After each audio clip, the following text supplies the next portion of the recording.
Okay. Let's see. 2 hours and 32 minutes for the live stream. Let's fucking go! For some reason, Diablo 4 has decided to show us Spiritborn reveal right now. I just found out about this one. I'm gonna take a look. Let's see what the fuck is this. What the fuck is this? Is the new class, right?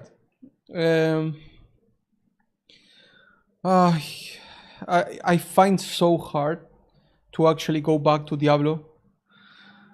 I tried the first season. I tried the beta, the first season.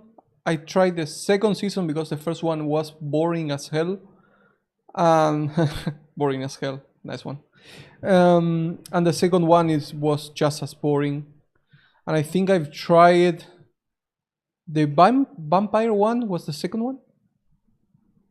I don't know. I was gonna try the last one, the fourth one, or the fifth one. I don't know. For some reason, Diablo cinematics are great. The story is great, except a few parts. But gameplay is so boring for me. Let's just see if this is at least interesting. Hopefully it's just gameplay and not the people behind Diablo talking. I get bored so fast with those guys.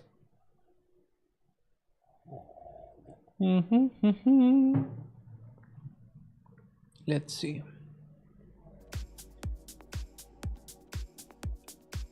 Oh, I have last epoch downloaded the last patch. This is from today, I think, because I played yesterday and it wasn't there.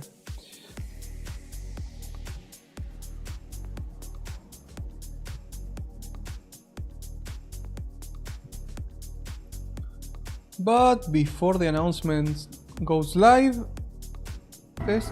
Okay. Oh, in 30 minutes.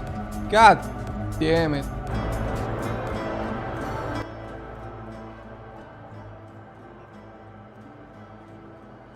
Okay, we have 30 minutes to do our like this.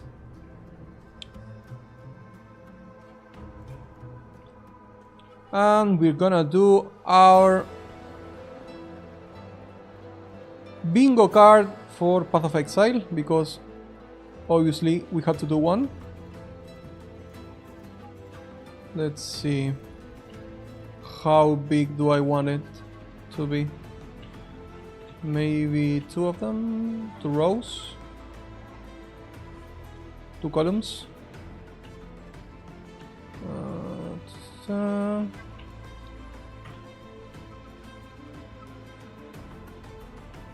So this will be, there we go, there we go, and we go like this, and we go like this, and I hate that it's wrong here. Oh, so good, so fucking good. Okay.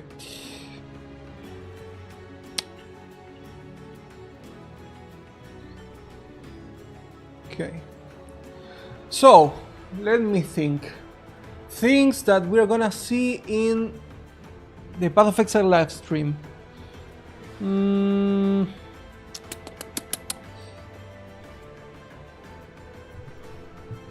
Let me think about that one. It's wrong here. Okay. First thing I think is this is not going to be a Settlers of Catan. We were all like, this is a boat league, this is a Settlers of Catan league, and we're gonna find out that it is not. Hopefully I'm not right on this one, but it's something that I've been thinking of all week. Not Catan. Surprise. There we go. This is the first one. Not Catan Surprise. Another thing that people are expecting, I don't know why, but it's the Melee. Melee League. Limao. There we go. If they didn't, let me think. If they don't talk about Melee, this is gonna be one of the things that we're gonna mark. I don't think they are going to rework Melee at all. Like, no way. What else? I think we're gonna have some kind of city builder. Or at least... or management.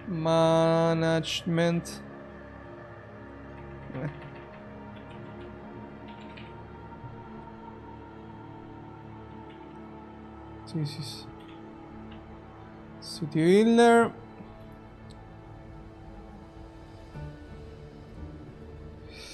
I think they're gonna make some changes to the endgame. I'm not sure if they are gonna introduce new systems, but maybe change some of the systems. In one of the quality of life videos that we had, they actually show that there was no longer the void stones, but I think the official account of Path of Exile actually came and say like, okay, that was a mistake. Maybe it wasn't a mistake. Not mistake on what stones?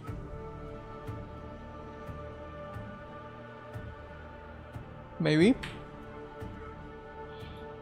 What else? What else?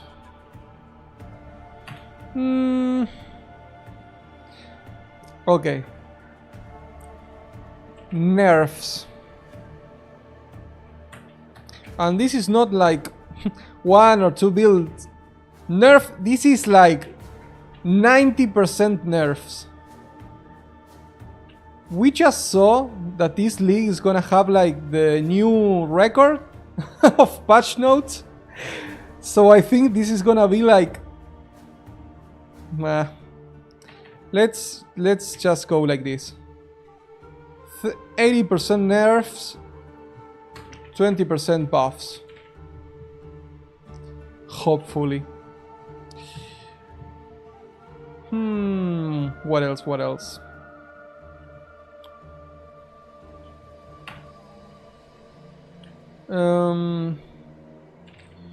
New...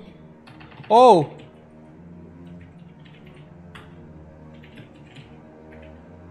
Maybe we're gonna get recombinators back. People are saying that, don't know why, but that would be kind of pretty good to have, honestly. We can also expect new gems.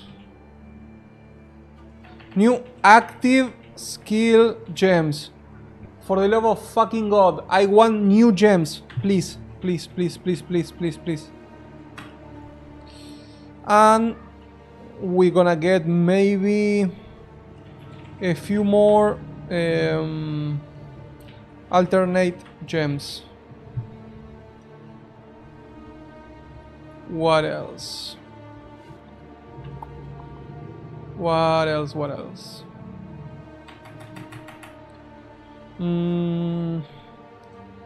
I think we're gonna have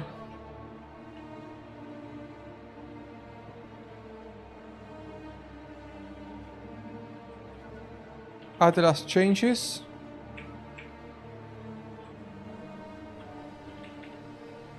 For the tree. Hello Elatus, how are you, man?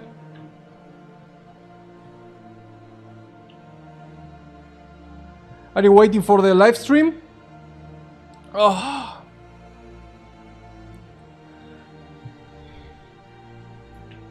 What else? What else? Let me think. Yeah. Actually, I just find out that Diablo 4 for some reason just revealed that they are going to show the new class right now in 20 minutes. So I have this one in the background right now until we actually make the bingo cards. Let me think. What else? What else?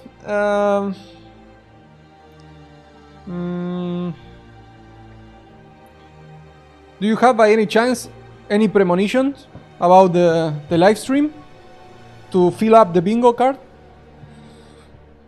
Combinators, skill gems, skills, obviously nerfs. Melee is not gonna be Melee League.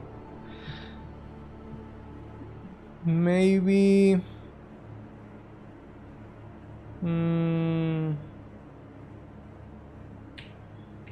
new T0 uniques, maybe? Do you think that Ritual is gonna get a buff? That would be... Oh, I would love to get a buff on Ritual. I love Ritual, but okay.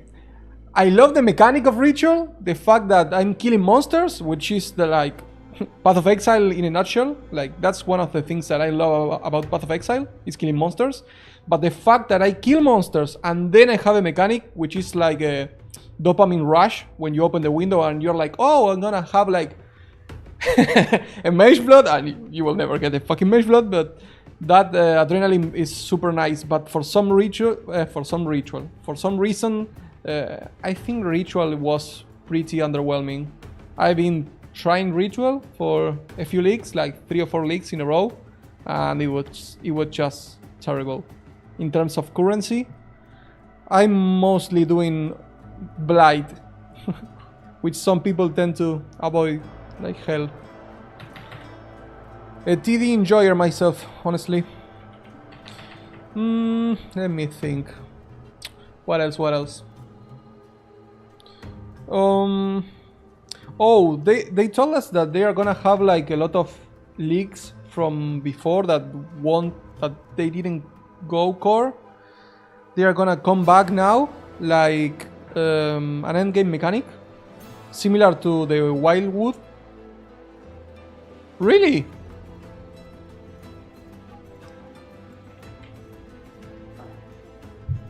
And how does it work for you? Like, are you going for currency? Are you going for uniques? I've seen some people just spamming Ritual to get like oh, what is that? The catalysts. Synth bases. Oh, that's interesting. Is there any passive on the tree? On the map tree to get like more synth spaces on Ritual or something like that? That would be kind of interesting. So I think you are like rushing maps to get like bases from a higher level. Oh, okay.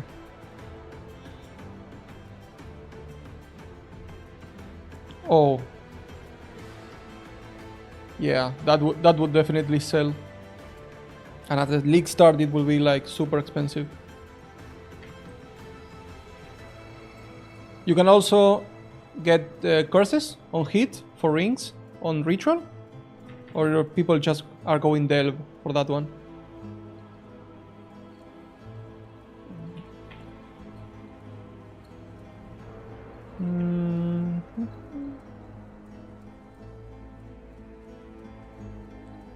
Let me see.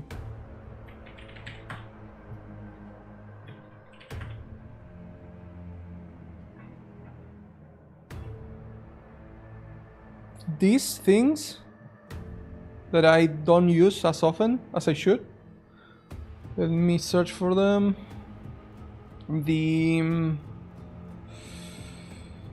Where is it? Ritual League. Currency, this one.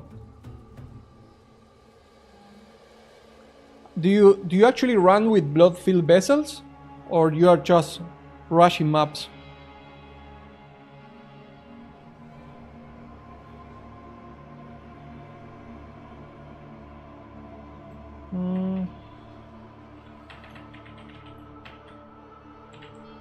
I'm gonna just put it here.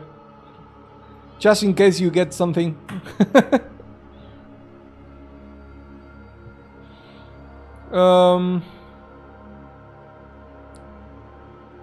Well, actually, in terms of leaks, I'm getting a blight buff with the new oils, because the new oils are gonna be like super important if we got like a pretty good passive anoint. Sorry, a good anoint, like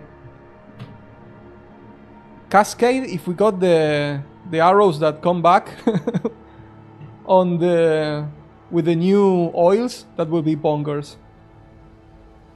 How was the name? PoE, Cascade, Passive, Vengeance Cascade, that one. If they reintroduce this one,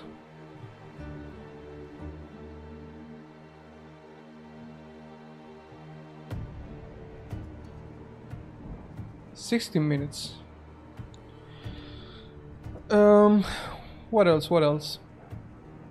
Oh, do you think that they are going to implement like some kind of trade, a new system for trading, like for currency trading, new system, like the ones that they are gonna implement in Path of Exile 2, considering that they are like what, 4 months away from Path of Exile 2. I think they're gonna try some systems now in Path of Exile 1, maybe.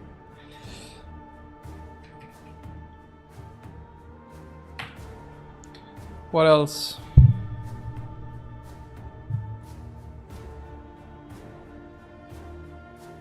Maybe. Yep, it could be. If they do that, they can actually make the league go core in some way. That would be interesting.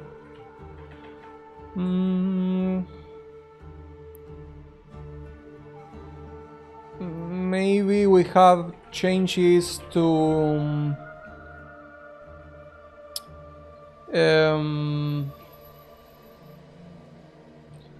how was the name of this league?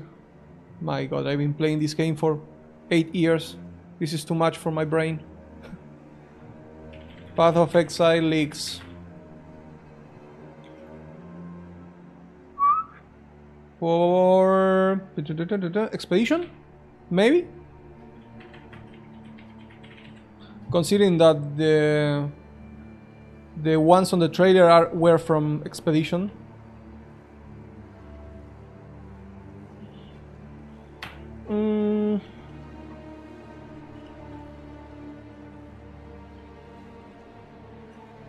Oh, this one was T0 Unix. Oh, the 0 in this font is terrible. Okay. Let's just put a note.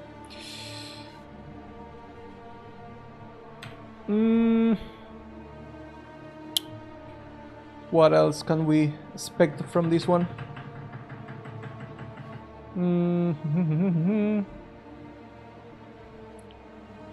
Let me see the previous one.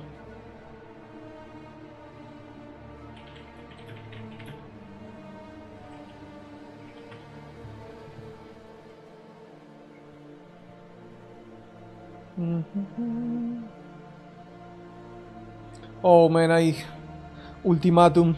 I miss you so much. Have you tried doing Ultimatum? It was terrible for me.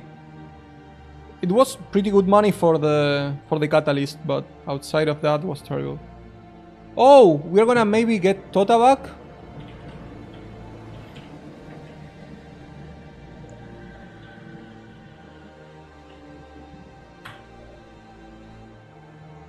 Yeah, it's not for everyone. I actually, well, I like Ritual, so standing in a place and killing monster was super nice.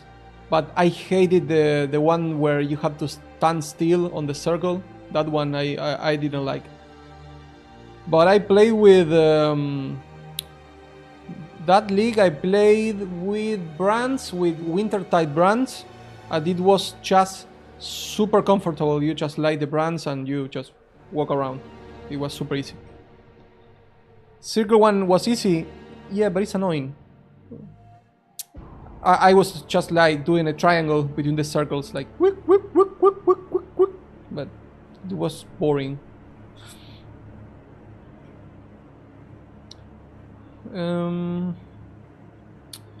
What else? What else? Two more. Hello, I'm Chris Wilson. Nah, I'm not gonna use that one. Too cheap.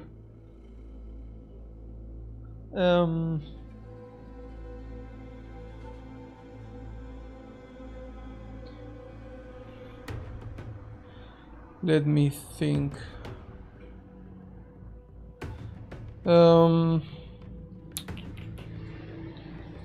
Let me just cheat a little bit and find other people's.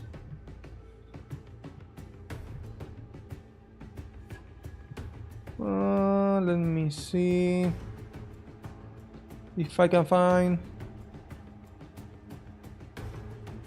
Oh, right. Yep.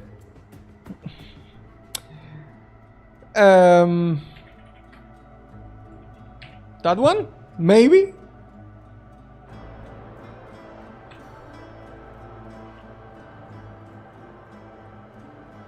Tier 17s are in a very bad place right now. What else?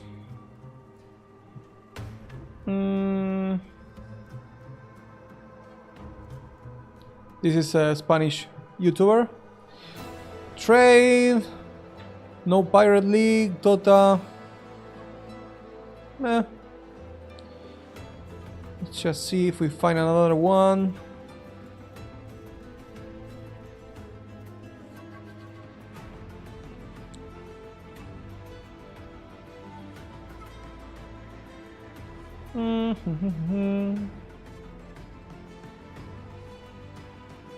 Let's see if Cisaran did one of those. Hello, Bruno. Thanks for having you, man. To the bomb.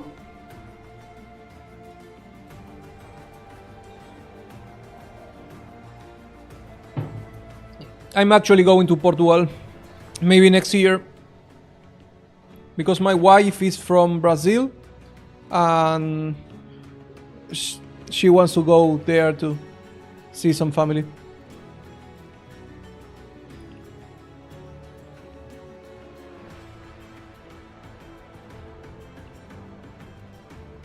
Happy to hear, man.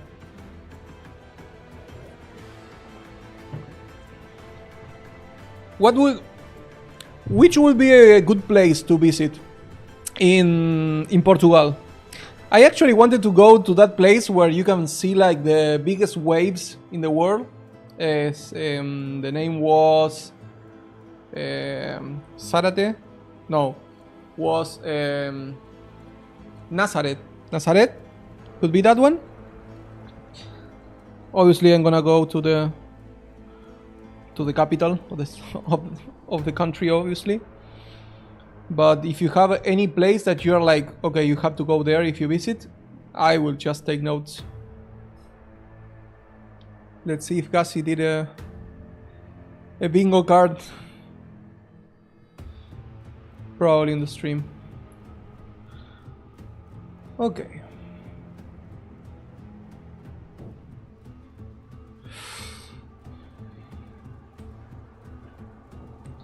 It must be insane, right? I'm not sure if the waves are like that all year or just for a season, because I've seen waves of like 50, 60 feet. I know that that's a shit measurement, but I think it's like 30 meters. 100 feet is like 30 meters, which is the biggest wave that it was surfed on Nazareth. So just sometimes, that's a bummer.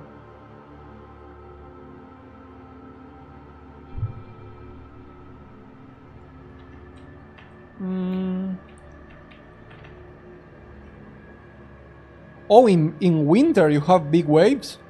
I thought it was like the other way around, like in summer when it's hot and people are going, well, people are not going to that beach to swim.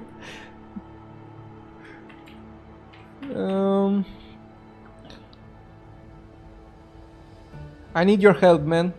Just give me 2 things that you are expecting of the live stream today. I need to fill those 2 spaces.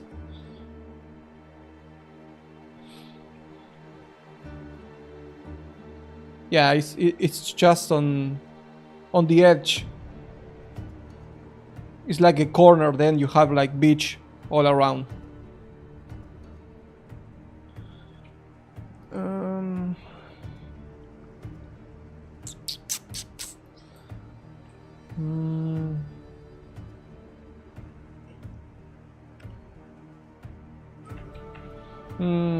I'm not sure. We have new alternate gems. We have new skills. Something happened to the watchstones. Atlas tree changes, which is pretty safe choice. New T0 uniques, maybe. New currency trading system, that could be with the new league mechanic. It will not be a Catan, so it will be a surprise for every single one of us. Gladiator buff. No, I do not have gladiator buff. Why do you think that we are gonna see a gladiator buff? I know it's in a pretty state, but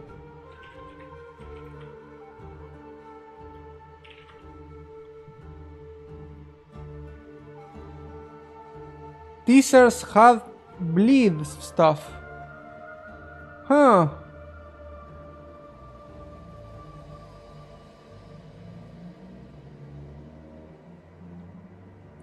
And it needs rework for a long while. Yeah, I feel like Arena Challenger is like pretty good, but a meh mechanic. Okay. Gladiator buff or rework or something. If they actually make a gladiator buff for bleeding or something really good, I will actually think about doing bleed bow gladiator again. I haven't played that build in like 10 leagues. I love the pops from the gratuitous violence. I cannot pronounce that word. The daily teaser. Delirium teaser. Yeah, they have something on.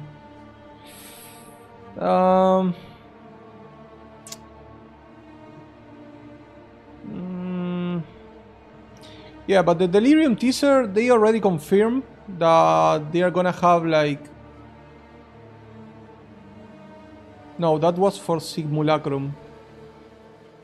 I don't think that they are gonna change much of Delirium besides the Simulacrum. That they changed, now it's gonna start at wave 15.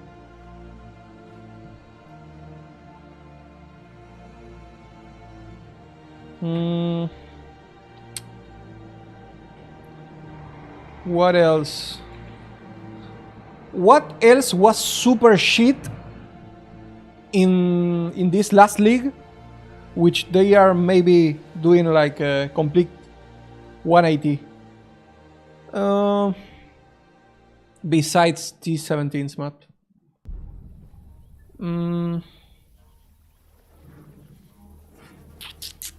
Oh, new bases. Oh, we... What is that?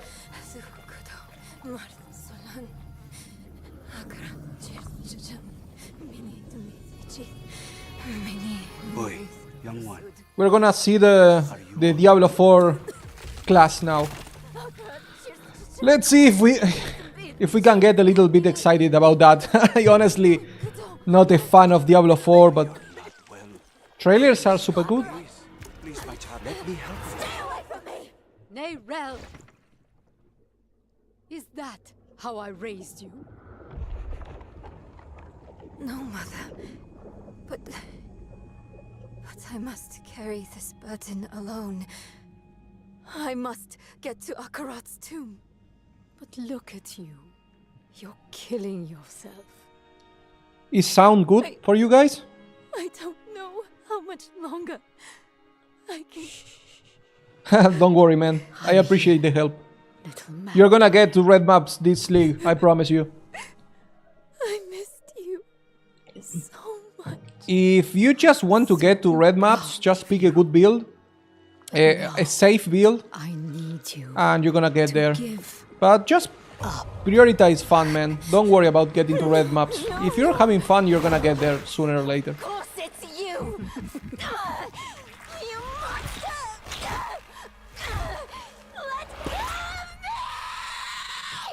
Let go! No. You made a choice. And I warned you, little magpie.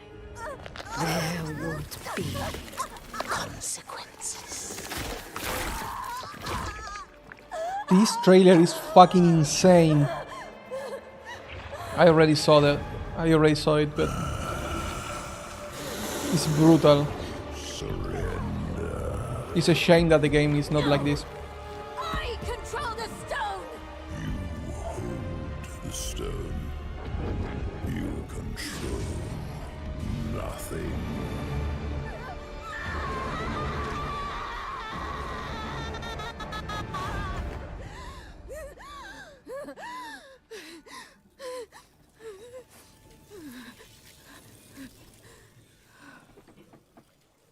Maybe you're right. Oh, you're playing hardcore. Use some help. Oh, so you have bigger balls than I do.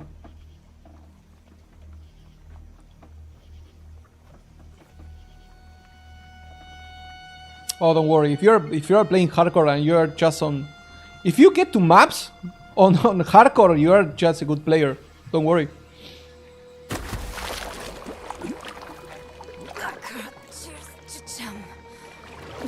Yes, of course.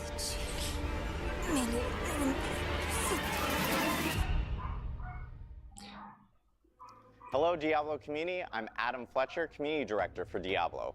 Welcome to our Spiritborn Showcase, where we're doing a deep dive for this all-new class coming to Diablo 4, which will include a series of interviews, followed by Q&A from Twitch chat.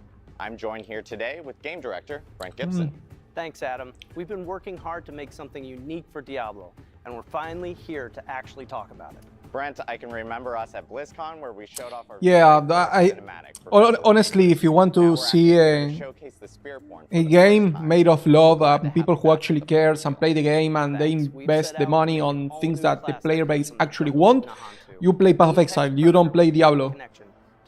Most guys working for Diablo here, I don't know these guys personally, but most of them don't even play the game. It's evident. It's a shame, honestly.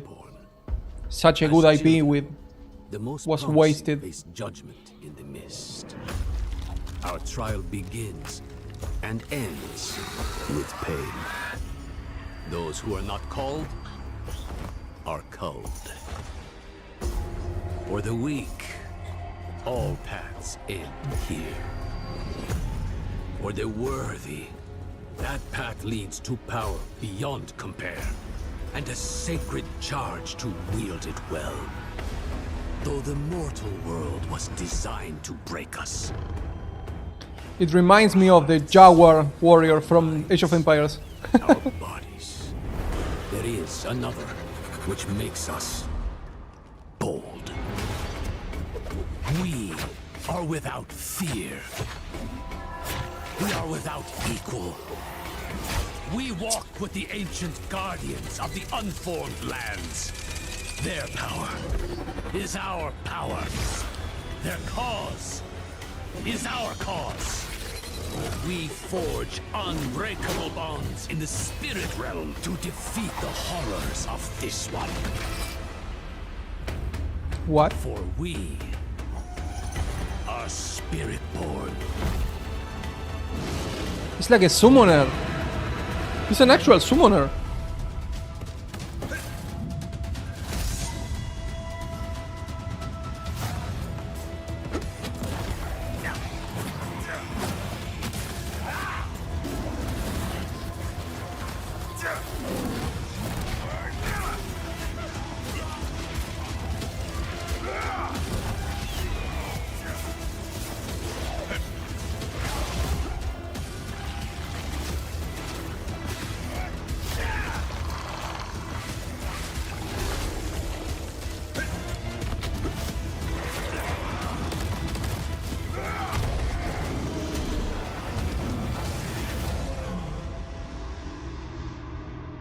I didn't like that. It felt super Wow, and there it clunky. is. The first look at the Spiritborn, the apex I mean, predator from the animations jungle. for the actual Awesome to finally monsters show off. and What an the incredible summonings to talk more are about the super cool, Spiritborn, like we'd the like to color introduce scheme and that kind of Melanie stuff. Rivera Colon, But their the designer animations Diablo and the 4. flow of Welcome, combat Melanie. seemed Thank you. I'm super really wonky. excited to be here to talk about the Spiritborn class. Yeah, and everyone also is waiting for a the little Paladin nervous. class. I don't know why. We're live. We're doing this live here for everyone. I can't believe But that they are gonna obviously, Eleni, we wait just saw years here to in just the release the trailer, class that everyone with, is you know, the expecting. Spiritborn, Like we they saw a little need bit about that spirit to realm. actually Tell us bring a little up bit more about what that spirit the big realm is. guns. Yeah, so I mean, to put it plainly, the spirit realm is a place where spirits go. It's this deeply spiritual place that's a byproduct of Sanctuary's creation. So, as you may know, the angels have the high heavens, the demons have the burning hells, and we have the spirit realm. You know, we're hearing a little bit about the high Wait, heavens what? and, you know, the burning hells here, and players have actually seen both of those places specifically. Kind of like, what does the spirit realm actually look like for players? Yeah, you know, we really love this concept that the spirit realm is shaped by humanity. So if that's the case, the foundation of that would actually be Sanctuary.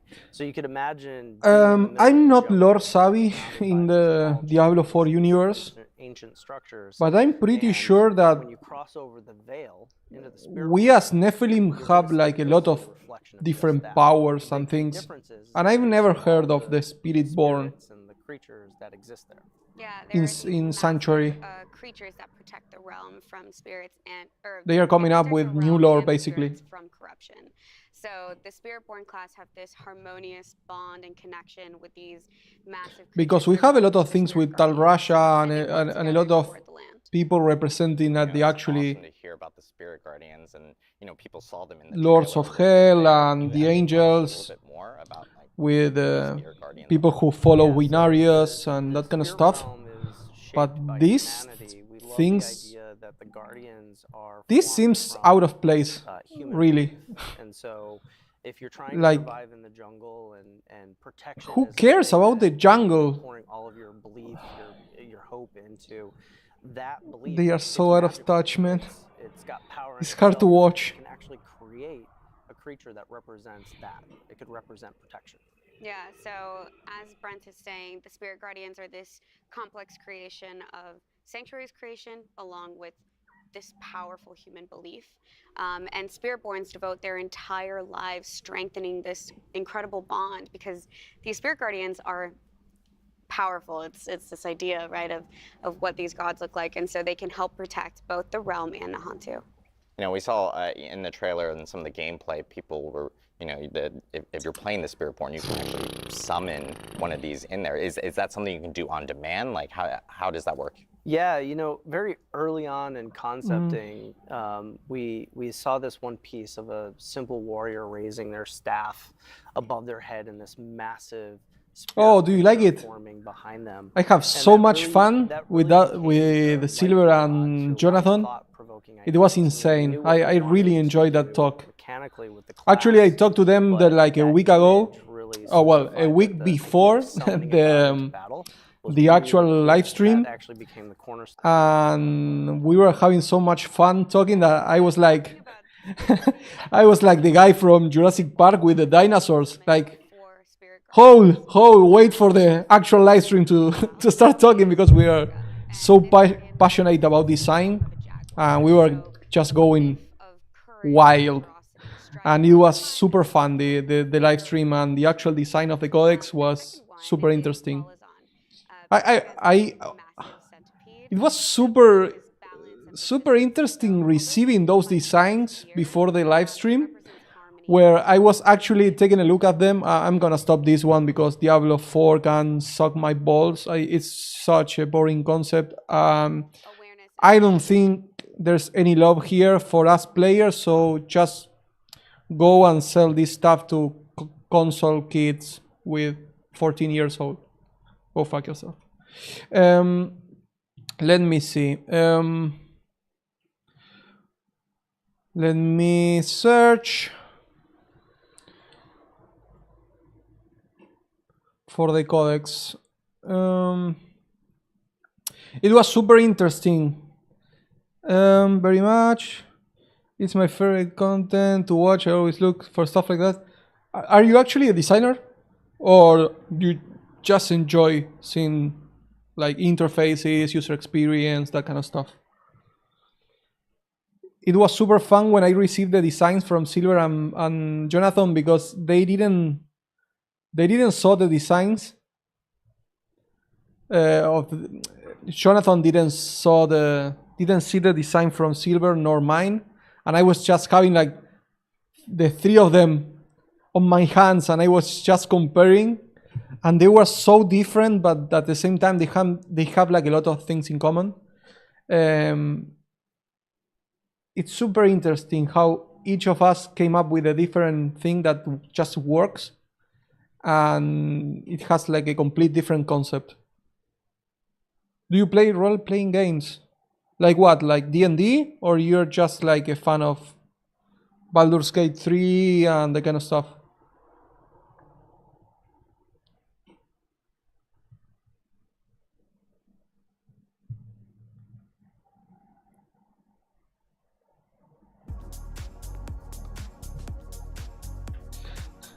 Have you created something like TTRPGs?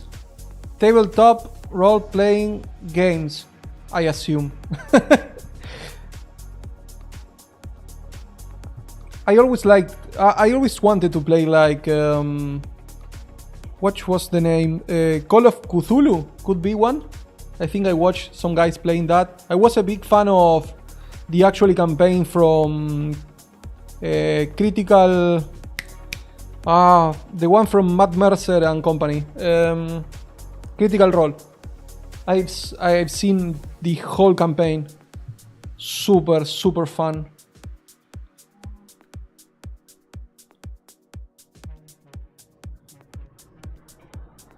I honestly never played D&D and that kind of stuff because I basically don't have friends that are willing to learn to be a dungeon master, because it's a lot of work. It's not just we gather together and someone reads like a very short manual and that's it. You have to read, you have to learn stuff, and you actually have to be good. Not anyone can be a dungeon master. You have to be very creative.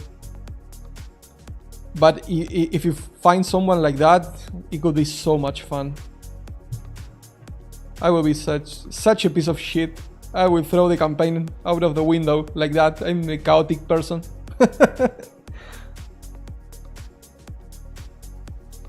Some cities have like a lot of places with people who go there to actually play.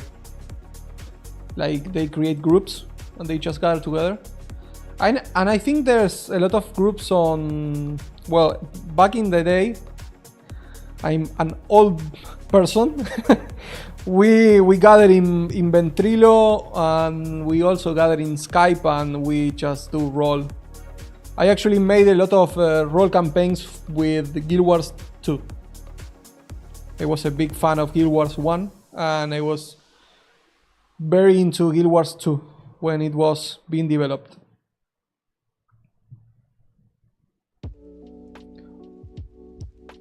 Do you prefer other systems? With other systems, do you mean like not based on tiering, on dice? What do you mean by other systems? Sorry if this is like a very long thing to just write on chat.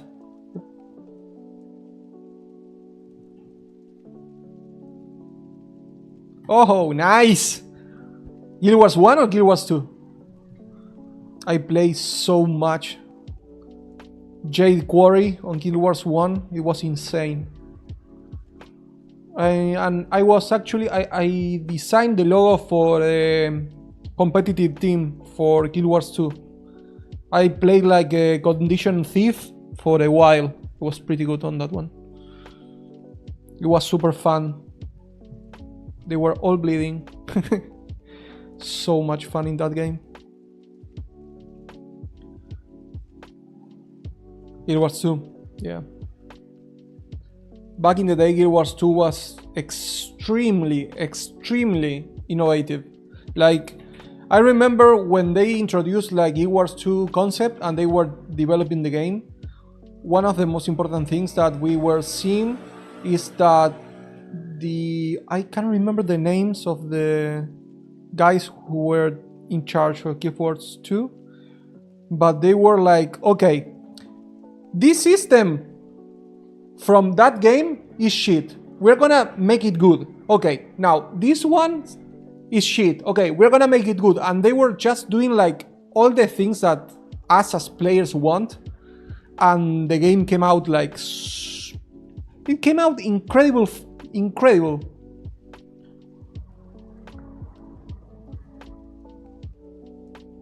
Systems like powered by the apocalypse that make it easier.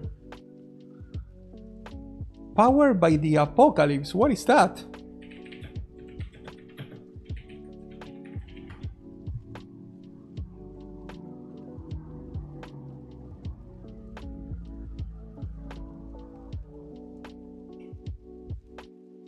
Oh, it's a company.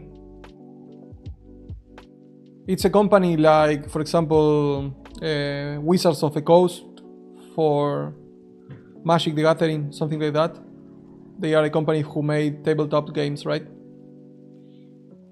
Bluebeard's Bride, Urban Shadows.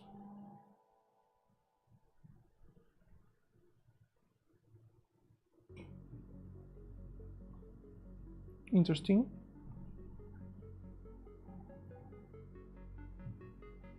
It's a tabletop role-playing game design framework.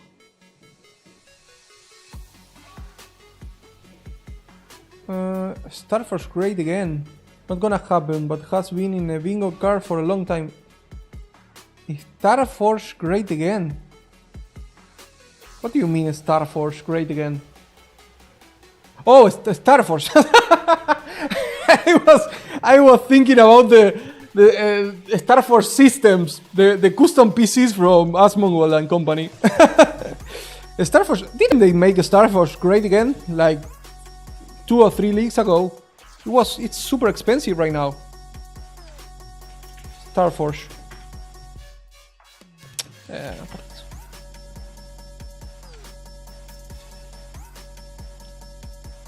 Not the penis rocket.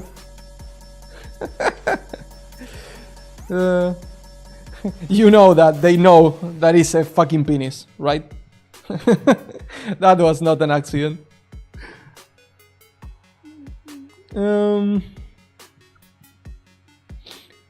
Didn't they change this to... They bumped the physical damage on the sword. It was way lower. Here in 3.11, what's the change? This was Harvest. No. That is wrong.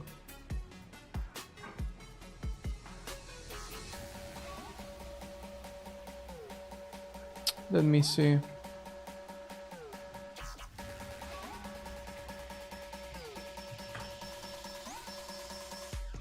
Oh, right. The league is gone, right? Let's just search for standard. It was 500 cap, but they buff a little. The implicit. Yep. Yeah, you're right. When they buff like every single 200 sword and axe, it was the same patch with the disfavor axe, I think.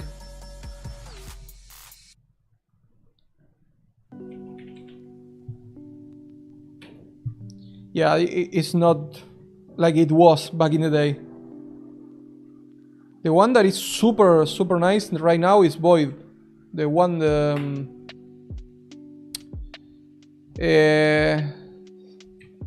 which was the name?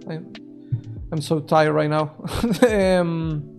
The one that doesn't deal physical damage and just deal elemental damage, like 700% of elemental damage. Wasn't Void something? Void Sword? No. God damn it. Void Forge. Void Forge. That one. Void Forge.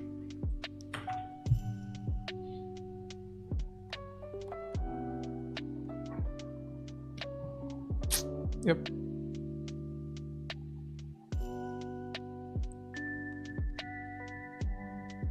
%700%. And it was like 300% before. They buffed to hell.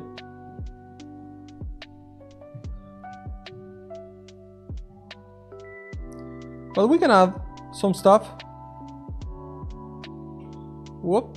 Nope.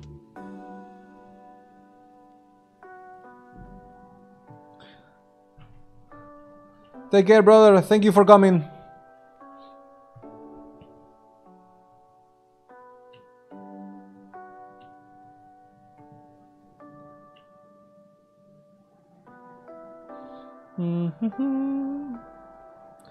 I'm gonna create another one of those. This one. And oh no, I have to rasterize the layer. There we go. We're gonna add this one.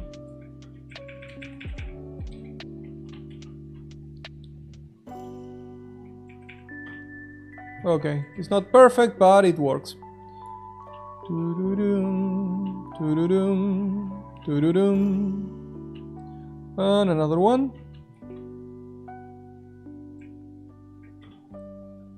Do you actually think that they're gonna buff the Starforge? I don't think that that's gonna happen, honestly. There's a lot of people saying like, oh, I remember the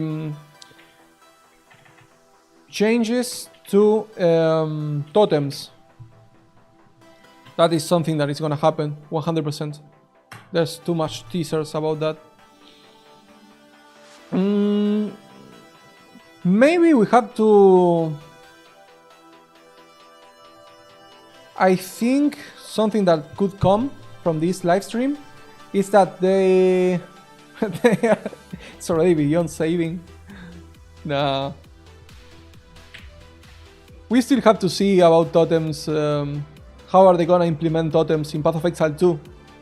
I have a video about that. I designed a concept for totems in Path of Exile 2. It's gonna be pretty interesting to see. Resummoning of minions. This is out of the blue, right? Like, I'm going rogue here, but if we got like minions in Path of Exile 2 that they just resummon every single time, maybe Gassi can dream that we're gonna have like a mechanic for resummoning minions. I don't think that this is gonna happen, but it's free. I'm not paying for a square. So, what else? They are not gonna say anything about Path of Exile 2, right? Because they told us that this is gonna be focused on this league. They have been... they got a little bit of... I don't know how to say it, but people didn't like that they were talking about Path of Exile 2 on the last one. For some reason. I don't know why. Mandatory totems for melee, yes. That's stupid. The fact that if you're playing melee you need to bring like a chieftain totem and the ancestral totem is absolutely stupid. Like, and it's not like it's 10% more damage. It's like 30% more damage. It's absolutely mandatory. I played Cyclone for like I don't know, 5-6 leagues in a row, and you have to bring the totems. You are missing like half your damage. They give you raw more damage. They give you more attack speed. They're gonna need to change that sooner or later because it's fucking up the playstyle. Like, you are not playing totems, you are playing with a sword. It makes no sense for me.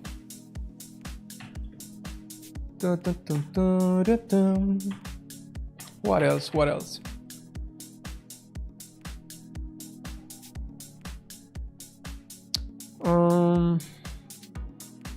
So, Tota back. Ritual buff. New mods, maybe? Recombinators are back. I already put that inside of the bingo card.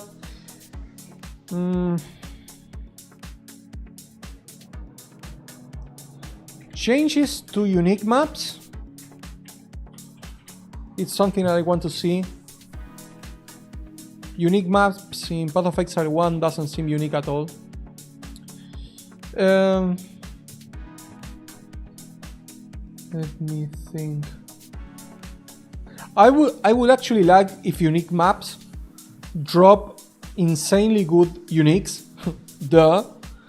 and they are outside of the map pool in order to gain like passives and that kind of stuff. I don't think that that's a good idea for uniques, because you are actually just running unique maps to get the passive and progress your atlas, but outside of that you don't care about unique maps. The drops are shit. The only unique map that people actually like is the I'm not talking about invitations like the Cortex or that kind of stuff. I'm talking about maps like the Beachhead is the only one that people farm for experience. The other ones are useless.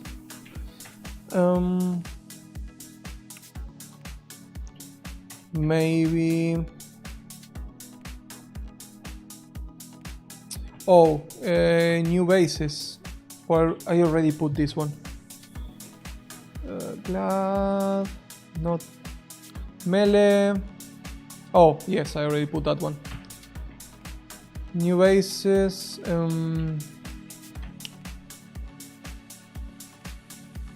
Are they gonna change Flask again?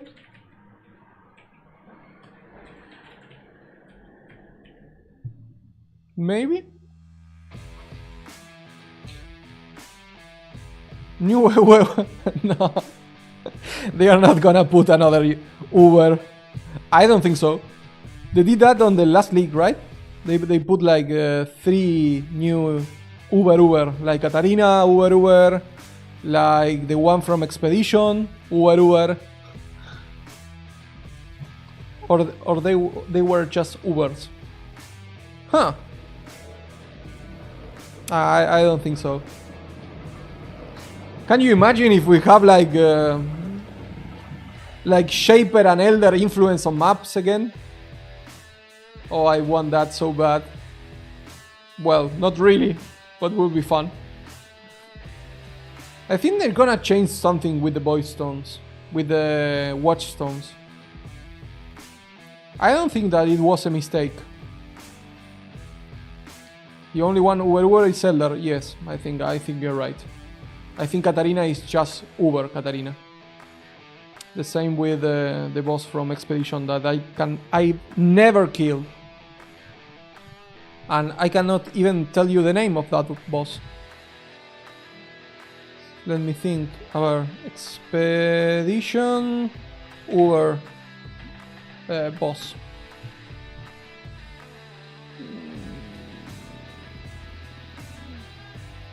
Let me see.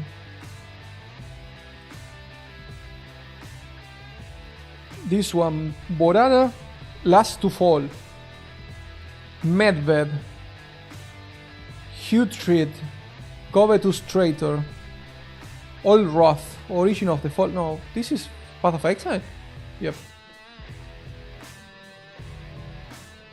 Yeah, I've never played against these guys.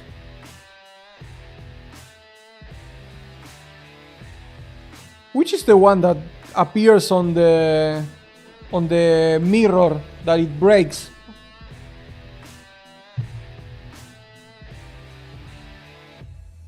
It is Borana.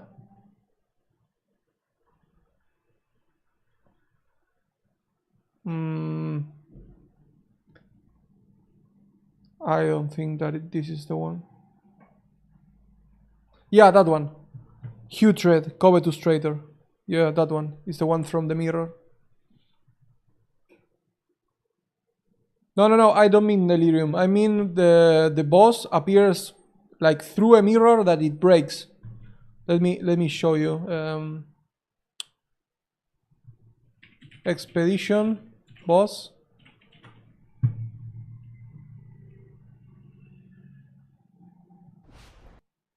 Like this. This one. This is not the one. Let me see.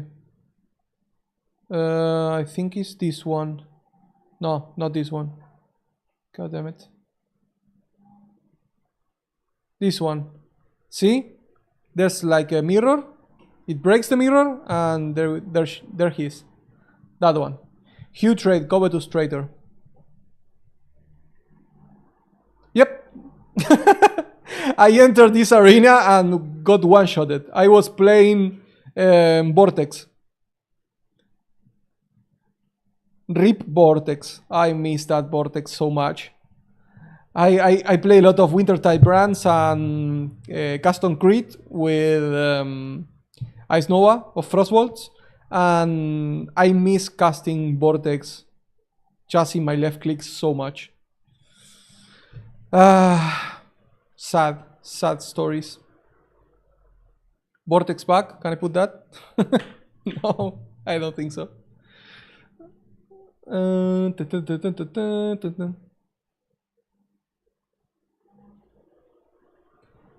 Epis. How do I pronounce your name? Is Epis? Epis? Apis? What is that? Apis.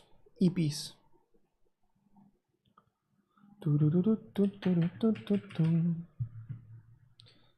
Let me see.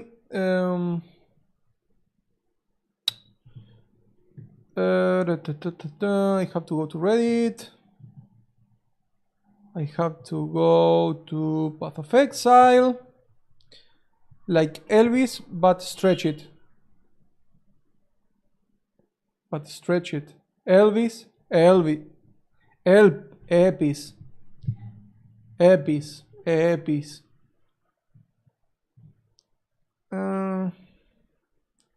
Let me see. If I miss any of those, Settlers of Kalgur, blah, blah, blah. You can now hover on any map. This is already covered. Have less waves. The bandit quests have been changed. 6th map device slot. New plight anoint. The range. Oh, the range. This is gonna feel so different, this league. This is gonna be so weird to play with a new range pickup. I will have to get used to that. But it's gonna be excellent to pick up all the chests in Blight. It's gonna work insane. Pinnacle and Act bosses now have a static life bar. That's gonna be super good also. Rework it in quality. No longer need to click waypoints. Harvest encounter and shipping a bunch of quality. Yeah, I didn't miss any of those.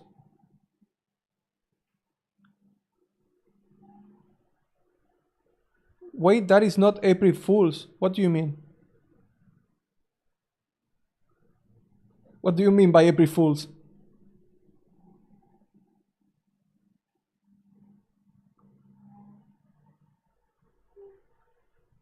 Yeah, but they change it. I know they said a lot of times that they are gonna. Jonathan actually have spoken about this in a lot of interviews about the pickup radius. Like, it's not like you just. What they told us was that they can increase it but they cannot reduce it, because people are gonna be like, it's like a thing that you can give and not take. So they were just searching for the perfect sweet spot, because if they went aboard and just have like a huge pickup rate, and they will not be able to bring it back because players are gonna complain. And yeah, I was shocked when I saw that they were increasing the pickup radius. But they did. And it's here. And it's not an April Fool's joke. You can actually see here. I'm gonna show you. Just so you can believe me. Pick up. I'm Mark Roberts, Game Director on Path of Exile. In the Settlers update, the Exile's arms have gotten a little longer. We have increased the range you can pick up items when using a keyboard and mouse, to be more on par with controller users. Here's a comparison. You can find out more about 325 on July 18th at our GGG Live event. See you then. There you go. Yeah, the Path of Exile community is pretty wild. You have to be careful. At least on Reddit. I don't know the rest. I think the Path of Exile community is a pretty good community. It's just Reddit that is pretty fucked up. And this is gonna be so long because the patch notes are gonna be they have beat the previous record, which was Scourge, and these ones are the patch notes of Scourge. See? God fucking damn it. Look at this. These were the patch notes for Scourge, and the ones from this league are gonna be bigger.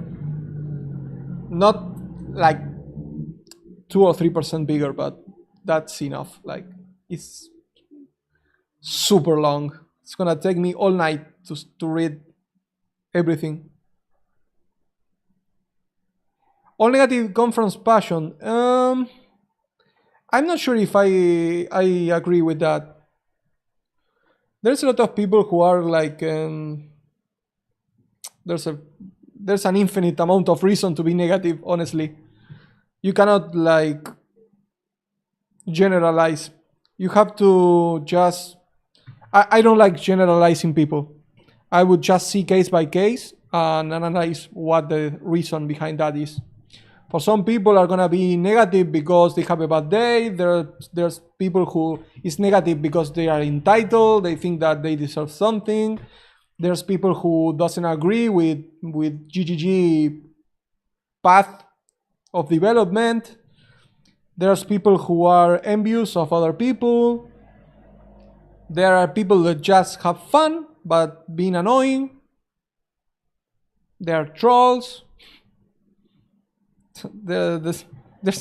Now there can be they can even be a bot, so have that in mind. Every single time that you fight someone online, remember that they can be a bot and you will be fighting with yourself, which is hilarious.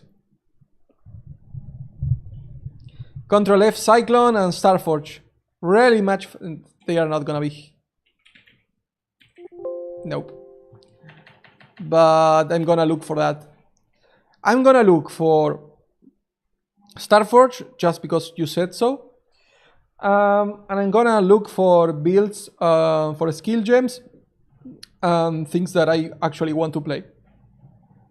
This league I think I'm gonna play Ice Shot because it's a very fun playstyle for me. And I haven't played that for 2 or 3 leagues. The last time I played it was when they introduced the Ball Ice Shot, which was extremely powerful. Extremely powerful. Maybe I will play Bowling Gladiator if they buff it. If they don't, I'm not gonna play that. I'm gonna watch Wintertide Brand, which is a second. I have it in my pocket if Ice Shot fails for some reason. Because that build is super safe. Like, it's comfortable for mapping. It's comfortable for bosses. You just lay out the brands and you just walk around. You can build life, you can build ES, you can build hybrid. The gear progression is super comfortable. You just put like rare items with life, resistances, and that's pretty much it. And then you can swap to other uniques and other stuff to make it more powerful. But like for example, let me show you. Why am I using Paint if I have Photoshop open right here? Nobody knows. But I feel like some builds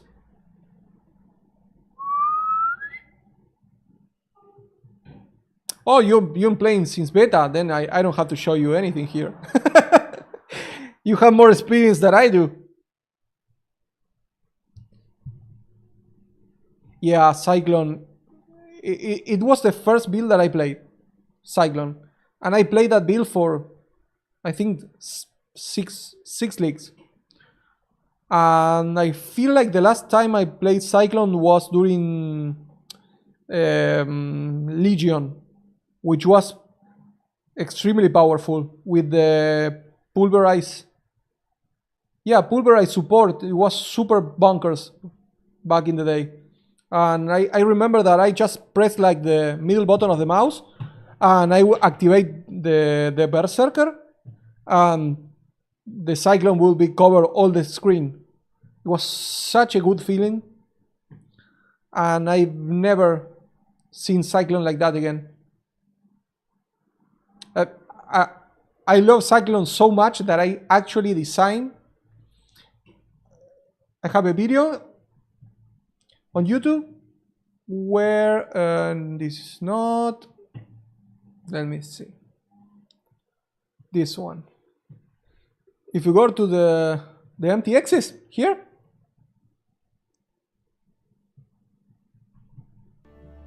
Hello, exiles.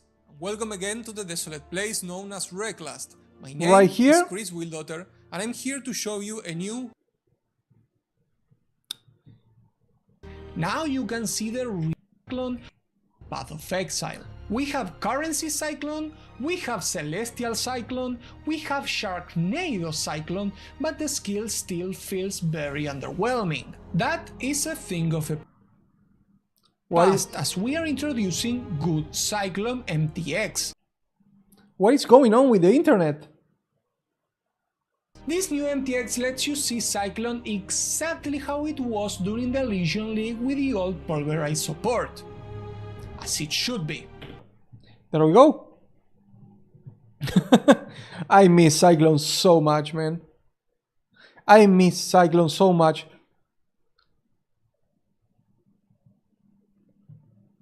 For clarity, yes.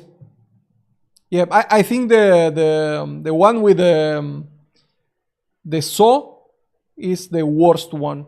I cannot see shit with that one. I have the red one, the blood one. I have the blue one too, but I don't feel the bloody.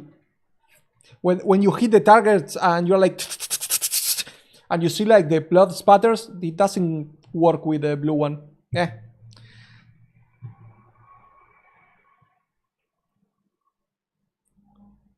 And my second favorite build is Custom Crit Cyclone. That is how much I like playing Cyclone.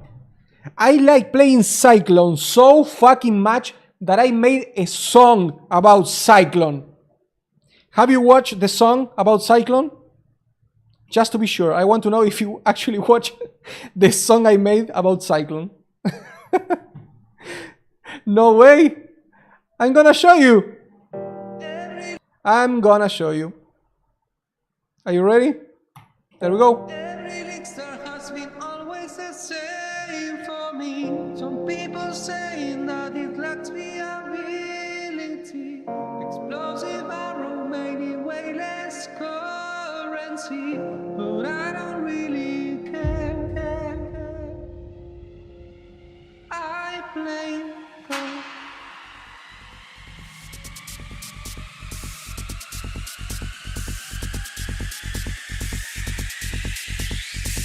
Custom create, baby.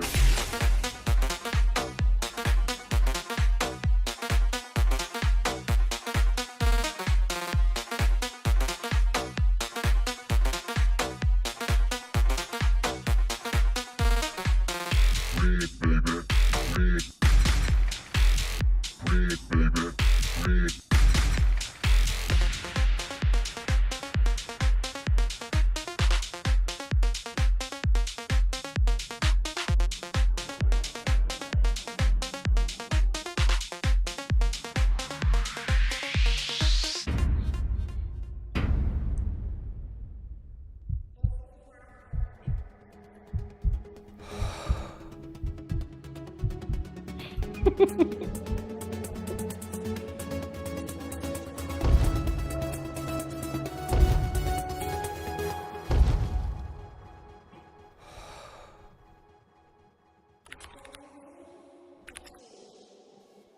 It took me 3 months to make the song. I make the song and then I did the video.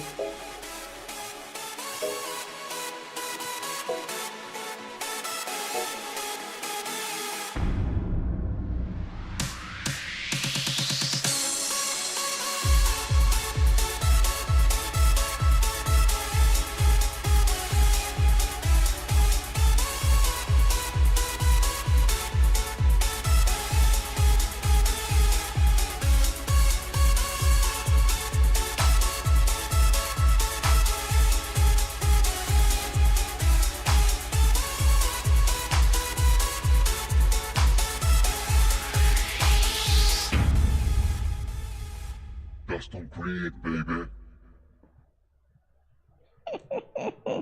If you are not my mother nor any close relative and you haven't subscribed yet, I Little have bit of way more random ad. shit to throw at you. Do you like PoE? I made a MOBA league. Are you tired of PoE? I have concepts for Path of Exile 2. You don't like anything related to ARPGs? What about this Riot MMO concept I created? You don't like MMOs either? Well, maybe you can fuck yourself and see this philosophical take on why do we love games we hate to play. And if you don't really like what I cover, then you are gay and that's canon. But we have something in common, and that is we like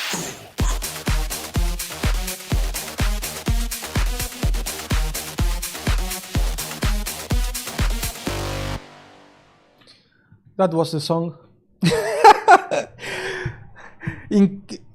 Honestly, it was one of my second best fucking videos that I enjoy doing. It was so much fun doing that. And nobody saw it. It has like 100 views. It's terrible, but it's so fun. I love it. Hopefully, Custom Create is gonna return someday.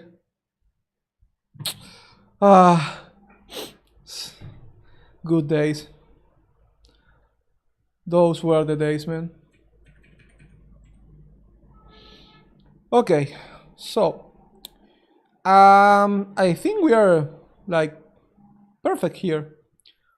How much? 1 hour. We have 1 hour and we are ready for the live announcement. And Diablo 4 is gone. My god, I don't like Diablo. No, I don't like what they did to Diablo.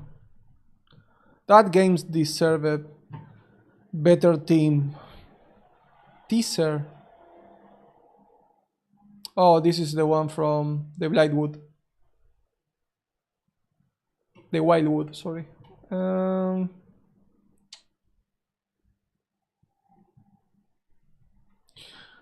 Okay. Okay, we have 1 hour.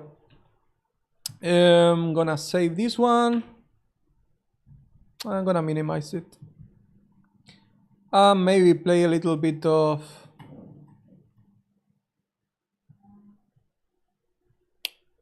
Let's see. Let's see. Let's just play a little bit of Last Epoch.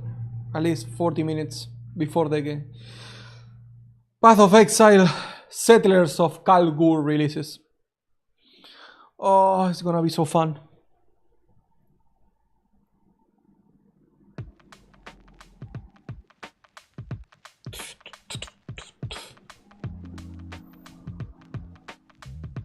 Did you eat already, Bruno?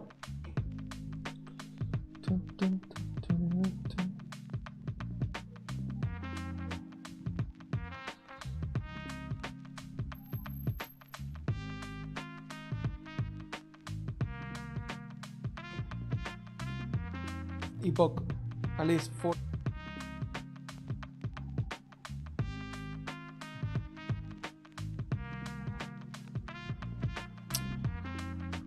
It's not that they don't have the balls, it's just that it happens. It happened the same with big studios from movies and series. It's the same. They get so big and they get so out of touch with the people who consume their content. Like, they are just, I don't know, they work for those companies, they earn a lot of money. I think the amount of money that they make has no relation to the amount of success of their product. So they just hire people who don't know what they are doing, and they have they are lucky enough that the 95% of the consumers of games are people with not a lot of knowledge of games. They make a shitty game and they sell it through console, and they have like 10 million people buying it on China, and that's it. They make a lot of money. That's it.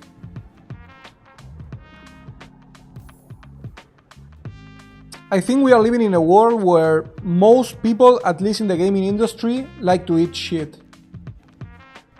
And the connoisseurs of food are a minority. And that's fine. It's they are making money. It's fine by me. I'm just not gonna play the game. Yes, yeah, I do have plans. I have already scheduled a bunch more. For example, we have a chapter 2 in the probably next week. Chapter 2 is gonna be all about game design, which is not about graphic design like the chapter 1. And I'm gonna do that with Croximatus, which is a Spanish-speaking streamer, and with Substractum. And I think I don't know if I'm live. Can you guys tell me if the stream is working properly, or it's just bugging? But I see a lot of stutter.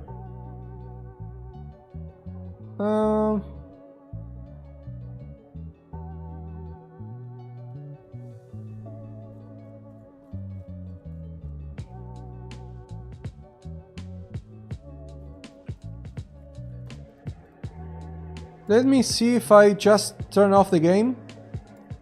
If it works. Okay.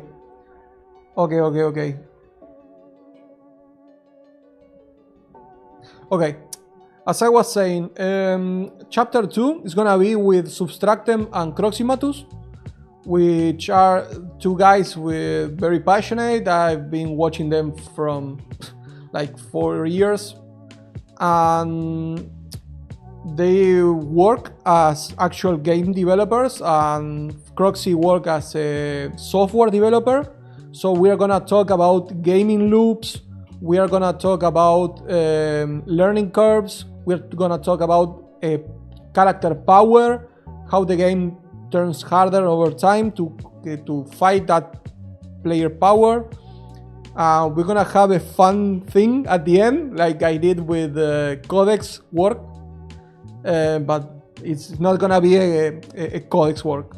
I'm not gonna spoil it, That's chapter 2. That is all about gaming concepts. But chapter 1, which was all about design with Silver and Jonathan, are gonna get part 2. They already confirmed it. We have a lot of fun, so that's happening again for sure. I think we're gonna do it at the end of the month, or maybe the first week of August. Because we have a lot of stuff that we didn't cover on the last video. Like, if we didn't stop when we stopped, we were going for like a 7-8 hour stream. It was insane. I have like 150 images that we haven't showed, so it's gonna be super fun, the second part. I can assure that. They are incredible people, honestly. Super fun.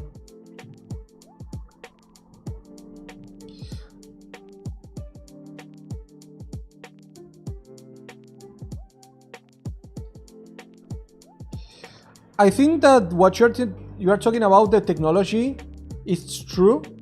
That's why today we are seeing a lot more entry-level developers doing games. I think this is one of the best times for indie games. They are in the best spot that they've ever been. I'm seeing indie games that are insanely polished, and I think that in today's standards, indie games are better than AAA by a mile. I think AAA games are terrible right now. They are just money-grabbing experiences that has like the player experience last in terms of the list of priorities. They are just grabbing money. Every single people who is passionate is not working for those companies. I think that the only company which is really big and it's not like money grabbing like that is Riot Games, which has its own problems, but I don't think that they are a bad company in terms of player experiences. That's why each of their games have been like the best ones in their respective fields. Like League of Legends is one of the best MOBAs. When you go to shooters, you have Valorant. When you go to card games, you have Legends of Runeterra. The MMO well, was just like rest in pieces. I even make a video on my channel about I designed the whole interface for the Riot MMO, if you want to check out that later. But they went back and started to think about that again from zero. Yeah, Riot has Tencent. Yeah, of course. Like Chinese money. Well, it's the same with Path of Exile. Exactly the same with Path of Exile. They both have a lot of money from China, but they are not like giving up anything in order to gain money. It's just the microtransaction. It's just visual microtransactions, and that's fine for me.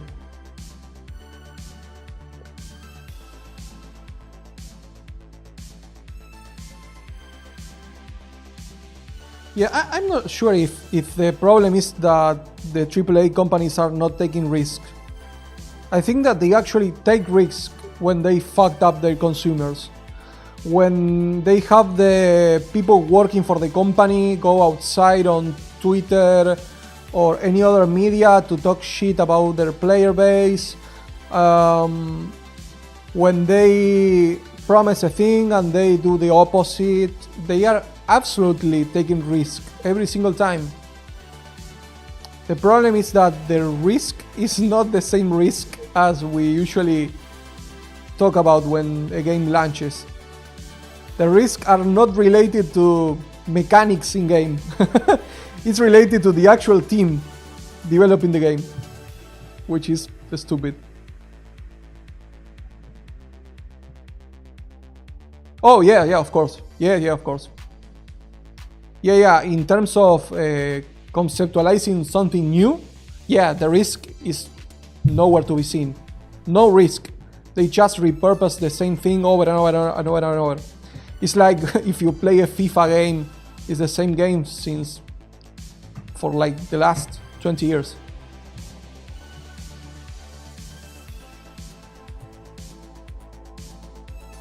Yeah, and that's the fun thing is that, for example, Riot Games and also GGG are games that you can play for free, and both of them are the ones that I've spent most money on. I think I spent on Path of Exile like $500, and for a AAA game I play like $60, and then I want to kill myself because the experience is terrible. I play for like 2 or 3 days and I'm bored. So right now I just play free games or games that I feel like are gonna be enjoyable, and if the game is actually good, I then spend a lot of money just to support the company. I think that's the best practice that you can do. And if companies are still fucking the player base, I'm actually think that people who let's say Jack Sparrow the games are reasonable. I feel like if you Jack Sparrow a game and you like the game, then you should buy the game and support the company. But if the company is just gonna scam the people over and over and over, they deserve that.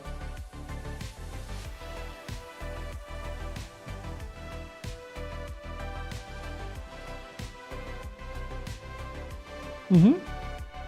Yep, that's true. Yeah, it's Riot Games is extremely creative company.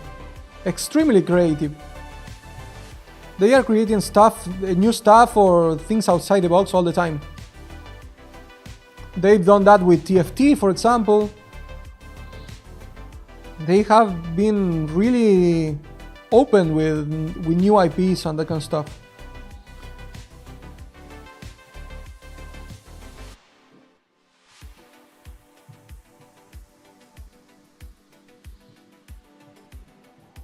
Okay, let me see if I can open the game again and not crash, because I was seeing that the stream was having problems. I'm gonna try again, and if everything is good, I'm gonna play a little bit until the live stream announcement. Thanks, Guy, for staying. Like, my channel is super small, so having you both here, Bruno and Epis, is super great for me. Thank you.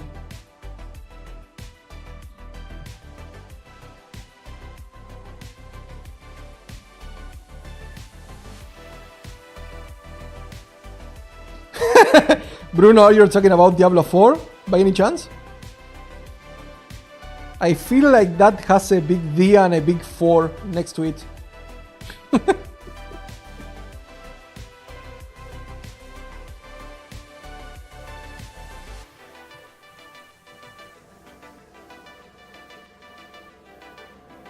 Yeah. As soon as I open the last Epoch launcher, the OBS goes wild.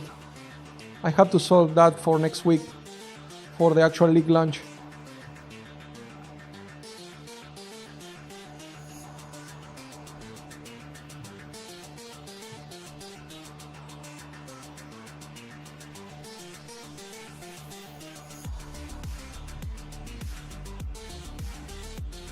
This music is pretty good. Oh, it's from Cyberpunk. You didn't buy it. You did good. I bought it. One in a lifetime mistake. One in a lifetime mistake.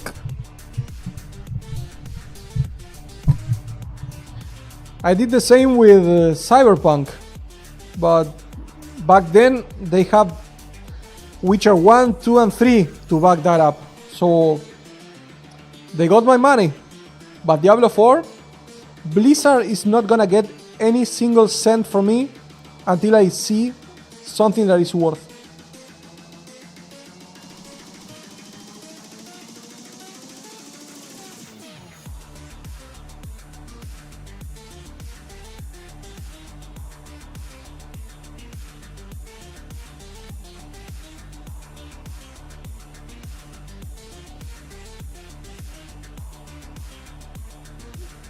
We all want to be Bruno Roberto.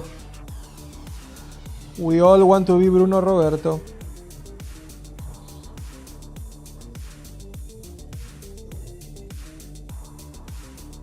Let's see if this happens again. Well, the game is actually based on the Cyberpunk tabletop game. So maybe you play the better version of it.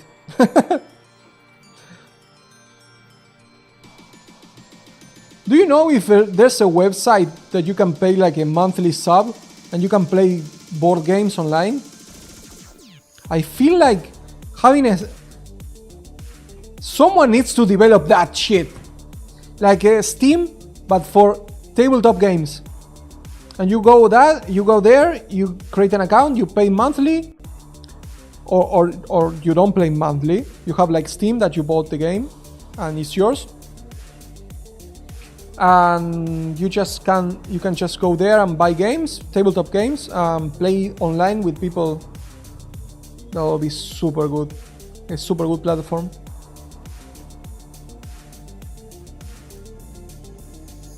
D3. When D3 released, or are you talking about the expansion of D3?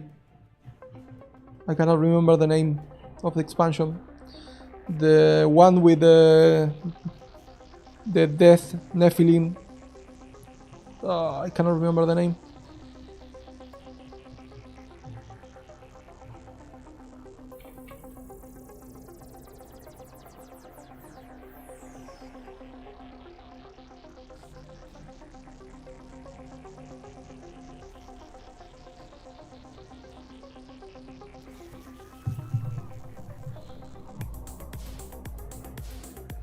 I have to finish this campaign. Have you guys tried Last Epoch? What's your opinion on Last Epoch? I played for the beta and I have a lot of fun, but back then it was has a lot of bugs, but the core concept was pretty good. I think that the monolith system was interesting but boring, like good idea, bad execution for me personally. But the game is quite fun. I think that the only thing that this game lacks is the oomph of combat. Like good sound effects, better visual feedback for hitting things.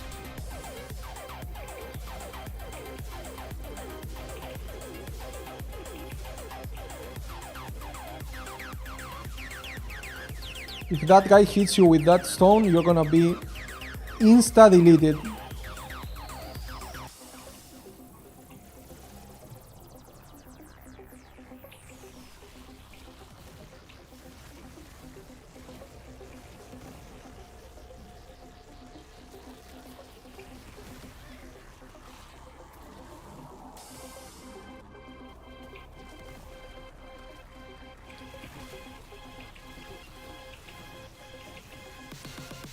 Yeah, of course. You cannot you cannot expect to have the same experience when you are face to face. That online is impossible. Like having a laugh, hitting the table, sharing a pizza over the table, seeing the face of your buddy and making him make a mistake. It's not the same. It's not the same, I know.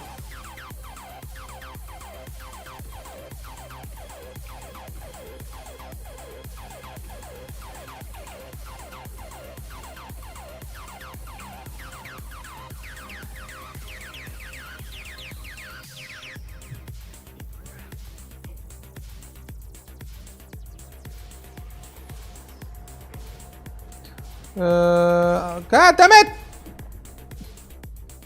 Yeah, watching chat in this game is pretty hard. You have to be on town, basically.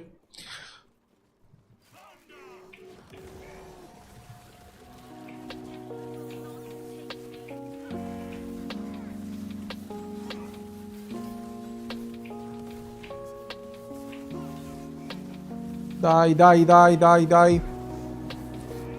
Get wrecked.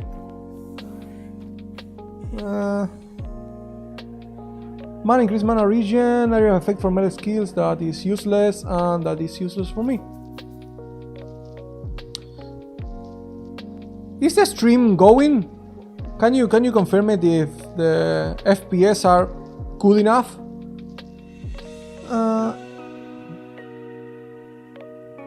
Yeah, the impact visualization is terrible. Yeah. I felt the same way when I played which was the game? Lost Ark.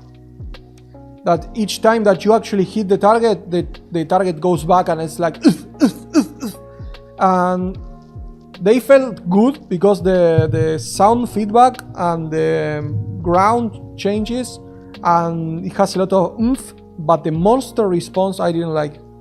It felt so clunky.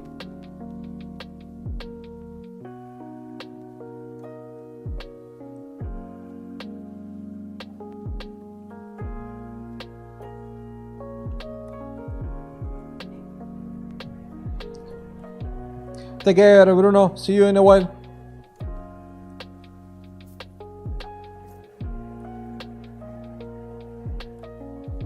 Yeah. If you are good at Path of Exile, you have invested a lot of your brain to actually learn a new one. And if you want to feel like you are in the same level of knowledge, it's gonna take a lot of time. You cannot expect to live like Path of Exile, pick up another ARPG and be in the same place. It's impossible. I played Path of Exile for 8 years and I'm still like nowhere near the knowledge that I should be. Median XL. Endgame and Dev is in parallel to... I've never heard of Medium XL. What is that? Is an ARPG? Oh, jeez.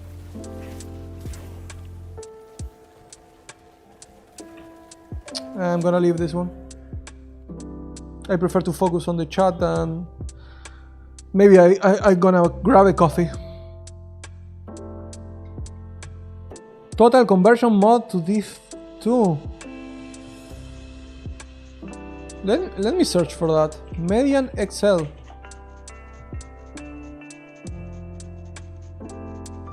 Oh, this is a D2 mod. Or is it completely another game? Total conversion mod for D2.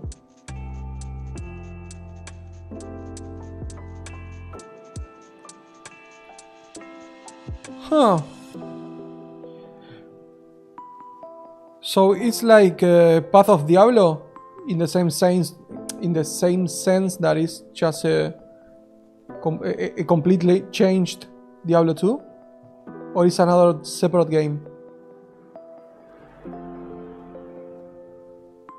Pandemonium season changes.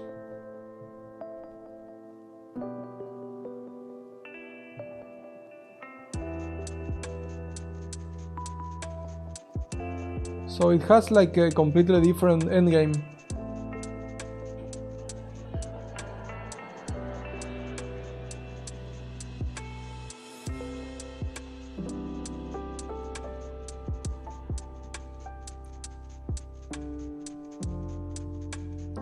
Can I play a Java song here?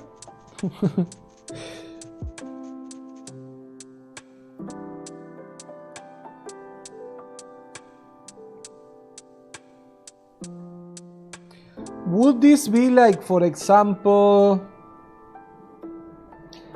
and there's a mod for World of Warcraft where you have like a bunch of new concepts for classes and endgame. that then got completely erased from the face of the earth and then became shit, but I cannot remember the name. Let me search it on YouTube. Median Excel.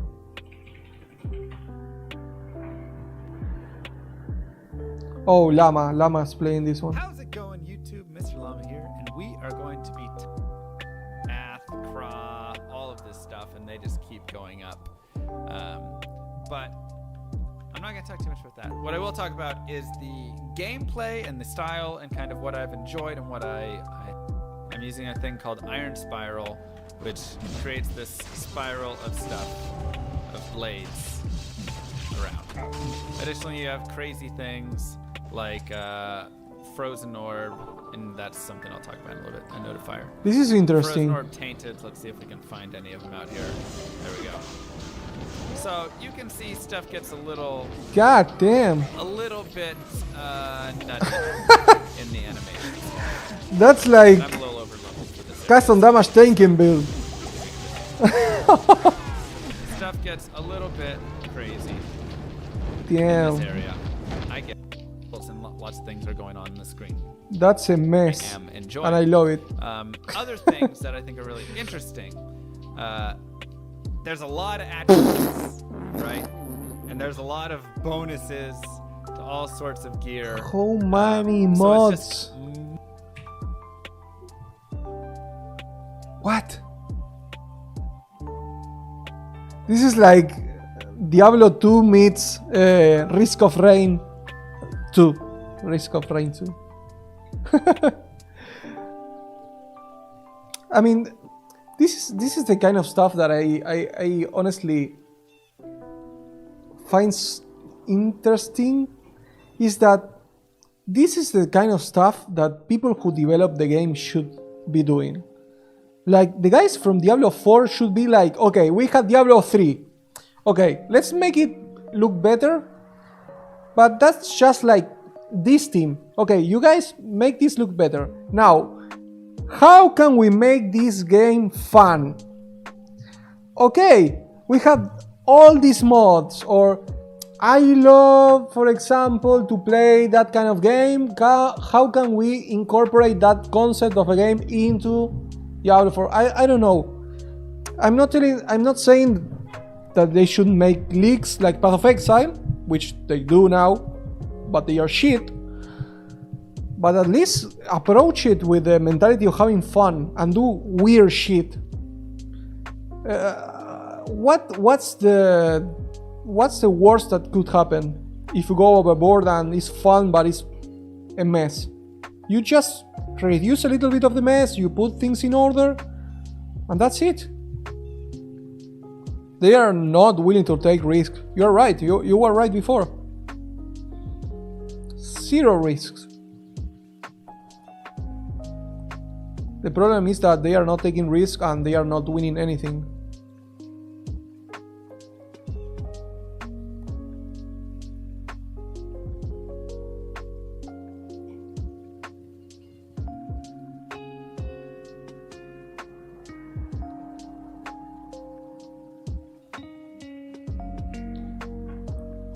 Do you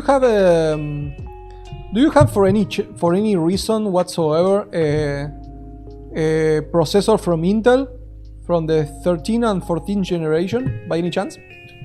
Because I'm actually buying a processor, a new computer for Path of Exile 2, and I was actually like this close to buying a 14900, and I saw that they are having a lot of problems. Basically, Intel saw that AMD was way ahead and they bumped like the clocks of all the processors, and they are crashing all the time. At least the 13 and 14th generation. I would just recommend you that if you buy a new one, at least from the 13 and 14th generation, you change in the BIOS of the computer the voltage, and you put everything on Intel specifics. because if you just run it with the default setup, you're gonna burn your computer, or it's gonna crash every single time. This happens with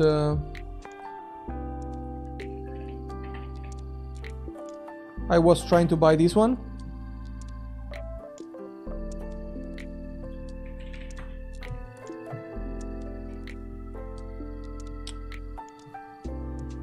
But they are having a lot of problems. So I'm just gonna wait. I'm gonna wait. If they solve this problem before Path of Exile 2, I'm gonna buy one. And if they don't, I'm gonna just buy one from the 12th generation. Like 12 900K. It's like 30% less powerful. But I don't wanna be crashing all the time. Or I don't want to burn my computer. Yeah, they overheat a lot. Because they came default from the factory, asking for a lot more voltage that they need. Like they come like not overclocked. Yeah, they come overclocked.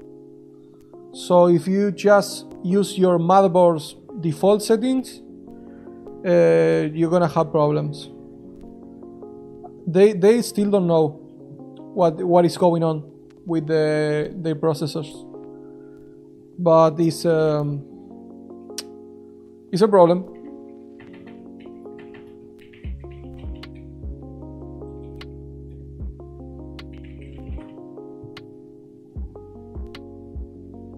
I've seen a lot of videos from J2Sense and Level 1 Techs and other people in the software and hardware fields, and it's bad. It's really bad, because if you are selling processors for a bunch of gamers, that's one thing. But if you actually you're actually selling processors for thousands, hundreds of thousands of people. Like Intel is selling these processors to companies. Like there's companies that come and ask for, give me 1 million processors for all my computing power, for all the whatever, and they are all failing. This is a huge problem for Intel, and they have to come up with a solution fast. I still rock with a... Yep.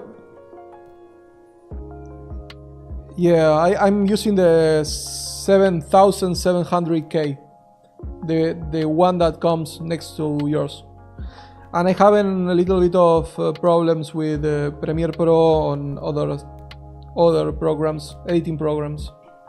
It's a little bit old right now. It's like 7 generations in the past. I feel for gaming it's perfect. I have no problem right now. But when Path of Exile 2 comes, if you want to actually stream it, I want to have like a little bit of an upgrade to that system. And this is killing me because I don't want to go AMD. I don't know why. I've been using AMD in the past, but I don't want to go back to AMD. So you are having projects on Photoshop. Are you actually a designer yourself? I think I can't remember if I asked this to you or Bruno.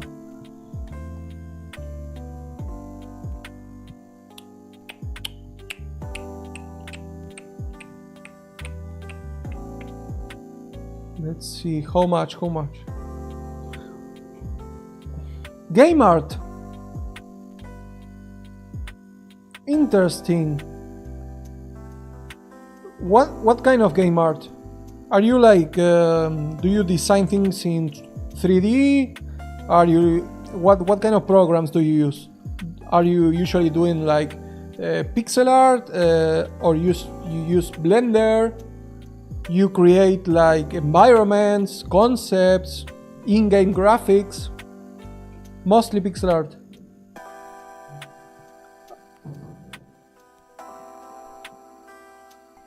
Oh, nice. Interesting.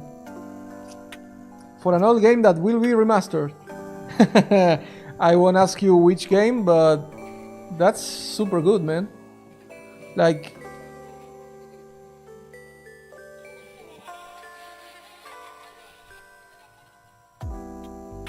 and it's like Borlia.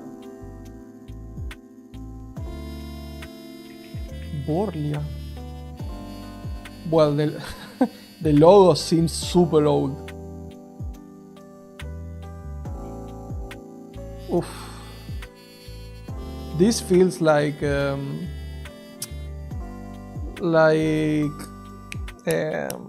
which was the name? Oh, this game that has like there's a 3 title that nobody plays because it's shit, and everyone plays the old version. RuneScape. This feels like RuneScape.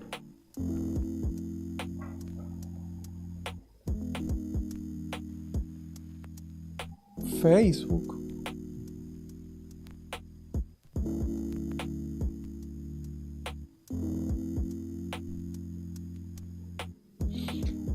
That's super interesting.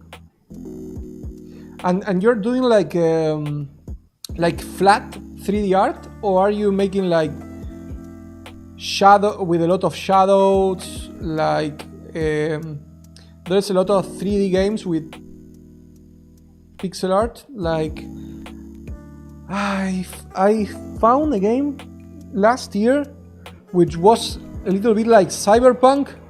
It was all pixel art and it looks absolutely incredible. It was incredible. And it was all pixel art. Hello, Matas Blasauskas. Matas Blausukas? Blasauskas. How you doing, man?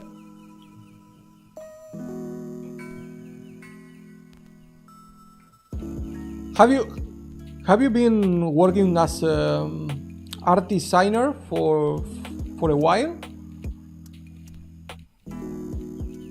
Because that could be quite interesting to have a talk about that. I'm actually searching for people in the art development field for another episode that I'm planning. It's not gonna be now, but in the future.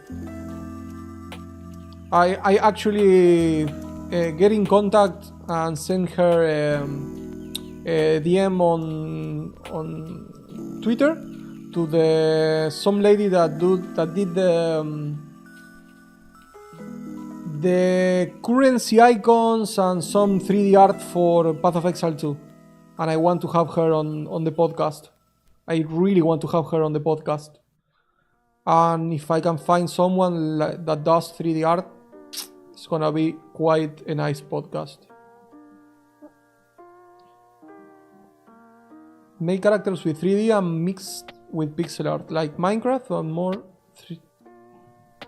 more. Have the heart on the chat right here, and I cannot see your.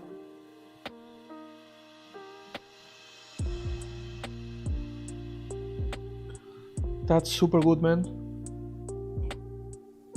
I encourage you, if you are willing, to give me a DM. You can just write me on Twitter or Discord or whatever you want, and maybe I can talk to you in the future, because I want to have people that works with 3D art.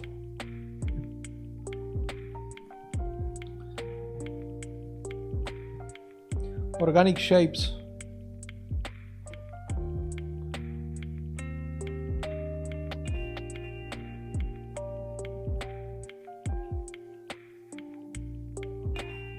Z is actually... I'm just too lazy to change. By the way, it will be pronounced like sh, just with Z instead of an S. Also, you can call me just... Okay, Matt. Where are you from? Because I'm sure you're not from an English speaking place. Is that like, what is that? Like Czech Republic? Like Greek? What is that? Glass sauce. Let me search your last name. Lithuania. Interesting.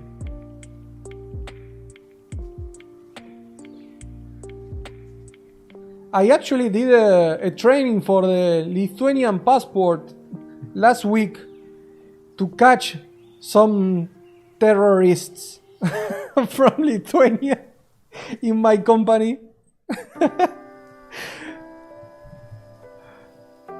You have a chatter, but really I speak a stereotypical Finnish rally English, so I'm not looking to get into videos. Yeah, that's fine, man. That's fine. You don't need to be on camera or just speaking on videos. Just having someone that is on the field is super interesting and super helpful, because I have a lot of questions.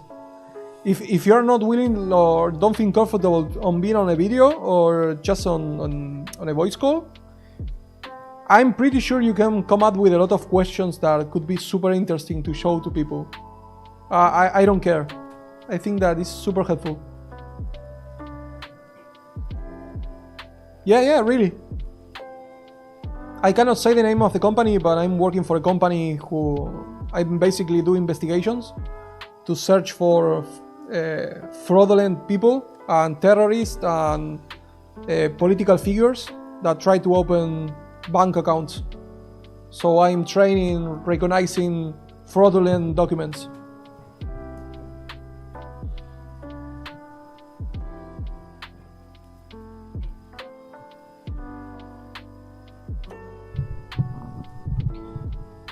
Ah, 30 minutes, guys. 30 minutes. Ah, so excited. Necropolis was so boring to me. I cannot wait to leave this in the past.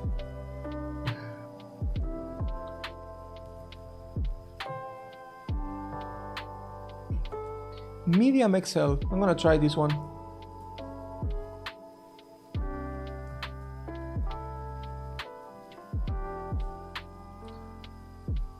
Let's see, Path of Exile is showing something else.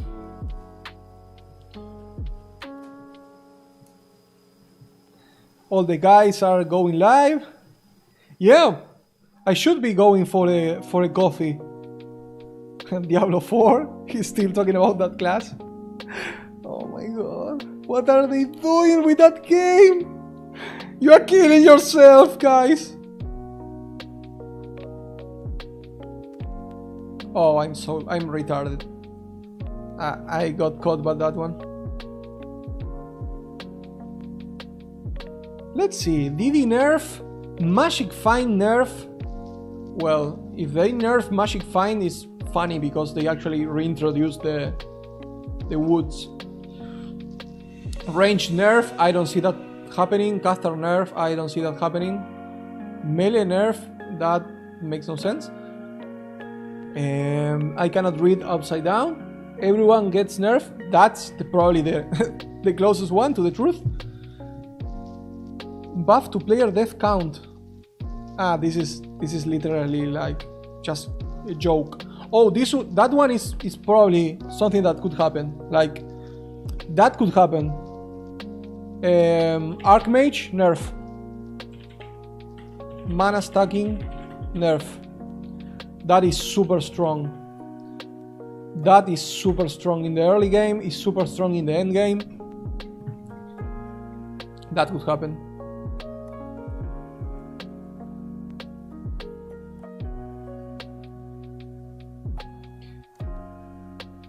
Once we are like 15 minutes away, I'm gonna go make a coffee, grab some snacks.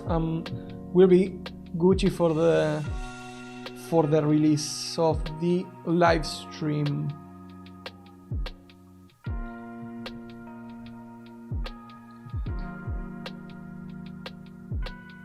Let's see, Path of Exile. What are you doing?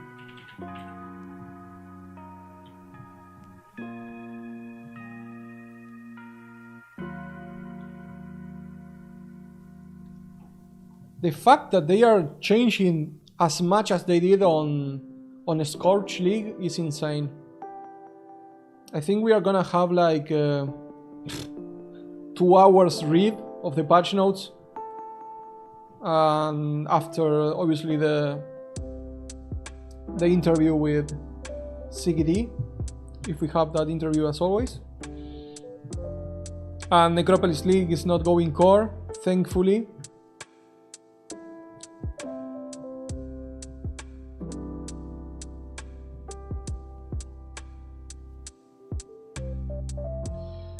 Necropolis was a mess.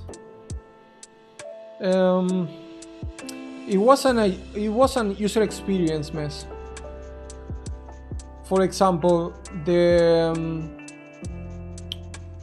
corpses were fine as a concept in terms of the league. Like, you get corpses and you craft things with the corpses. That sounds great, but the implementation was not that good. Because when you want to actually craft, you have to go to one place, grab the corpses, go to another place, You are like doing like this. Then the amount of maximum corpses that you could have was way too low. The fact that whenever you want to craft something, if you have few corpses, the thing that you craft is shit. And if you want to craft something with all the corpses, it's godly tier or shit. So there's not like a middle kind of thing. Either you create shit items or absolutely mirror tier items guaranteed. There was super bad. And the fact that if you want to do the mechanic right, you have to use a third-party website again, it's something that I don't want to see anymore. I don't want to see anything outside the game that is needed inside the game. That is not good design. That's terrible. I understand if you want to go use a website to actually min-max something, because that's just people who are trying to pull like the knowledge to the max and do some calculations, and okay, if I mix this with that one and you want to do that specific thing, you can, and you create a website, an Excel page or something like that, that's fine. But if the main mechanic of the game is crafting, and in order to craft you need to know like all the weightings of the items, all the mod that each item can have, all the tags, and you have to actually do like a full calculation on an Excel sheet. That's terrible, the game design. Sorry, it's terrible. And then the fact that you cannot skip the mechanic, that wasn't good either. The scarabs were, for my taste, there were too many. The fact that if you are a streamer, you can like go into a strat and make a lot of money, and after 2 or 3 hours you are that mechanic is off the market because something was changed. So if you actually have a job and you go to your home to play Path of Exile at night, maybe the mechanic that you were like thinking in your mind and theory crafting is gone. Once you try to play the game, it's gone. It's super volatile, the market. I didn't like it at all. Where I can find your channel Discord? My channel Discord, I don't have a channel Discord. I have my personal Discord. I'm gonna create a Discord in the future when I get more people to watch me, honestly, because right now I have like 2 or 3 viewers. Obviously, when I do the podcast, more people come, but there's no reason right now to start a Discord channel. I think, I'm not sure. Maybe I create a Discord channel with a few people and keep adding them, and over time create a community. Yeah, that could happen. Yeah, I can see that.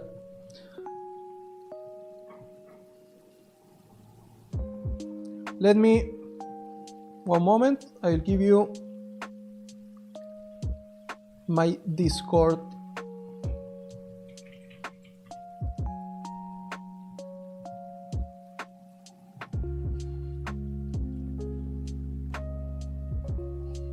I think that my Discord is on X or Twitter or whatever.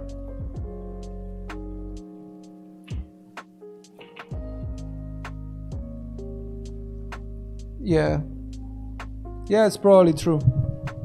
I just think that if you have like 2 or 3 people, it's like very small.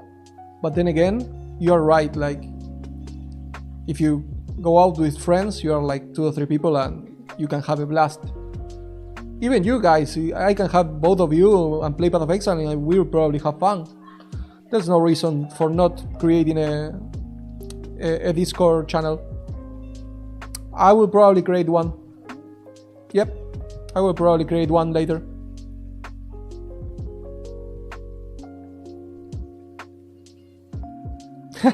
Delve is the best thing. It's the best thing that Path of Exile has created in terms of leagues. It's incredible, perfect. Delve is perfect as a league, and you can actually play only Delve, and that's it, and it works. You can level on Delve. You have an end game on Delve. You can get a lot of currency on Delve through bosses, through rings with curse on hit and that kind of stuff, with special mods. There's a lot of things on Delve. Right now, the only problem with Delve is that the fossils were super cheap. I remember the league. You won't remember this because this is way before, like, I think it was like no, it was an incursion. Was incursion? Maybe you can help me, Epis. It was incursion when the corroded fossils were, or the bloodstained fossils were like 13x, which now would be divines, but back then was exalted. It was like one fossil like 15 exalted, because with that one you can make the ball skills cost less, and back then there was a meta of playing ball skills with no reservation or very low cooldown for actually using the ball skills. Like, for example, I think Cute Dog was playing the ball skill that makes the lightnings fall from the sky. What was the name of the skill? The one that creates like a area of effect and then the lightning comes.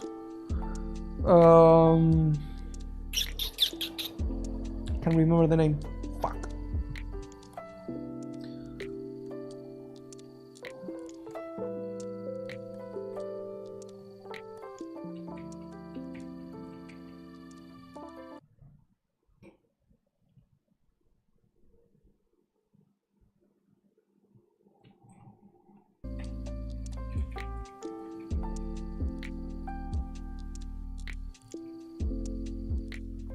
You can just write me through there. I will create the Discord server and add you later.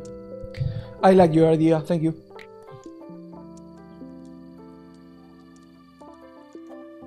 Oh, you actually play private leagues. I never play a private league. What do you think is the fun part of playing a private league?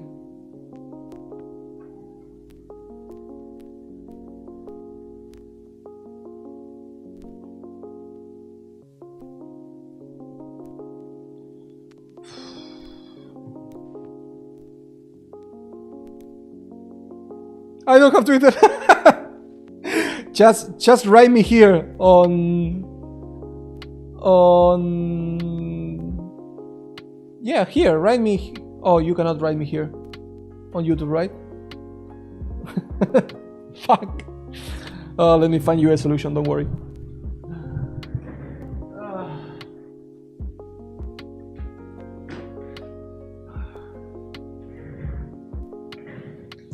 I'm burning. Right here is like 35 degrees. It's insane.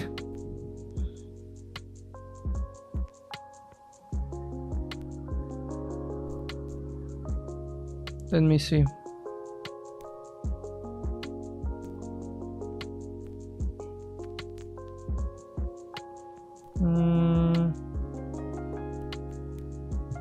Like this.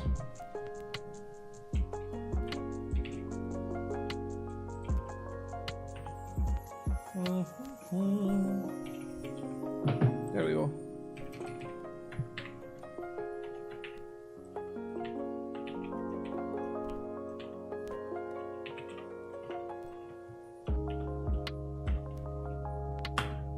There you go.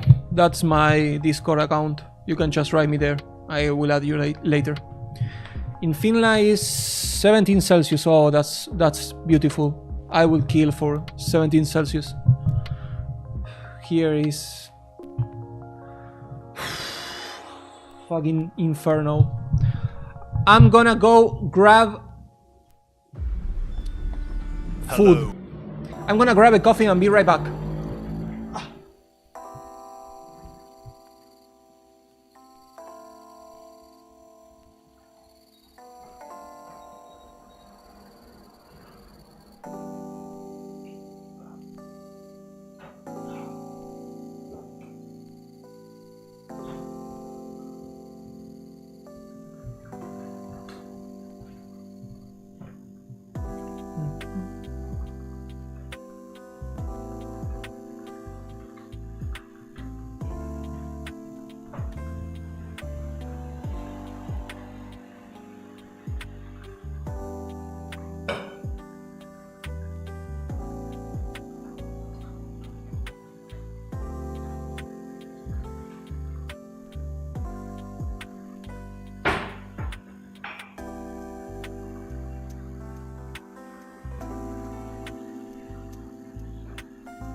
It's burning!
I'm back, I'm back, I'm back.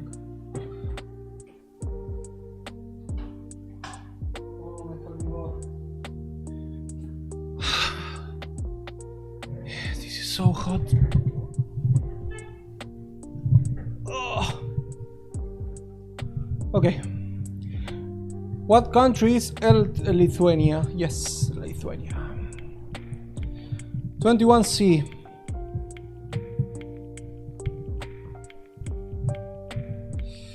Yeah, here. Let me. I don't wanna dox me accidentally. So let's just say here is very hot. Okay? You have to believe me.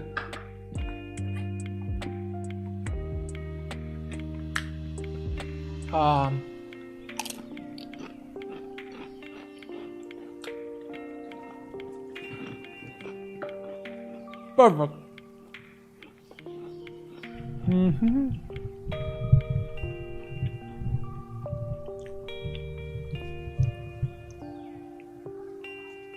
Let's see. We need to see this in actual Path of Exile.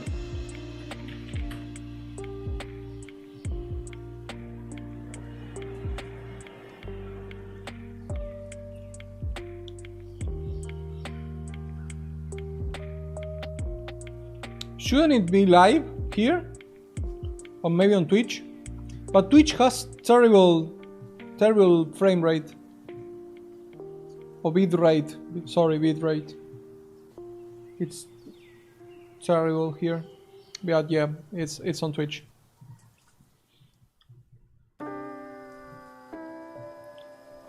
And the people are all login.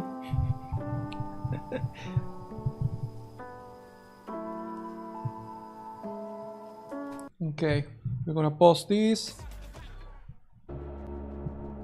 7 minutes. Okay. This is so good. So that you know, I'm not gonna talk a lot during the live stream. I want to actually see what they are saying. And probably you want that too, right? Every time that I see a streamer react to one of those, I cannot hear anything. So it's up to you guys.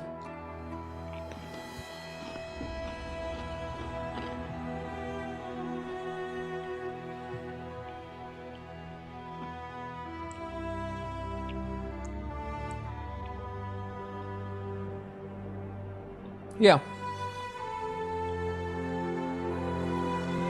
You are as excited as I am, and if I'm like, oh, wow, and what and I pause the video, I ruin it. So We're gonna watch it together, enjoy it, and then we're gonna discuss some things. 6 minutes.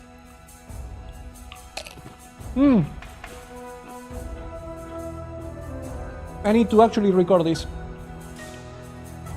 Okay, now I'm recording. The coffee's gone. And I'm gonna shrink this one because I don't want to. That one is gone. That one is gone. That one is gone. That one is gone. Perfect. Now we just go full screen. What more could you like? I think that's perfect. What do you guys think?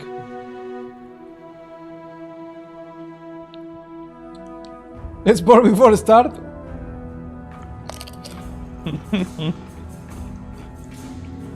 Let's go!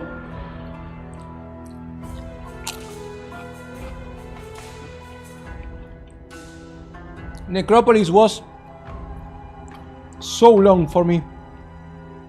It felt like an eternity.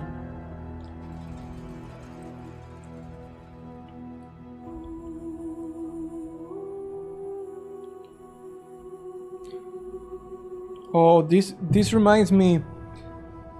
I miss the old soundtrack for Lioness Watch that they had to remove because the license for that music ended. But for me, it still is like the best song on Path of Exile. I don't know if you remember the old Lioness Ice music. Bruno, I'm sure you don't, but they had another song. Like the main theme song for Path of Exile was actually changed a few years back because the main song was from another person and they bought like a license for a period of time and it just expired. So sad that they didn't renew.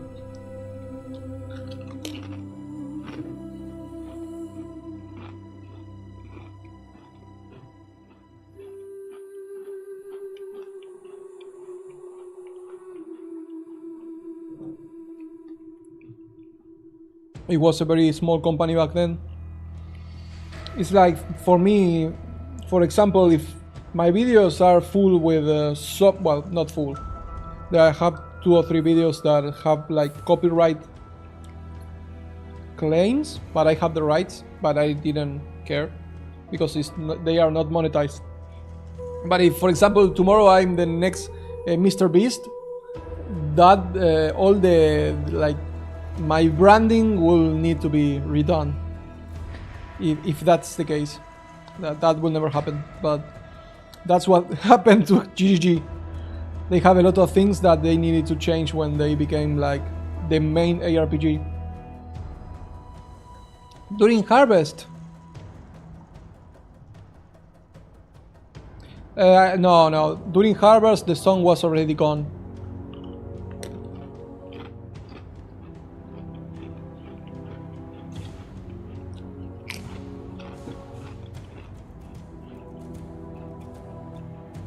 Let me show you, if I can. I have 2 minutes.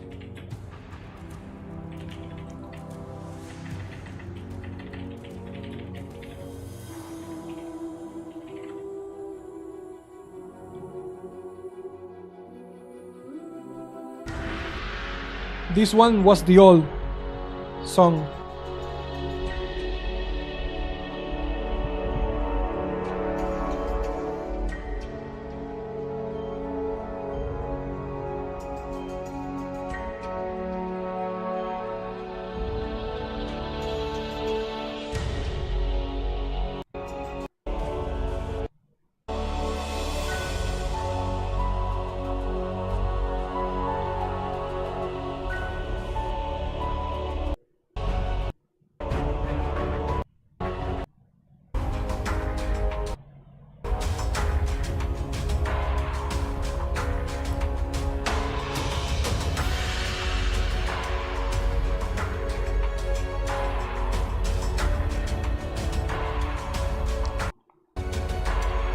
This song was super good. But now we are talking about Settlers of Catan. I'm sorry, Settlers of Kalgur. So let's just.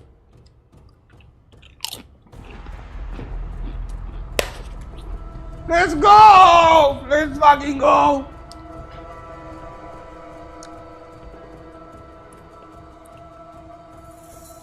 Buff Cyclone, buff Cyclone, buff Cyclone. Monkey needs Cyclone.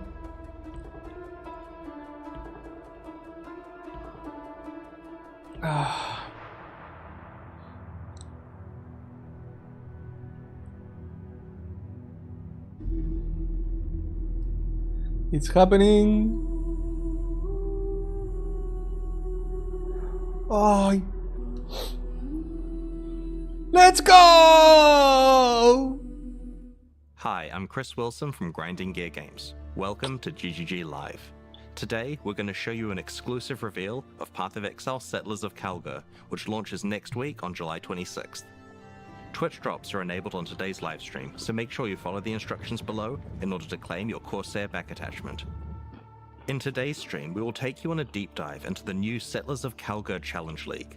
We'll cover the league mechanics, its new and revised crafting systems, a new trade market system for currency, some sweeping balance improvements including 2 Ascendancy class changes, in-game improvements, some further additions to the campaign, 2 Ascendancy classes. You will have the... We'll then talk about our console native port the releases Gladiator. and the features that come alongside them.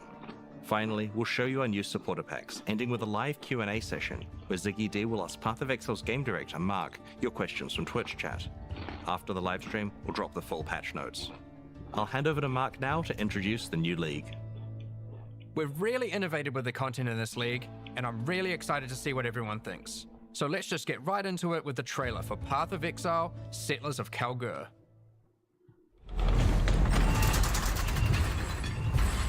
He's giving the baton to Mark. Mark is gonna replace Chris in the future, 100%. Rayclast is a cursed land. You'd have to be mad to settle here. And yet, welcome to King's March.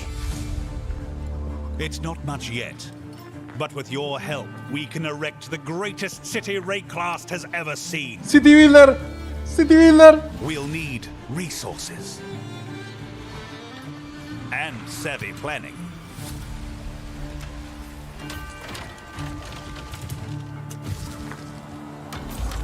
Soon we'll attract settlers, craftsmen, Recombinators! fortune seekers, They are back! and of course, pirates.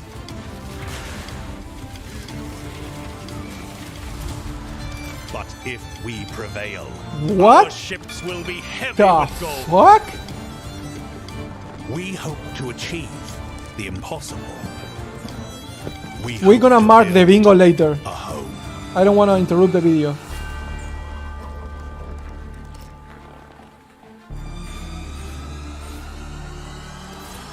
Oh! Yes! Currency! Another bingo! Another bingo! Oh shit! It actually happened!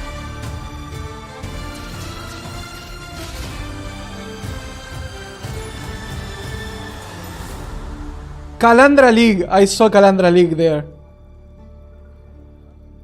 Oh shit. Oh shit.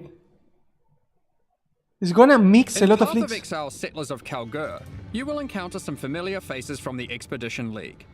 Danig, Rog, Tujin, and Gwenin are Kalguran people who are trying to establish trade between Rayclast and their homeland.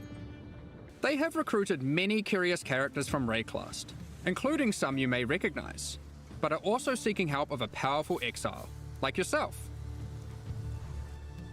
You will first encounter Johan, the King's Hand in Lionized Watch. He's there recruiting workers, traders, and exiles.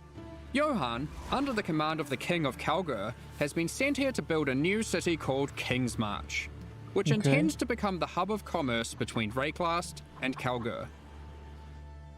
Soon, he will bring you to the planned site for King's March, which you'll notice has humble beginnings as just a tavern in a field. But with your help, it won't stay like this for long. It takes a lot to build a town. The Kalgurans will ask you to seek out resources that can be used to begin construction. On your adventures, you might find minerals such as crimson iron, which are veins of iron that have been overrun with corruption, spawning dangerous foes when you approach. Or Lacerate. perhaps orichalcum, which you will have to liberate from the demons worshipping it. Petrified amber attracts mindless, blighted enemies, while bismuth has a strong affinity to the elements and causes the area to become unstable. If you're lucky, you might find vericium, a material as valuable as it is dangerous, and guarded by very powerful foes. Each of Once you these is defeat a these different league. monsters, the deposit will automatically be tagged for mining. But first, we need to get someone to do the hard labor. This is of course a trade expedition and nothing is free.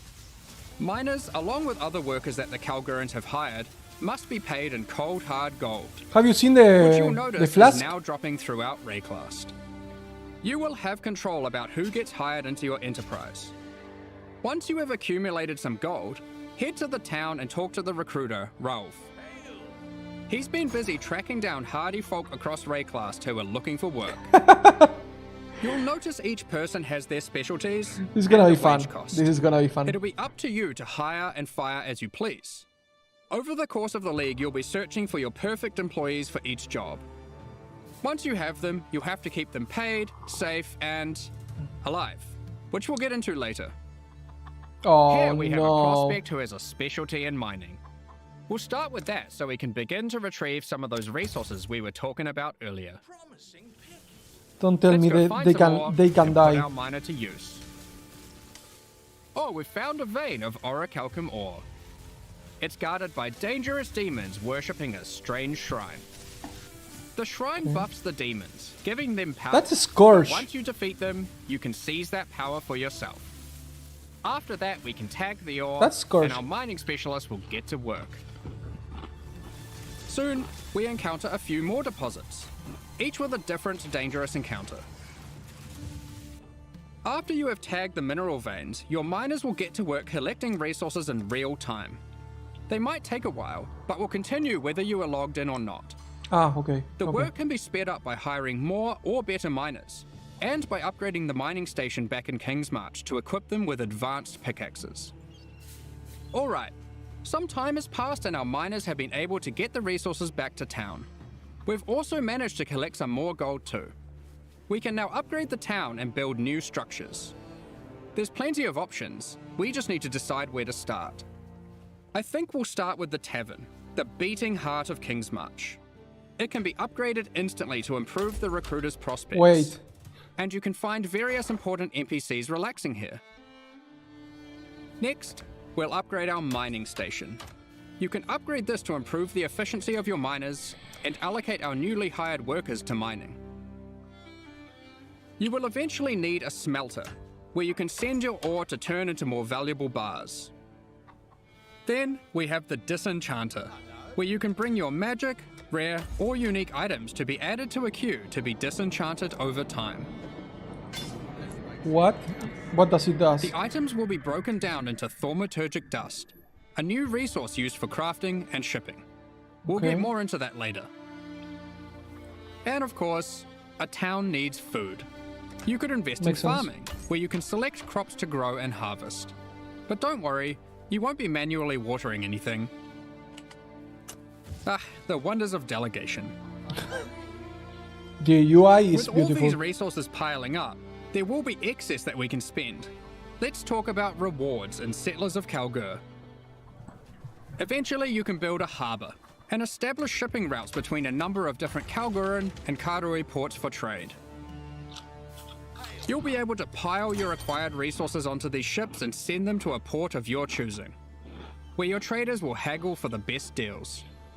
Each port will return specific rewards based on what you send them.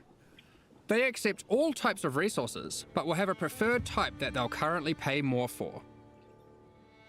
And you'll want to get onto this, because eventually you could be bringing in shipments like this. What? This, What? What the fuck? or even this. What the fuck is that?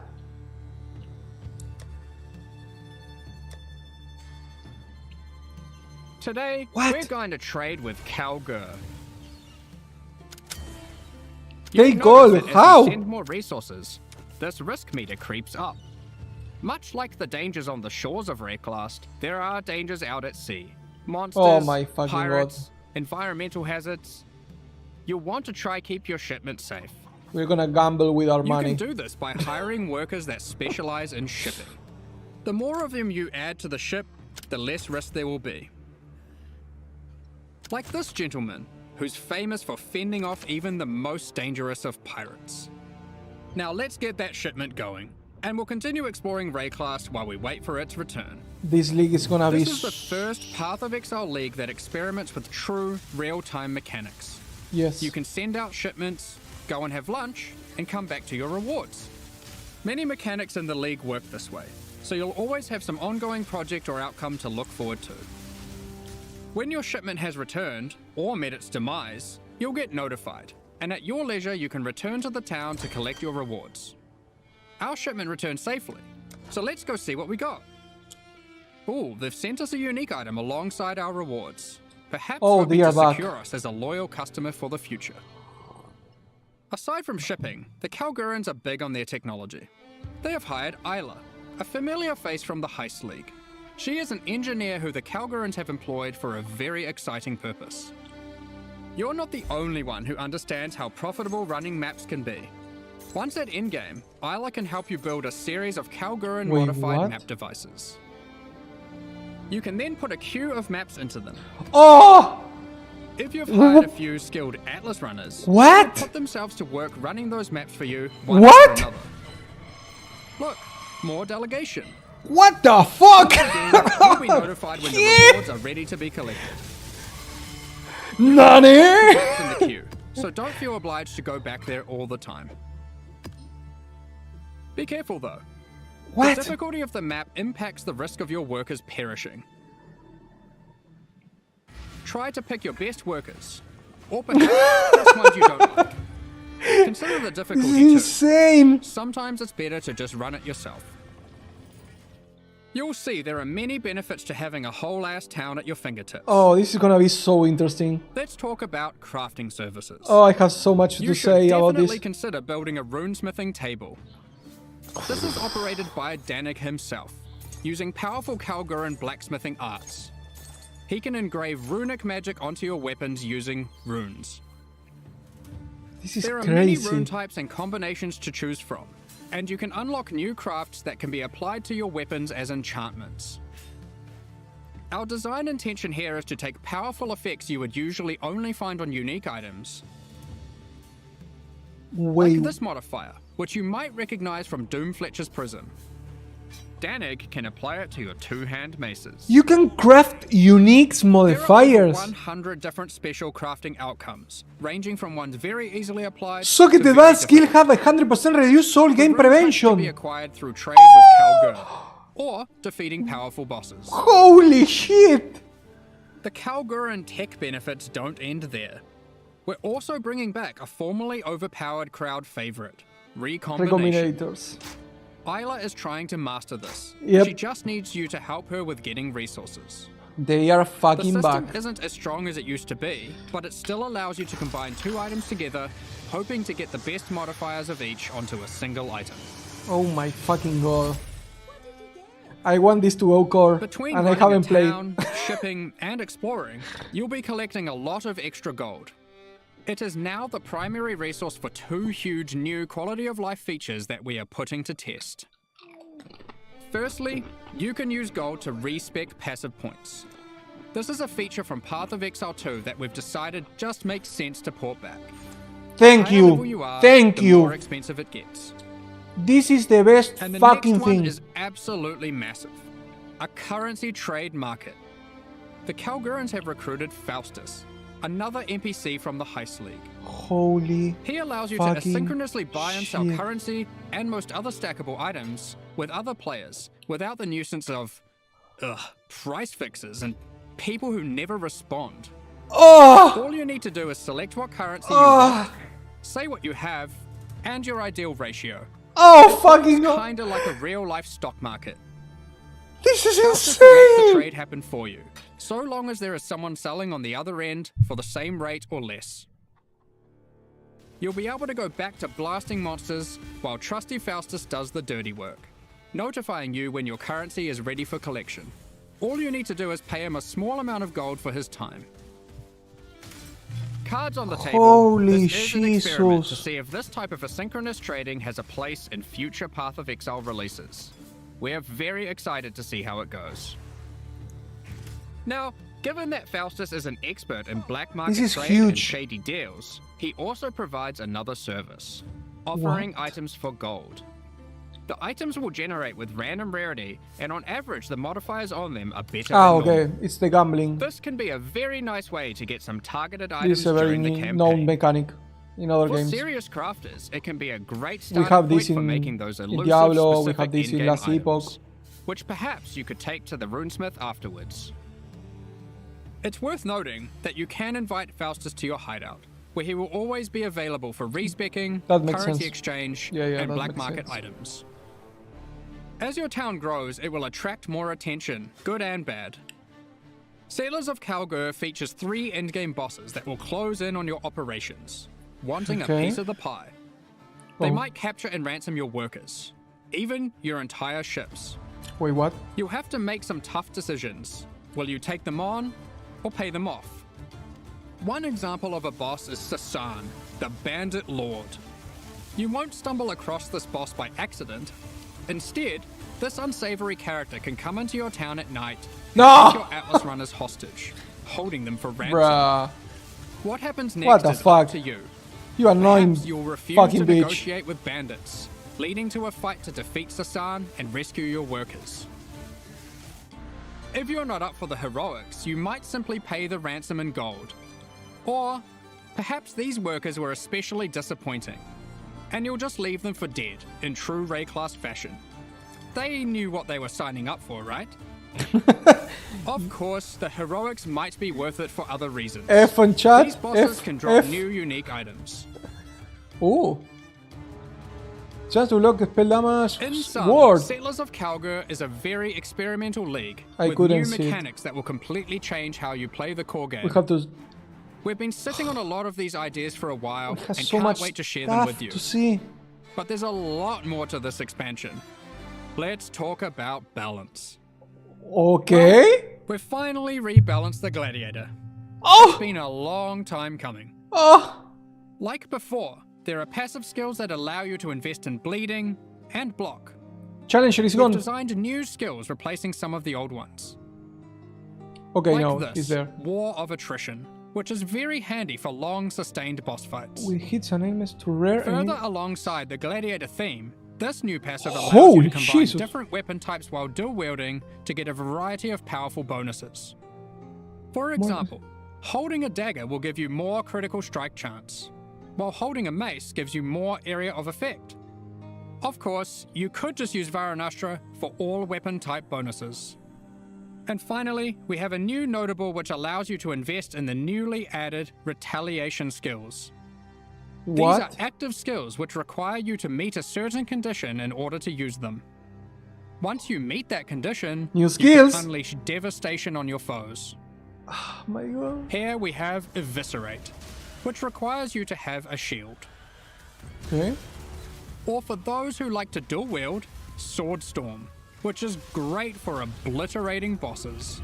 But what's the condition? Here we have the Divine Retribution skill.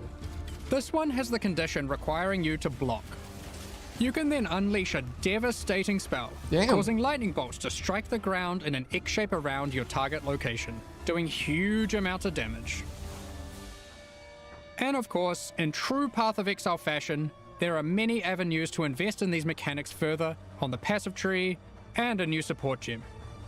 You are able to increase the leeway duration after More meeting the cooldown condition, reduction. reduce the cooldowns, or just increase their damage. The world's your oyster. The Gladiator wasn't the only ascendancy class we've changed. As we develop Path of Exile The systems, we Ranger. often find ourselves reusing mechanics, They're gonna change the increasing their Ranger. depth, and allowing more avenues to invest into them. 100%. As such, the Raider Ascendancy class Raider. found itself lacking, Of course. with many of its passives commonly available elsewhere.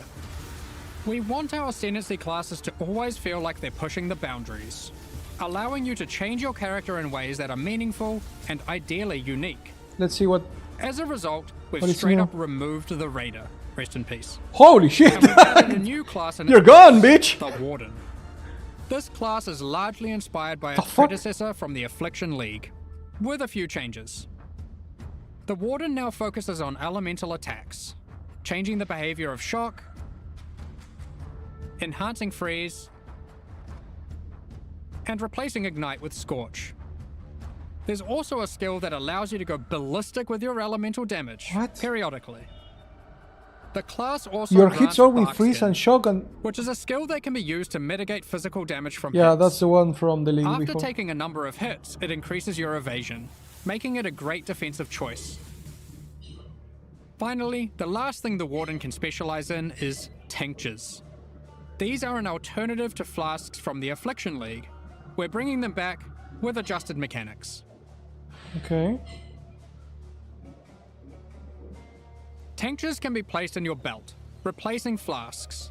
You can inherently only have one tincture active at a time, and it requires a melee weapon to use. While activated, they grant a powerful buff. They can drop as magic items, or be modified with currency to grant extra bonuses. Here is a prismatic tincture. This one increases 100%. elemental damage by 100% while active. You'll notice it has two extra effects. One is that it applies mana burn every second. Mana burn is a debuff that builds up while tinctures are active that causes you to lose mana, losing more mana for each stack. Holy shit, this is so Tinctures complex. also have a cooldown, so once you have disabled one, no other tincture can be enabled for a time. These changes make tincture use a more active and interesting choice than it was in Affliction. Both mana burn and the cooldown can be modified through modifiers on the tinctures or on the passive skill tree. If you think, Players will want to maximize their tincture uptime for sure. if you thought Here that we you have a knew couple Path of other Exile, tinctures. The Poisonberry tincture is excellent for poison builds. you don't. The Rosethorn tincture is the choice for those wanting to deal critical strikes. You might be wondering, with the removal of the Raider, where has the Frenzy Charge investment gone? We've added a Frenzy Charge passive skill to the Deadeye, Oof. replacing the Rupture passive Oh, that's skill. super good. That's super good. On top of Ascendancy classes, we have revisited Deadeye a is number of super core OP mechanics. right now. This That's time it. taking pains to ensure easy access through the passive tree, skill gems, and simple items. We don't want all the powerful mechanics to be hidden behind layers of complexity. Let's just rapid fire through the key points. If you Okay. want more detail later, you can read the patch notes, which will Okay. be dropped after the live stream. Be sure to let us know what you think. There's a lot of changes. Every so be time I prepared play for a Deadeye, bit of a shock to the system. I have like I 1 or expect 2 it will points take left several days for the that I dust to never settle on know this one. what to spend them on. Now, Firstly, we've Frenzy. made some drastic alterations to melee skills. Let me just rip this band-aid off. Melee Yes! totem skill gems have been removed. let's We're fucking go! trying to adopt a philosophy with melee going forward that, unlike other builds, it will be far less oriented around set and forget gameplay. You will deal the damage yourself, and you should be rewarded for doing so. You want it, you have it, the piece. To compensate, we have buffed the damage on almost every single melee skill. As the majority of this damage growth comes from gem levels, we have also made them cost more mana as they level, but it's nothing like the mana costs on spells. Okay, Here are some examples of the damage and costs before and after. let's Heavy see. Strike has gone from dealing 313% attack damage at gem Holy level 20 Jesus. to a massive 552% attack damage. That's a lot It's of... also worth noting it no longer knocks enemies back. And And also, Sweep has gone from dealing 281% attack damage to now dealing 664% attack damage oh, at gem okay, level okay. 20. But it doesn't have the These other are physical. just two examples, but the majority of melee skills are now dealing approximately 75% more damage at level 20. Holy Of course, shit. with melee comes close proximity combat, so you need some good defensive options. Cyclone League? New base types with higher defensive values will now drop throughout the endgame. As you reach yellow, red, and purple maps, you can expect to find higher tier base types in each. For example, Val Regalia and Hubris Circlet are no longer the best in slot items for Energy Shield. There are new base types that surpass them. But they have the Combined with some same quality changes, artwork. which we'll talk about soon, you Why? can now get better items than ever before in these slots. To compensate, we have reduced the amount of flat evasion and armor from the Grace and Determination auras. But overall, you're getting more defenses than before. Okay, but On top of this, we have buff life modifiers on magic and rare equipment. You can now get as high as 189 additional maximum life from a single modifier on body armors, and more on other slots too. holy Count's shit. Heart has also finally been restored to its former Let's glory go! and once again grants Legacy 14,000 comes hard! maximum life. I mentioned Legacy comes quality. hard! Quality on weapons and armors is being changed to We are apply playing Righteous Fire multiplicatively. again. In other words, weapons with full quality will give 20% more physical Oh. damage, and armor with full quality will have 20% more local defenses. For melee, this will mean a damage increase for almost all builds using physical damage attacks. And it will mean more Holy evasion, Jesus. armor, energy shield, and ward for Look at all that builds. ES.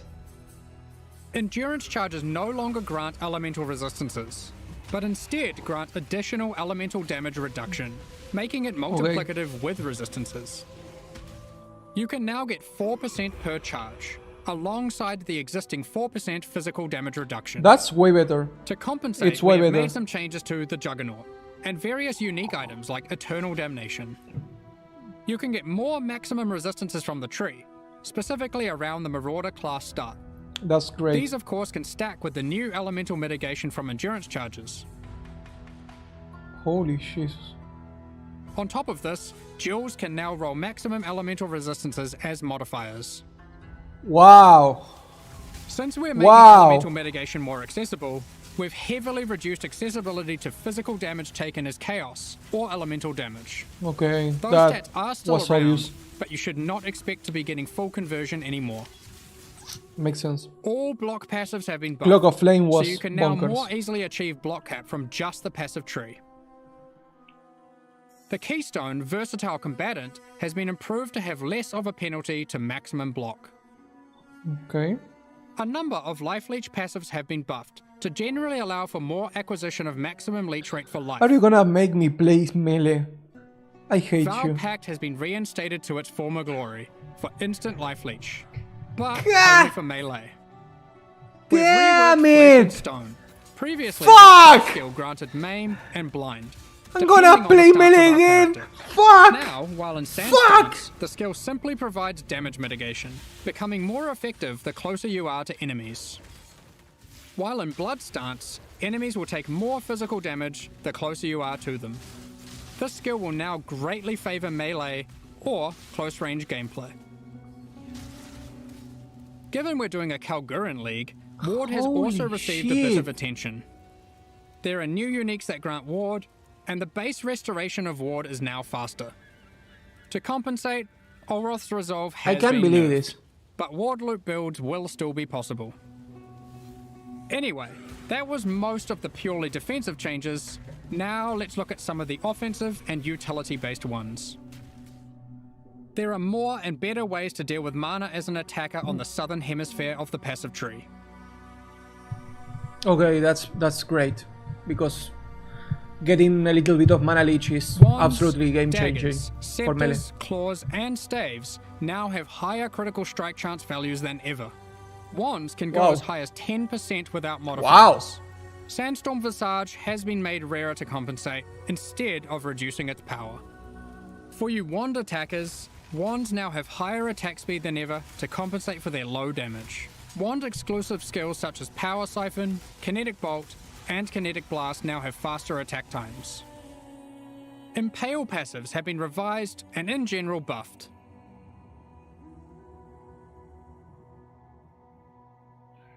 The buffs granted by gonna play Warcries are fucking now simpler Cyclone. but more No way.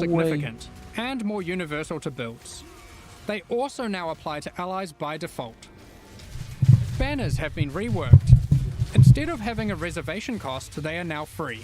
Oh, However, they don't grant a permanent buff. Banners now need to be placed for the effect to be active. However, once placed, they are far more powerful than before. Additionally, there are new ways to prolong the effects and more ways to invest in them than ever before. yeah, but that's just the new totems then. Rage has been made more fundamental and discoverable. God damn it. Rage is now multiplicative attack damage, but no longer inherently grants attack speed or movement speed. It has a new cap, and you can find many new passive clusters that allow you to invest into the mechanic.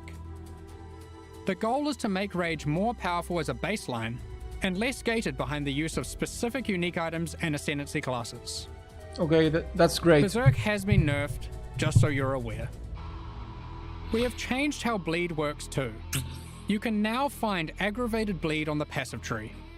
When applied, all bleeds on the enemy will deal damage as if the enemy is moving for the remainder of their duration.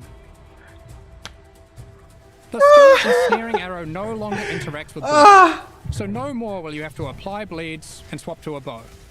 You can now achieve the same result using aggravated bleed passives without the annoyance. Rupture from the Deadeye has been turned into a support gem. We've added the new Overexertion support gem, which highly favors slam builds. Now, it's time to look at a hot topic, Magic Find. Oh, In the shit. Settlers of Kalgur expansion, we are going to be removing item quantity bonuses from all character items. This will not affect existing items in standard leagues. Magic Find is intended to be another access gear you can scale once you have achieved the power you want. Nice. With item quantity being only available on unique items, this meant if you wanted to get the most out of it, you had to be playing a very specific build. We still want people to be able to invest into Magic Find, but now only through item rarity. This can be So obtained many on options. a number of rare item slots, and by a much larger number of builds. What about Ventor's Gamble, you might ask? Here it is now. Oh, my efficiency. This is one of the biggest balance patches we've ever done. I can't promise that existing builds will all be safe. This is Even fucking we aren't able to predict all the outcomes here, nor have we even gone into every single change. Just the major ones. I don't know, man. Balance is hard. But the sheer number of new, viable options is exciting, especially for melee. And we're determined to drag the game in a better direction. Be sure to read the patch notes after this. It's going to be a ruckus. In 3.24, we overhauled the engine. Oh, we are not done, guys. We We are not done. And reworking Scarab. Don't go to We sleep. want to continue to improve these systems and introduce more exciting in-game content every league. 3.25 is no exception. Let's check out the myriad of changes coming in Settlers of Kalgur. First up, we are changing many Scarabs. Okay, We won't go makes into sense. too much detail here to avoid getting lost in the weeds, but here's a few new ones. Be sure to check out the patch notes after this for more detail. We've also added an additional map device slot, which will be unlocked upon completing your first 10-way Maven encounter. This simply allows for more combinations of Scarabs and maps, resulting in more difficulty and more rewards. This is on top of the existing additional slot that can be unlocked by completing your first Tier 17 map. There are now 6 map device slots in total. I think that You might have that's seen our teaser, where we just revealed for we'll be juiciness. adding new special encounters to the in-game. One such encounter is the Nameless Seer, lurking in Okay. Tier 16 and 17 maps. This NPC will give you a selection of unique items, and you can pick one for free. In Okay. Tier 16 maps, he now has an additional feature, where you can scry a map. This allows you to swap the divination card drops of the current map with another map on your atlas. Just one caveat. You cannot have the same map be in multiple swaps at the same time. If you want to undo your choice, you can use a scouring orb on either map on your atlas. Okay. We've also made some updates to a couple of leagues. Blight! Blight Look. has been updated with some atlas passive skill changes. and double anointed amulets can now drop in blight ravaged maps. We've also introduced a new type of oil that can only drop from blighted and blight ravaged maps. What is Ritual has also been updated. You can now find one new and many reworked base types, new unique items, pacify? corpses you can use to raise as specters, Oh, they're bringing back corpses. and occasionally a fragment, granting access to the King in the Mist's boss fight from the Affliction League. He will drop a number of unique items that were familiar from the League, but not that which was taken. As it is now that which was taken away. Go fuck yourself. However, he now drops a different modular jewel that you might recognize. Oh from the Metropolis shit! League. They are back! The Adorn is back! No! The Light of Meaning. In What? Tier 16 and Tier 17 maps, you can now encounter the Wildwood, also from the Affliction League. In case you missed it, the Wildwood is a mysterious forest fraught with danger. In the darkness, you will find magical wisps yearning for freedom. Upon releasing them, they will empower the monsters in your map, promising more danger but more rewards. You may also find random sentinels on the ground near the start of your maps, from the Sentinel League. What the fuck? In a similar way to before. They aren't items, but you can click on them and then they can be activated in that area at any time of your choosing. Upon activation, they will buff monsters around you, increasing their difficulty and rewards. Oh, And this is here's gonna one be for so those much who like fun. to live dangerously. You may occasionally find a reflective mist from the Kalandra League. It has two outcomes. It could drop a jewelry item with randomly enhanced or inverted modifier values, or it can give a reflecting mist item, which can be used on an existing piece of jewelry to perform Yeah. the same action at a time of your choosing. Okay. Good luck! There's many other small changes to League content. We're removing the first 15 most boring waves of the simulacrum and rebalancing its rewards to improve the chances of finding Yeah, unique yeah, they're items. going all in. I think We're that's also because adding this is some of the the... beasts from Einhar's Memory of Harvest Beasts to the core pool. This This is the one Black of the Morrigan. last...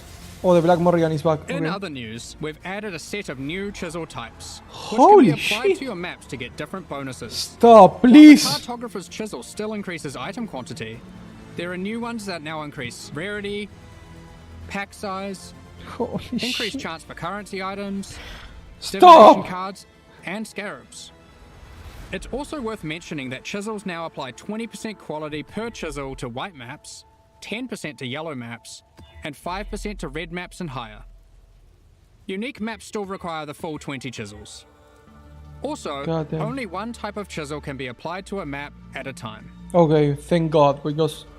During It's gonna be 324, insane if we not. made a change to Tier 17 maps that allowed them to be rerolled with Chaos Orbs. Okay, thank God. We are now expanding the currency types that can be used on them to also include currencies like chisels and Val Orbs. Ultimately, the only restriction Tier 17 maps now have is that explicit modifiers cannot be removed from them. We have also revised the difficulty of these maps, as they didn't quite hit the mark. Yep. The monsters in them now have substantially less life and deal less damage, Okay. meaning Tier 17 maps now better fit into the progression between reasonable. Pinnacle and Uber Pinnacle content. They were fucking stupid. Lastly, we've adjusted the drop rate of Valdo's puzzle boxes. Yeah, they're gonna be easier now. Previously, we were adapting its drop rate based on the possible outcomes selected by supporters. So many supporters really wanted Mage Bloods, so the box was hardly dropping. Thus, we have drastically increased the drop rate of the box, but reduced the probability of getting chase unique items from it, like Mage Blood. Makes sense. Overall, we have taken care not to reduce the number of Mage Bloods total in the economy. We figured it was better to have more tickets for fun rather than barely seeing any boxes in a league. We've been hard at work improving the Path of Exile experience on consoles. With native ports for the Xbox Series consoles already being This released, means nothing and to me. PS5 I don't on the know near about you horizon, guys, but the game now takes full advantage of the console hardware. the amount Loading times have been reduced even further, pop-in has been reduced, and the amount of stuff that we just got here is fucking insane. overall visual fidelity has been I improved have to go for back all new and generation watch consoles. the video again, pausing every 10 seconds. They are going all out on this league because they know that people are gonna switch to Path of Exile 2 very soon. And they are going full on stuff. With these upgrades, we also support variable refresh rate TVs and monitors on PlayStation 5 and on all Xbox consoles. In the options, players can now choose which aspect of visual fidelity they want to focus on: resolution, image quality, or target frame rate. In 3.24, we added some new encounters and secrets to the campaign. This is gonna be the Settlers of bandits. Kalgur, we're adding even more. We're not going to spoil them all here, but keep an eye out for anything unfamiliar on your adventures. Who knows what you'll find? Guys, if you go into the prison, you have to find a secret underground bunker underneath the refinery, guarded by powerful robots. I wonder what's been hidden away here.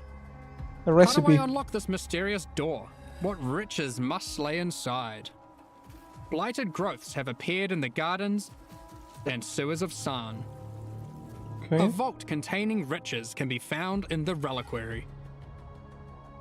As you might have seen in our teasers, If you go to we've been working on.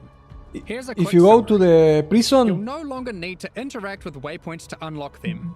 You can if you just go to walk the by prison, there is a secret door that gives you a lot of flasks, and most of the time it will give you like 2 or 3 Quicksilver flasks. So go there every single league start. but we'll be adding more over time. You can now see which divination cards drop in each map by hovering over them on your atlas. When you die, you can now resurrect without having to reactivate all your reservation effects, like auras and heralds. Yeah, we saw this one. You can start harvest encounters with just a single action. I won't touch harvest with a stick. The amount of quality provided by currency items like whetstones is now based on the item level, rather than item rarity. Those currencies now apply a 20% quality to very low level items, with that amount reducing as the item level increases. Next up, we're going to be talking about our new league supporter packs. Let's see. Today, we're launching 2 new series of supporter packs. Okay. The Paladin and Penance packs. The Paladin! Each tier Before contains the suck pack's that, full face bitch! value in points, alongside several exclusive microtransactions. These Please. packs are only available for the duration of the Settlers of Kalgur League, and will leave the store forever when it ends. As always, the microtransactions in these packs are purely cosmetic, and do not affect your character's Let's see. power or progression. They in have been any cooking way. with later supporter packs. The Paladin series of supporter packs contains 6 exclusive microtransactions. What the fuck is that? Adorn your weapon or shield with the Paladin weapon effect. What the fuck is that? Make a show of leveling up with the Harpy flyover level up effect. Okay, they are terrible. Equipping the Divine Paladin armor set will periodically cause slain enemies to be consecrated and laid to rest. That's cool. This set also comes with a matching back attachment. That's Both the insane. helmet and back attachment have options to display the radiant glow, or not. You pick. That's insane. I like that. The Divine Judgment finisher effect locks onto unique enemies before obliterating them with a laser That's from cool. the heavens. May your critical hits resonate across Rayclast with the Cleric's Bell. Oh back shit! I need that one for my custom crit. Invite your Oh, friends shit. to spend a day at the races. No in the fucking Vast way. Dairy Race course. Add rowers to the track to race them against each other. What the fuck? Or you can just spectate from the sidelines. What the fuck? The Penance Pack series also has 6 exclusive microtransactions. With the Penance back attachment equipped, a repentant soul is chained to your back and lashed with lightning. Ouch. Place none other than the Trial Master in your hideout and have him comment on your chaos.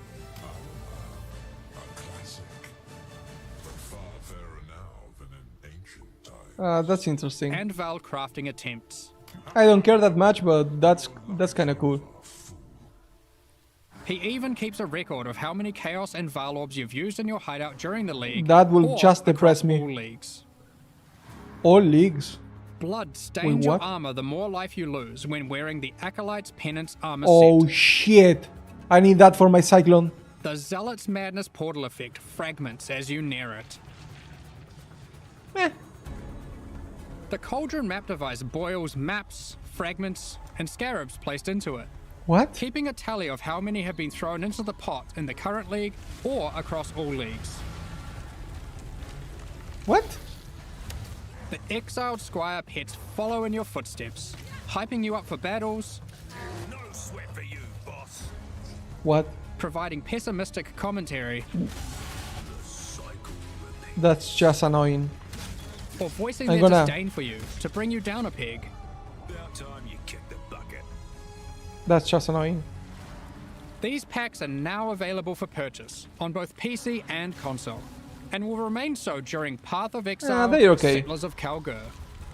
The racetrack is fucking hilarious. Meanwhile, the Solar and Eldritch packs leave the store forever at the launch of Settlers of Kalgur League. So now's your last chance to purchase them. Thank you so much for your ongoing support. Now, we have one more thing to announce before getting into the Q&A. What? We are soon going to be running a small closed beta test for Path of Exile 2. We have been taking signups for the Path of Exile 2 beta tests over at pathofexile2.com.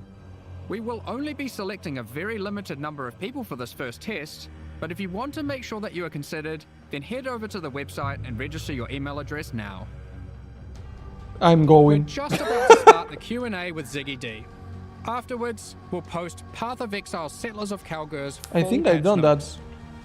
With release at the end of next week, Just our to be community sure. team will be posting crucial information you'll need for Settlers of Kalgur's Just to be release. sure. Keep an eye on the news. And the website is On release down. weekend, we expect to launch the new mystery box and this season's Kerax Vault Pass. Website is down. Thanks for joining us today and checking out our latest developments. It's down. We're It's looking down. forward to building our towns alongside you, trying new builds, slaying monsters, and exploring new in-game strategies Yeah. next week. We'll begin the Q&A shortly, so please get your questions ready. If you don't have like a YouTube channel or you don't want to create content, it's better to just go blind when it releases. 100%. I will do the same. But I'm gonna...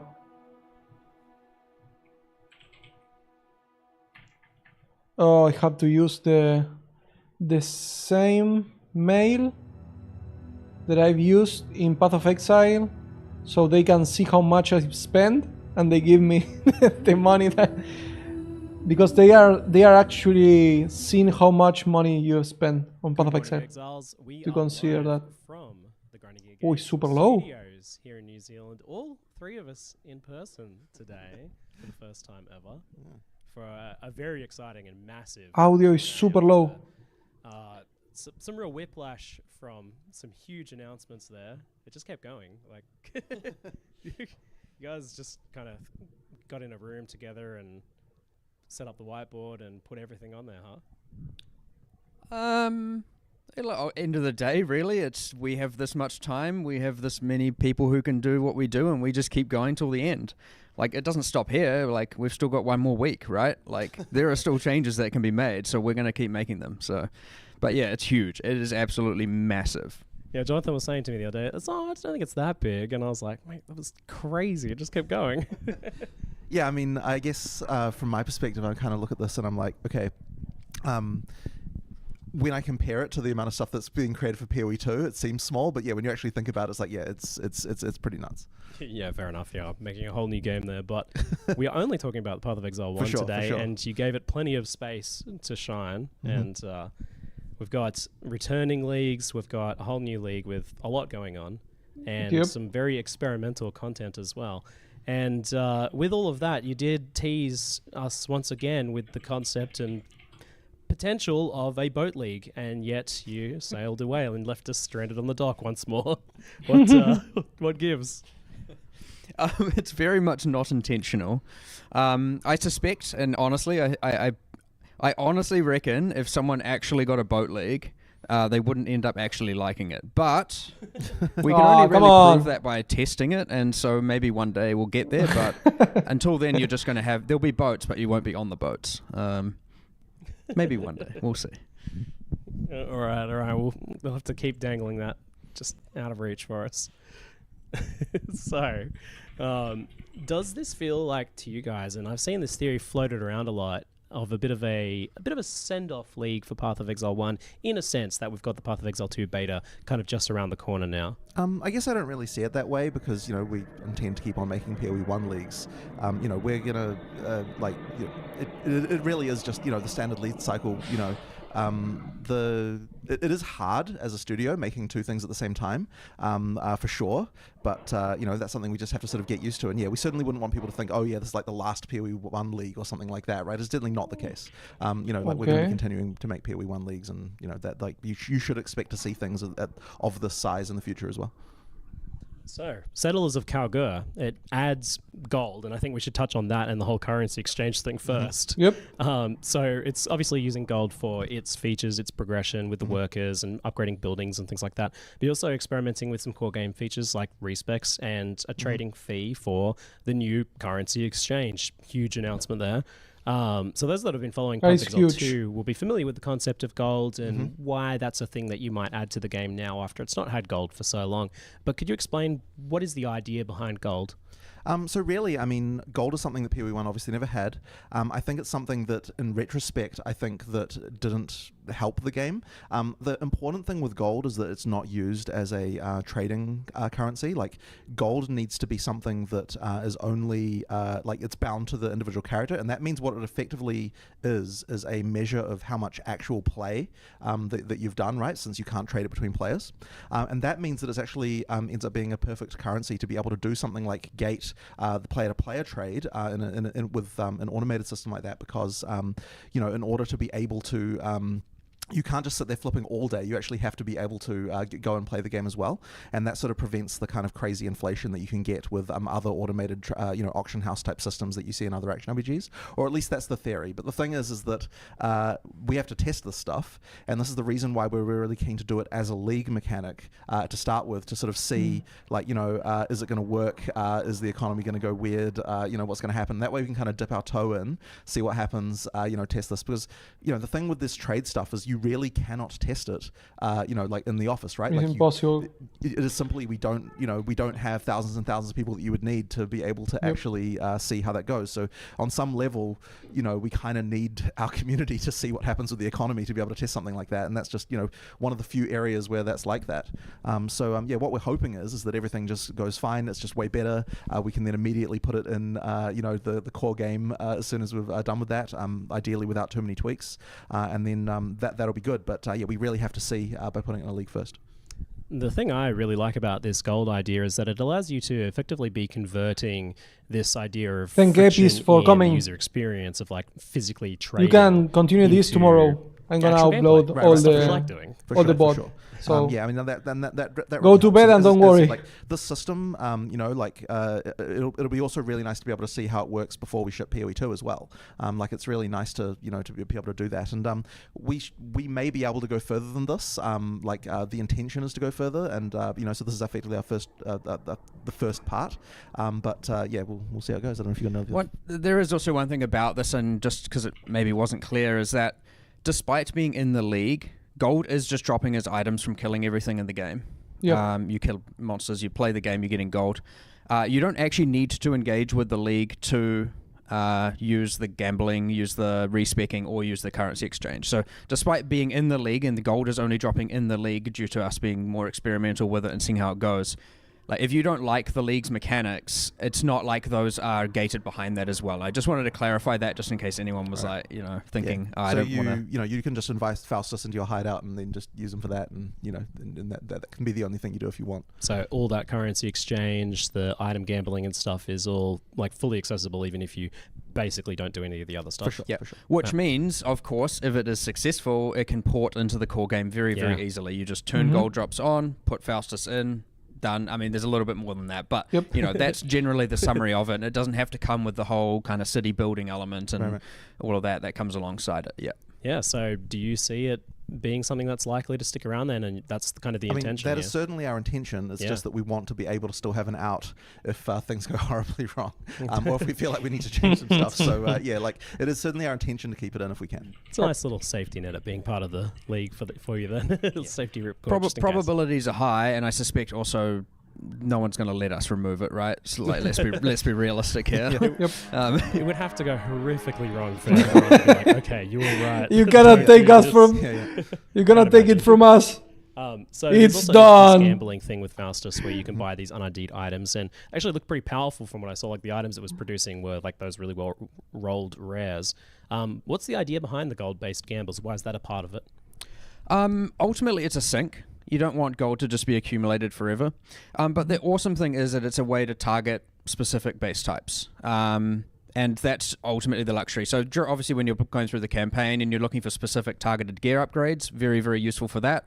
And it, as you get higher and higher level, I guess as you upgrade your tavern, I guess technically sort of, but also as you just get higher level, it upgrades the modifier tier rating, which was a term some people might not know, but it was used in Necropolis League, which effectively cuts off the bottom X tiers that can generate. So the items by endgame will be generating with a minimum tier higher than something, and thus they are pretty powerful items. It's worth mentioning that like there's quite a lot of changes in this league around the idea of how can we make rares more viable than uniques. Like quite a lot of the balance things are actually around this idea, and that extends to things like adding more base types higher up and so on to make it so that there's like that they can compete with uniques more. The higher tier life mods, all of this sort of stuff, and the gambling and the ability to get rares this way as well is like once again another part of this. So we really want to try and make it so that and the reason why that's important is because if like Mark said in the video with the item quants problem as well, that was one of the other things that sort of meant that you had to be tied to specific uniques, like for sure. And so we just wanted to remove more of the barriers that allow people to just be able to use rares, and then that opens up for more different build types. Like if less uniques become mandatory. So that's as I said, it's just another one of those things that kind of affects that. So with that being an attractive expenditure of gold, how much do you want players to be able to trade currency freely between each other with this very fast and asynchronous currency exchange system? Like, obviously, gold is your ability to control how much of that's happening in terms of volume. How liquid do you want any currency orb drop to be? So for currency in particular, we're fine with like a very high amount of liquidity.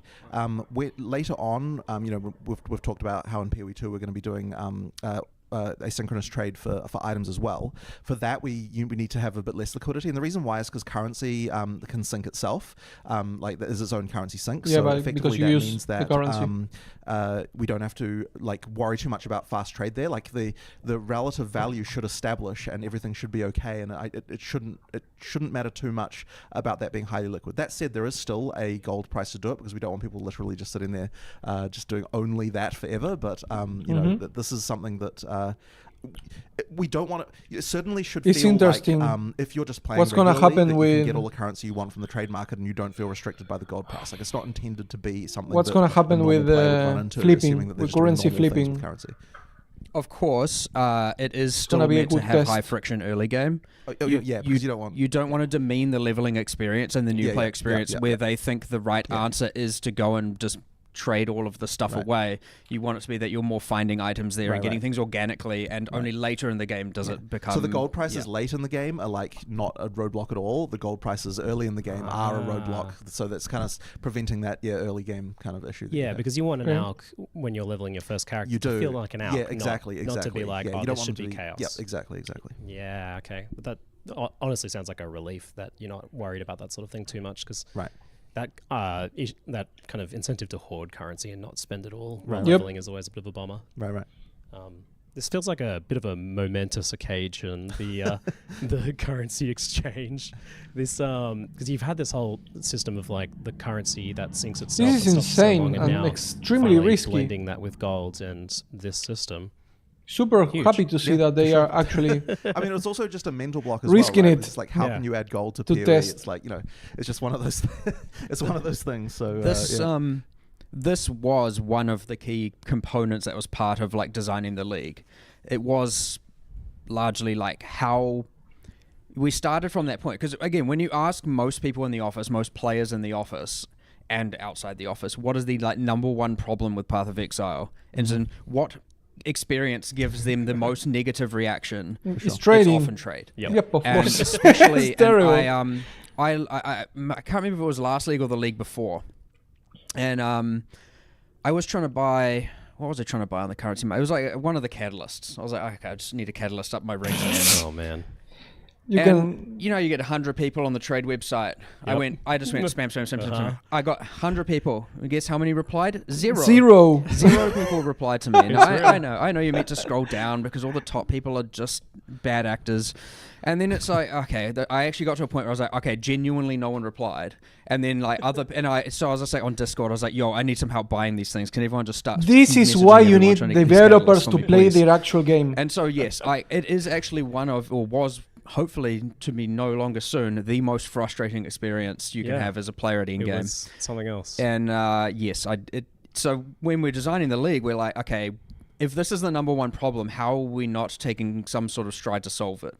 And so that's kind of where, well, it almost acted as the basis of how can we build something around that, because then it's gold, and then it's like, what can you do with gold? And then we just extrapolated from there into all kinds of things. So yeah, I like that a lot of what we're developing now is coming from a how can we solve actual problems first, as opposed to just, as opposed to entirely like how can we add cool content. It's like how can we do both these things at the same time. And I feel like a lot of what's going on in this patch is with that philosophy, as opposed to just here's cool stuff. It's solving problems and adding cool stuff at the same time. I love this trend of you just this doing is the one of thing the we biggest do patch and being I've like, seen. this is awful, just like you said. It's gonna take a life. Actually awful. I tried to in that live stream. I tried to actually voice go my through. disgust at when I talked about price fixes and people who don't reply. But like, if you had got my actual emotional reaction, I would have probably been screaming a little bit and raging a little bit more.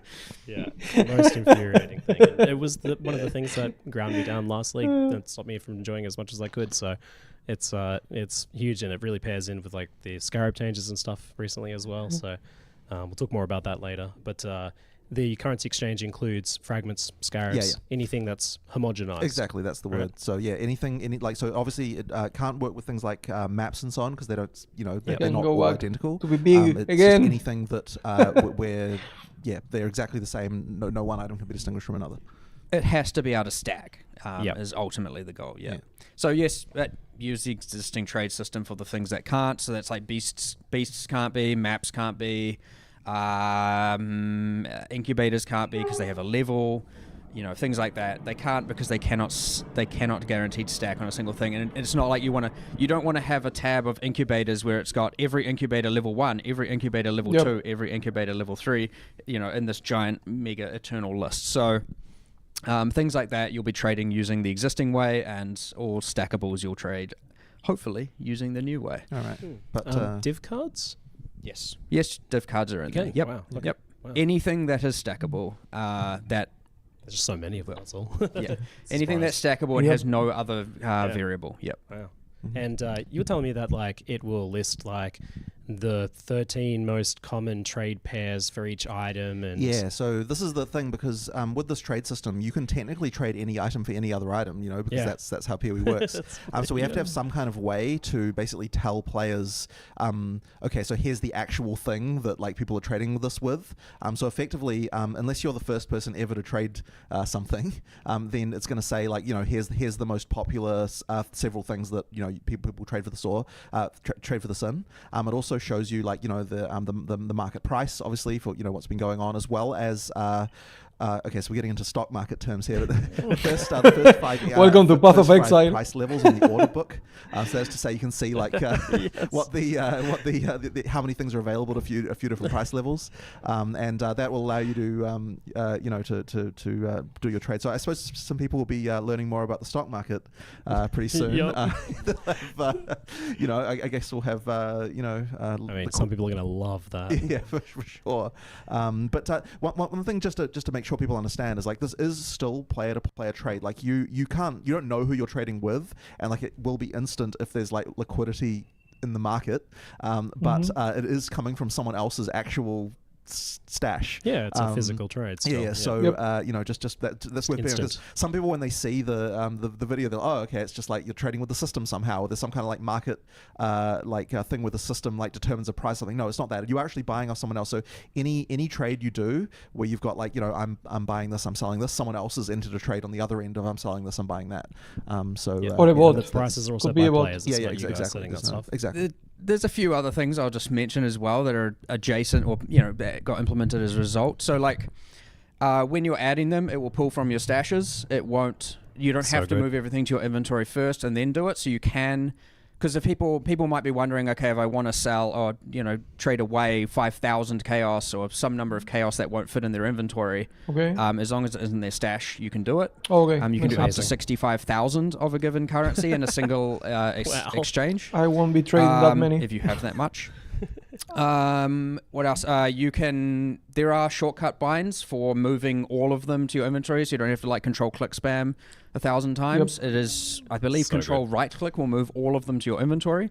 And also as a bonus, we have implemented that to and from the stash with all stackables as well. So you can control right click on a thing in your inventory to move all of that type into your stash. And vice versa. My 35-year-old hands are falling apart. Thank you. Yeah, same. Yeah. Carpal tunnel achieved. So if this is successful, do you see it being something you expand to being able to do other things that aren't homogenous, so maps and gear and things like that? Well, that's certainly the plan for PoE 2, and it would be nice to be able to do that in PoE 1 as well. We just have to work out how it can work exactly. So, I believe that we will get there. So in PoE 2, you have homogenous maps. We'll see how it goes. But yeah, that's the intention. Like this part. That means that they are the same. Like they solving are quite a large amount of the problem, because I think different stuff. The currency is what you're doing all the time. You need that to be easy. So like we figured that we needed to get this part out there first. Yeah, historic for the first time ever. That's been we want to do this unless something goes wrong. Yeah. Amazing. Perfect. All right, well, we'll leave the currency exchange there. Thanks for the extra insight on that. Did you have to resist the temptation to go like full candle graphs and all that stuff? I'm sure I at bet some you point. wanted to. I'm sure at some point this will start to happen. We'll have like community like websites of like all the technical plugins. Indicators and like all that sort of stuff. Mad Money YouTube channel. Yeah.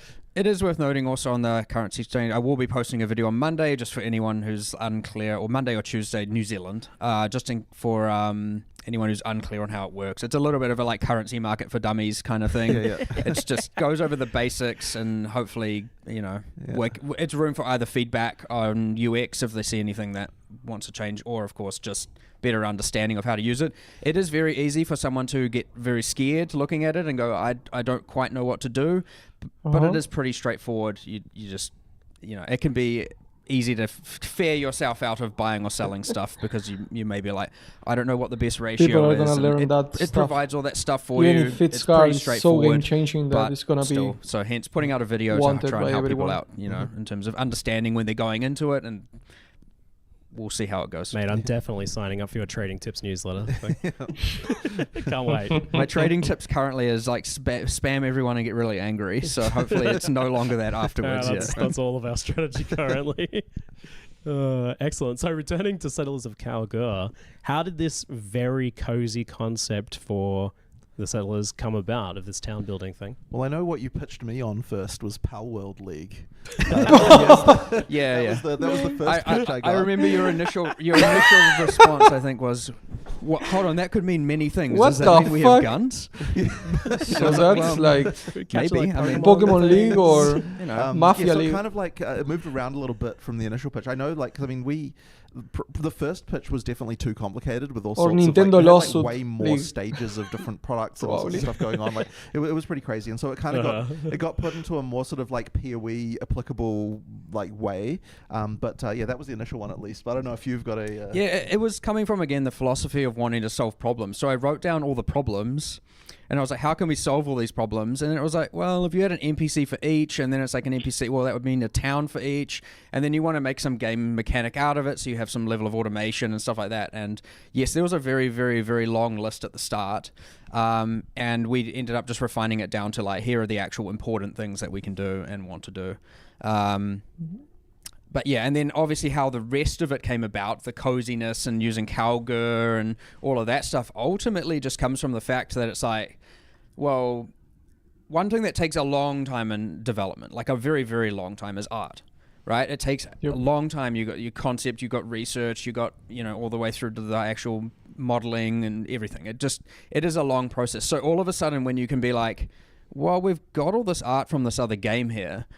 Andy? Yeah. So we actually thought it would be pretty cool, basically, because in Act 4 and PoE 2, we've got this whole thing of like the Kalgur and making a settlement on Rayclast. We thought it would be just cool to sort of tell that story of how that happened here, and we've got some of the stuff like we're like, it would be quite nice to do that. That's kind of ended up how that being. But the theme that we got there came after the initial concept of we want to make some kind of settlement town thing, and we're like, okay, what can we do with that? And then we realized, hey, like we've already got this sort of storyline we've got going on here in PoE 2, might as well connect it up and kind of have like an interesting thing there. It definitely feels like increasing the scope of the world a little bit, because this is a distance this is a new zone. 1,500 kilometers away. I saw on the map, and those are people who have not been involved in the storyline of PoE 1. So this is a new expansion there. World-wise. I mean, they always sort of technically existed. Like there was lore written for that when we did the previous expansion. Expedition. But like in PoE 2 we kind of expanded on that because we had that location and everything, and so we that just meant that we've got the stuff. Spoilers. I think it adds a little bit to the flavor to have to do that sort of stuff. But yeah, it is very, very rare for us to go to talk about or go outside of Rayclast ever. Mm-hmm. Yeah, there's presumably a whole world out there, but we've not really heard too much about it, right? Well, it's not just like, here's a planet of water with this like tiny little island, right? Like the Star Wars planets, So all just one thing. What we're saying is Boat League is possible. It's not like it's just land everywhere. Confirmed. Damn, that was I could have used that as an excuse for no Boat League, was to have it. Aside from this little bit of water, there's just land. The rest of it, I've already dropped the ball on that one. There's a few boats already. Damn it, there's lots of water. All right. Yeah. So this idea of this is very much like a meta progression league, right? Like, and that's not a new concept. The idea of like a league having its own sort of progression outside of your personal character progression. But this is gonna definitely be super fun. The main flavor here, it feels. Is this something the you only specifically thing that want to give players, like a greater context to their things that they're doing? So they're doing their what about Atlas, people but that just getting play golden for resources and 1 or 2 hours a day? thing. I mean, for sure, but I will mention that they're going to get a little wasn't behind. dwelled on a lot That's just the in fact the that video, but some people need to work. The resource gathering thing, like those and it encounters makes are sense. encounters If you that spend you're more gonna be, hours in a game, encountering through the world, and you get more stuff. They have their own mechanics and stuff, which Makes obviously sense. Mark can talk more about. So like that is definitely like content there as well. It's just that like it's kind of not as easy to show. Like we kind of needed to show about all this sort of town stuff. But those encounters will hopefully be very enjoyable as well. And that's kind of like, I suppose you could call that the meat and potatoes in some sense of the league, because that's what you'll be doing. Every area you're going to find these things and have to do those encounters. So. Yeah. So what's that content like in maps then? Yeah. So you got one in every area. Well, aside from something like Tidal Island and some of that stuff, you got one in every area minimum. So it's 1 to 2, and there are 5 different outcomes. Kind of 6, but we'll go over the 5 of. And so you can find different minerals. So the first is Crimson Iron. Crimson Iron is like iron that's overrun with like corruption. So you have these 3, 2 to 5, as it goes up as you go through the game, of these kind of growth spawners, and they're spawning demons or monsters. And then as you kill each growth, the other growths heal, like surge, spawn more monsters, and they accelerate. So they get slightly harder over time. So it's just a full monster encounter. Upon completing it, you get the ore. You've got Orichalcum, which is like guarded by these also demons, or demons were worshipping it. And you notice it had like a shrine icon. So after you kill all the demons, you get the shrine buff, which is, without immediately it sounding underwhelming, the old you had the old like shock, where you got the Shock Nova and Firestorm shrines, except like done actual damage. So like all of a sudden you've got meteors and lightning storms raining down around you, and they are actually designed to kind of destroy monsters. You can just stand there and it was spike of power where you can kind of just run through and let them just obliterate everything. The third is Petrified Amber, which is looks like a little kind of like a tree thing. And clicking it, and all of a sudden heaps of blight esque monsters kind of come out of the ground and try and attack it.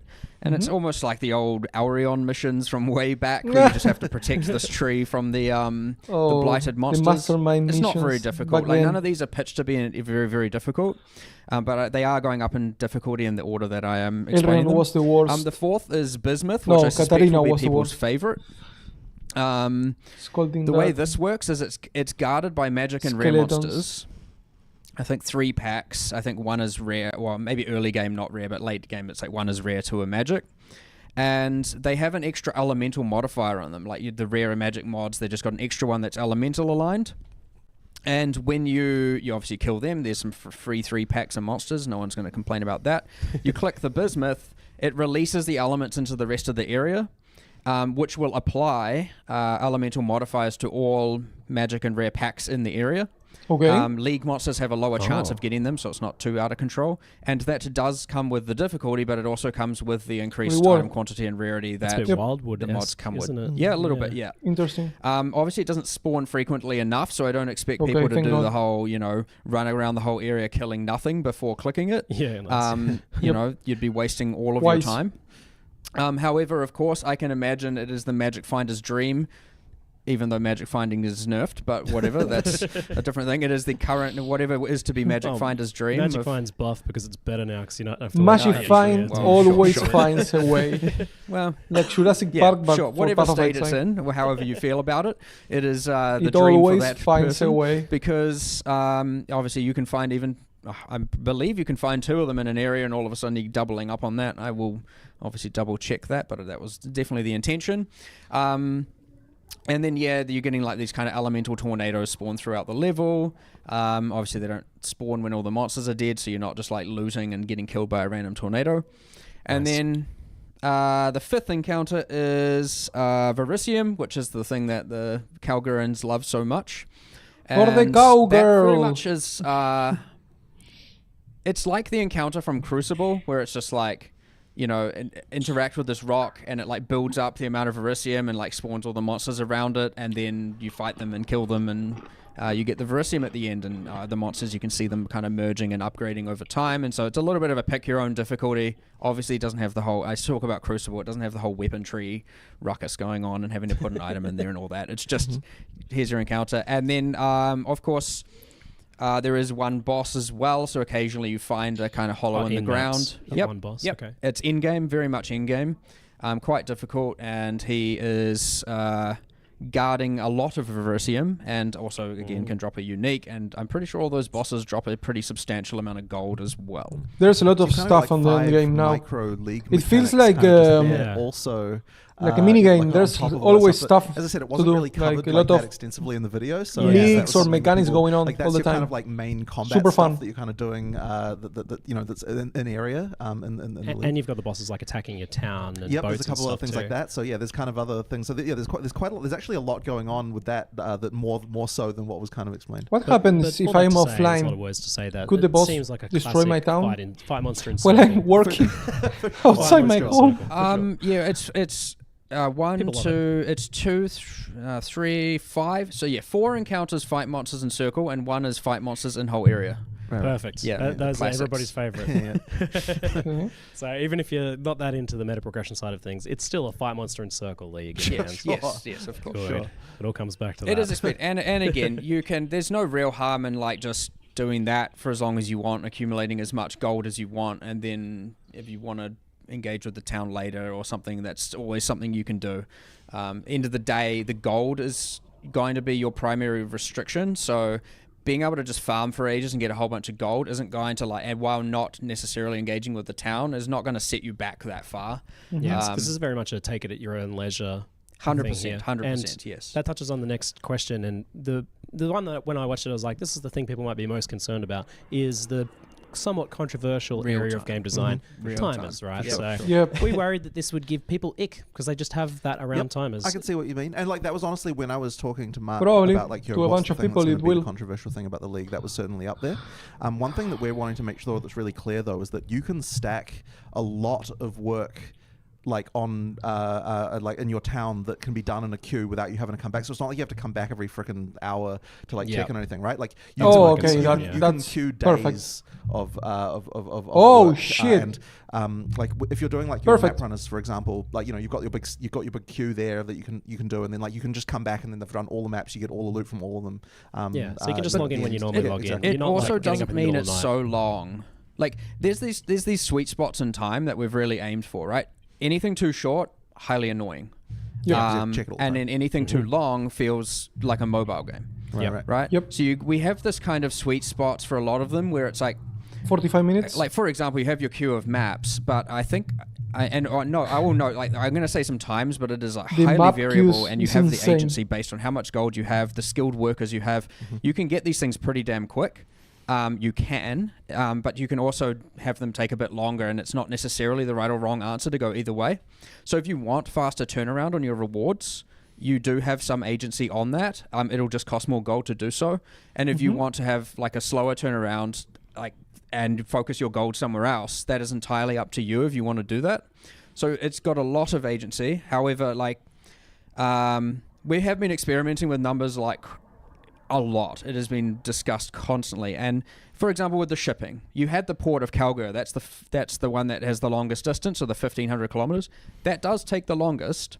Okay. And I currently believe it's like towards even 10 hours. But there are ones that are going to take less than 1 hour.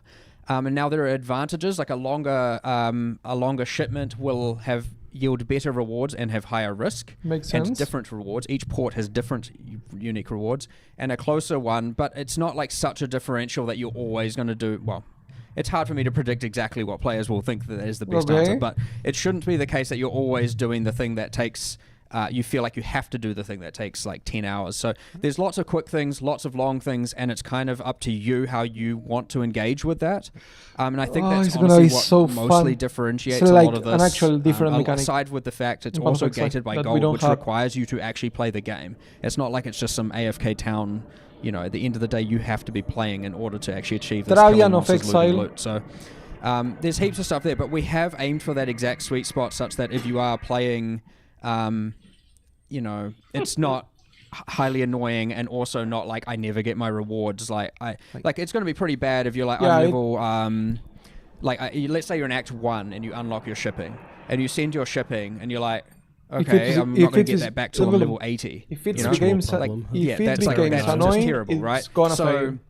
Yes, so there are very quick turnarounds as 100%. Well for things like that, and then there are longer turnarounds when you're willing to spend that time to do so. And noting there are 3 ships, you could send one to a far port and then one to a close port, so you can get some ships turning around with high frequency and another turning around with a longer frequency. And the same with the mapping. It's entirely based on the difficulty of the maps, and again how skilled your runners are. So if you want to have higher turnarounds as well, you can put in either easier maps, lower tier maps, or you can put in more difficult maps. Now, I did note in the live stream the time on the mining was before we had done any iteration, so I'm pretty sure it had some real absurd amount of time to mine that ore. That was just a straight mistake. It does not take that long. It is much, much, much quicker. It's also worth mentioning with the stuff is that, like as I was saying with the queues, like, okay, you can just put as many, like when you find resources and there's that sort of mining queue, it's not like you have to like manually reassign your things every time. Like they just move on to the next task. Yeah. So effectively what that means is that, you're not having to come back every, like, you know, and that's perfect. You just play. Queuing stuff is then, perfect. The only stuff you have to come back, anything where you'd have to come back and reset them, like for example with the mapping, the queue is long enough that you can just like jam a bunch of stuff in there, and then like what I don't want is you to feel like you have to like wake up in the middle of the night and like freaking put more stuff in there and then come back. That's what I want to avoid. Like it should be that you're still coming back at the normal time that you would play. Perfect. Like that is our design intent, and so if that's not, we need to make sure that we're balancing it correctly so that that's the case. That you don't feel pressure to like log in at some time you wouldn't normally do it. Yeah, this sort of thing can be fun because it's like you get to come back to rewards and progress, and everybody loves progress and progression, right? We're addicts for that stuff. That's why we play this genre. But I was definitely concerned about that idea that would have to you know, I feel like if I didn't get on in half an hour after I was planning on logging off, I wouldn't be able to reallocate my workers. Right. But you don't have. It just does that. Yeah, it just does it. Well, yeah, we're not making a mobile game here. I know that's and you can't pay to skip any of these timers. Thank fucking God. Of course not. And I'm not going to also at one point. I know. Look, these things are always going to be divisive. They're not necessarily going to be globally loved. And part of it is just you're going to have to try it to understand. The concept of a timer is scary to start with, but I'm also on the other hand not going to sit here about complaining about the cold currency thing and then also implement something that on the other hand I'm going to have equal levels of frustration with myself as a player. Surprisingly, but you want to play this after all, don't you? Yep. Well, of course I want to play it. Yep. I'm never going to make a game I don't want to play. So yeah, my hope is, but of course that assumes we get it right. The good thing is we're very, very fast to react to this stuff. So if the timers are tilted one way or another, we have so many levers we can adjust to rebalance. Put it on the wall. It is, of course, we get our internal feedback, we get our alpha feedback on the times, but that's still a very small subset compared to everyone. So I could expect, if things aren't right, if they're off, if something is taking too long or too short, or there's not enough agency, we're very, very quick to be flexible to that stuff and react to it if we have to. But yeah, it's interesting and it's new for damn sure. But I'd say I'm more on definitely on the side of excited over worried. Good. But there's always a little bit of worry there. It comes with the job, and I like that you guys are still trying new things.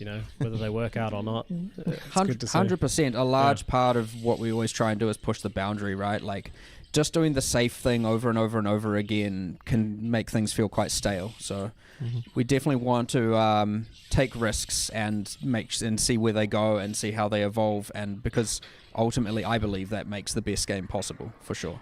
Yep. Keep trying it. One more quick nuance about that is the progress on timers and things. That's all even online versus offline. Yeah. Okay, so whether you're you don't have to stay logged in, stay online to speed things up. Good stuff. The only things that can happen that disrupt it, which is obviously if your map, if your ship gets commandeered, it can get commandeered offline or online, right?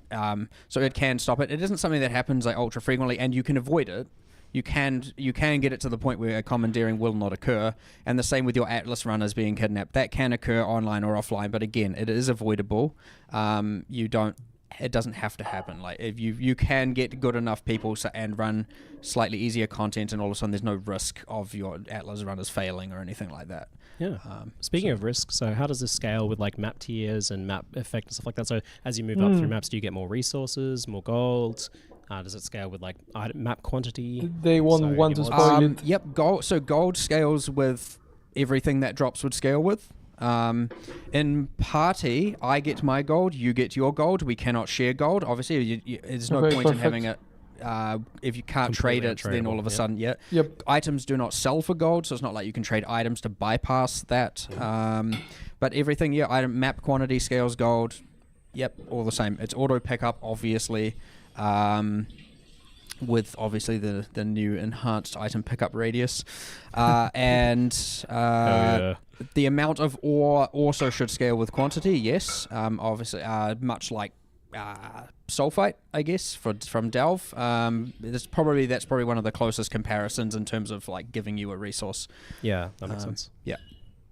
So it seemed like mostly gold was used to upgrade the buildings and things like that in your town. And that sort of progress is mostly through that. So the resources are all for this shipping to get this risk-reward system to get currency and gear and stuff like that. And the multiple pages of currency thing, that looked a bit crazy. Is that for real? How much work is getting 3 pages of chaos orbs and divines and stuff? That was insane. Well, that's the amount that of agency I'm talking about currency as well, and items. where a long trip should yield a lot of loot. Now, we have made some changes since then where Maybe what we're doing is instead 2 or 3 days, because we were scaling rewards on quite a quantitative axis, and we've moved a lot of that into more qualitative, so that instead of getting so much more currency linearly, you're getting better currency instead of more, just so it's less of that. Alts roll up into chaos and whatnot. Yeah, if you save up, you can just be I'm just going to play, get all the gold, and acquire as many resources as I can and send a shipment that's like maxed out in value, and then put the best possible ship workers on there because you don't want it gets you back don't want to lose with that shipment, I'll tell you that. 4 And send it to the Valor transmutations. thing, like, you'll get back a ton 1 of chaos loot. shard. But of course you have to. You're now getting And one you week of execute loot all the in one sailors go, you know what I mean? for Like treason. Okay. you will get an absolute ton, which some people will find ultra satisfying. Yeah. But yes, we are trying to not. Obviously, it shouldn't be that you're just getting 50 pages of items, but you'll get some amount, and ideally the quality of the items get better as you send more, as opposed to just the quantity. Yeah. I saw a question in chat as well. The wages, like, how does that work with the? When's that getting paid? Like, do you get overdrafted account fees? Like, what are we doing with you? So you have to take your so you've got your personal gold, and then there's a treasury, and you want to put the gold into the treasury, and the wages only take from the treasury. And the reason for that is so that you're not like just randomly losing your gold. That you're like, okay, I'm going to get to 60,000 so I can buy these items. By the Path of Exile government, just, like draining it, and you like can't figure out. So your wages are paid from the treasury. You can do this via Johan or via the village map. There's just you hit add, drag, set an amount, hit add, it goes there. And yeah, they are just continuously drained from that. So it's not like it doesn't really come in chunks. It's like continuously going. And do they unionize if you don't put enough money in there, or? Not in Rayclast, no. No worker protection in Rayclast. All of a sudden, you might find you're collaborating with those pirates and with those bandits, and arranging. You're arranging them to come in and kidnap people more often, and you had that abandon option we saw because those workers were nice. The little shits. No, they don't. It's all very much a. We're all achieving the same goal, I guess, on the same team, but they just want their money. That's fine. Yes, the children yearn for the mines. So I cracked up when I saw the map running teams auto simulating map thing. Yeah. So do they actually simulate running the map? Do they actually run the map for you and get the things out of it you would get out of it? We've tried very hard to make it feel like the case. However, of course, you don't simulate actually every single monster dying. It's too much expensive, right? Yeah, extrapolated. But you effectively take here's what you'd have, and then you have, I mean, here's the question: do you trust the workers to pick up the right items? Because what if it's like you get back your items and you're like, damn it, I know you left a mage blood on the ground. I just know you did. But yeah, anyway, you're not going to think about that, obviously. I mean, you can if you want, but yes, you do get it back. So if you send them to, I can't remember which maps. We've shuffled all the div cards around, so I'm not sure which maps drop what. Now but we can too. So you can whatever send one your drops workers mage blood, to just if you put that base type farm in, the divination mage blood cards? card, you will get that card out. That Or is the way maps to that are get just that. annoying to run. Of course, generally people like running You that send them, themselves. and that's it. And you're telling me that if it's a Hydra Can you map, send them they'll bring a Hydra fragment back to for do you? glide maps? If you put in a Hydra map and they clear it successfully, it's worth noting they have a percentage amount of clear. And you can get that as high as you possibly can, but sometimes they get through like 50% of it and die because you put the map in as too hard. Yeah, You'll get 50% are of they the burning items. 6 portals halfway through a Hydra map? Yeah. Some of the, if you're not sending elite people, yeah, they're kind of bad. There's different quality of map runners, just as there is in Path of Exile players. if you're sending your miners into the mapping, they don't know what to do. They're just like, I've tried mining the monsters and I failed on the first pack. Yeah. But yeah, they'll bring that back. You chuck in a map with 5 delirium orbs, they'll probably all die. But if they don't, they'll bring you back some splinters and some delirium rewards. So what's like the most sketch, juiced up map that they can run here if you get the best of the best? I mean, the same as the player, right? A fully a prop corrupted T17 with what? Whatever else is bloody what on the it. I mean, or 16. Right. I mean, they'll probably they might get. Sometimes you actually it's not mistake proof. You can put it in, and it can be like they have a 1% chance. 1% of the map will be cleared. Good luck, guys. And you put it in, and you see the timer count down like 2 seconds, and then they fail, and you're like, oh, they just died. Portals gone in 2 seconds. They just died to the first monster. Damn, that's almost as bad as me. So yeah, you don't want to do that. But I mean, you technically can. You can just send them to die. Now they don't. In that case, they don't actually permanently die. That can happen. and you actually can lose the worker. Oh, wow. There is a sync on that, so you are constantly trying to find more, but it doesn't happen that often. And again, it is mostly avoidable by playing a little bit more safe instead of just sending them to their demise all the time. This whole thing blows my mind. I just love the idea that we can just have like a bunch of plebs now to farm our fragments for it, so we can focus on bossing, like kings, while they do the peasant work in fields. Crazy. How did you like resist the temptation to not go super hard on this and like let us gear them and make parties and change their loot filters? Well, and you builds? know, like they probably did. There was all sorts of there was all sorts of stuff like that we were talking about. Like you know, there was like I guess so. Mercenary system with all sorts of stuff for a while, but it was too much and it was too complicated. So you know, we decided not to in the end. But yeah, like the whole auto running maps thing was certainly something we were very keen on very early in the league. So you know, this massive expansion. Yeah. This is actually the downscoped version. We certainly had mercenaries as in the first concept, and it was like you can send your mercenaries either on the ships or to the maps, and you can gear them up, and you can give them skills, and they have specializations. It's like it was just too much though. Like it was too much management, too much like you know we not good. Definitely so much going on. Yeah, it's a problem now. But yeah, that does kind of sound like another league that I want, though. I'm not gonna lie. Yep. I like this auto exile thing. Right. Exile team manager, kind of like a sounds sports manager so game. much fun. Awesome. To actually go to that brainstorming. All right. At GG. Yeah, that features list, like that video just kept going. Like you guys also showed rune smithing, which is like a new take on bench crafting, but as enchantments. That's insane. These rune words, are they all known recipes, or is there some like discovery process there? So you start with a few available.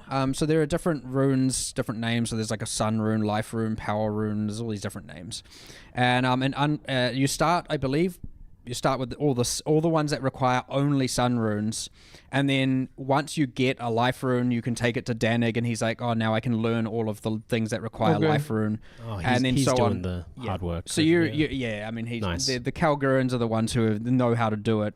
You're just bringing them the resources for it. So you eventually work your way up to the very most powerful ones, and you get things like what you saw there. There was the Fire Mjolnir, which you can put on one-hand or two-hand axe. What we've done is with a lot of the basic outcomes, you can apply that to any weapon, but with a lot of the very specialized ones, you can only apply it to one type of class. So the idea there isn't that like every build is just now doing the Doomfletch Prism on any weapon, the one that we saw on the live stream. It's like, no, that specifically goes on two-handed maces. And then I think the Fire Mjolnir one that was there goes on, I think it's one-handed axes. And you know, each thing goes on specifically one weapon, and what it allows you to do is so we've taken like an interesting bow unique mechanic, and now you can put it on like some dagger or something like that. New builds, cool. Mm-hmm. Yeah, and they get pretty powerful much. As far as like, I think there's one that is like 100. You can 100% reduce duration of like soul gain prevention for socketed gems on daggers, and like there's reckon every 20 seconds or something you get haunted by a different torment spirit, and I think there's like a rotating shrine buff one, so it's like every X seconds you're getting a new shrine buff on you, and not a lesser shrine, by the way. And sometimes including divine shrine as well, so you can just be like, I'm just gonna sit here until I'm immortal and then I'll do the boss. Strategy. But those all require the highest tier rune, which we expect to be very, very expensive. So are these something that you can trade, the runes, between players? Yeah, 100%, 100%. Yeah.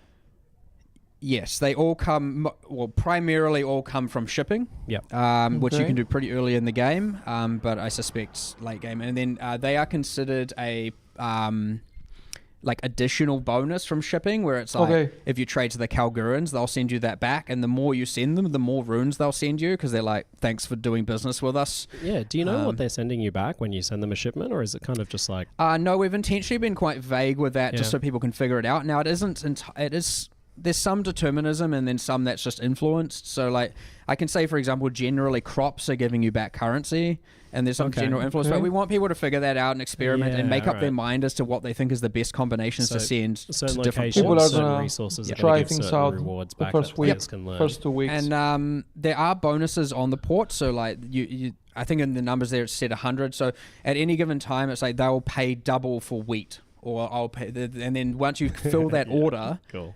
So after you've sent 10,000 wheat, they might be like, all right, now we're going to pay triple for the next 500 Verisium you send us and stuff like that. So you are changing your shipments to different ports based on those bonuses.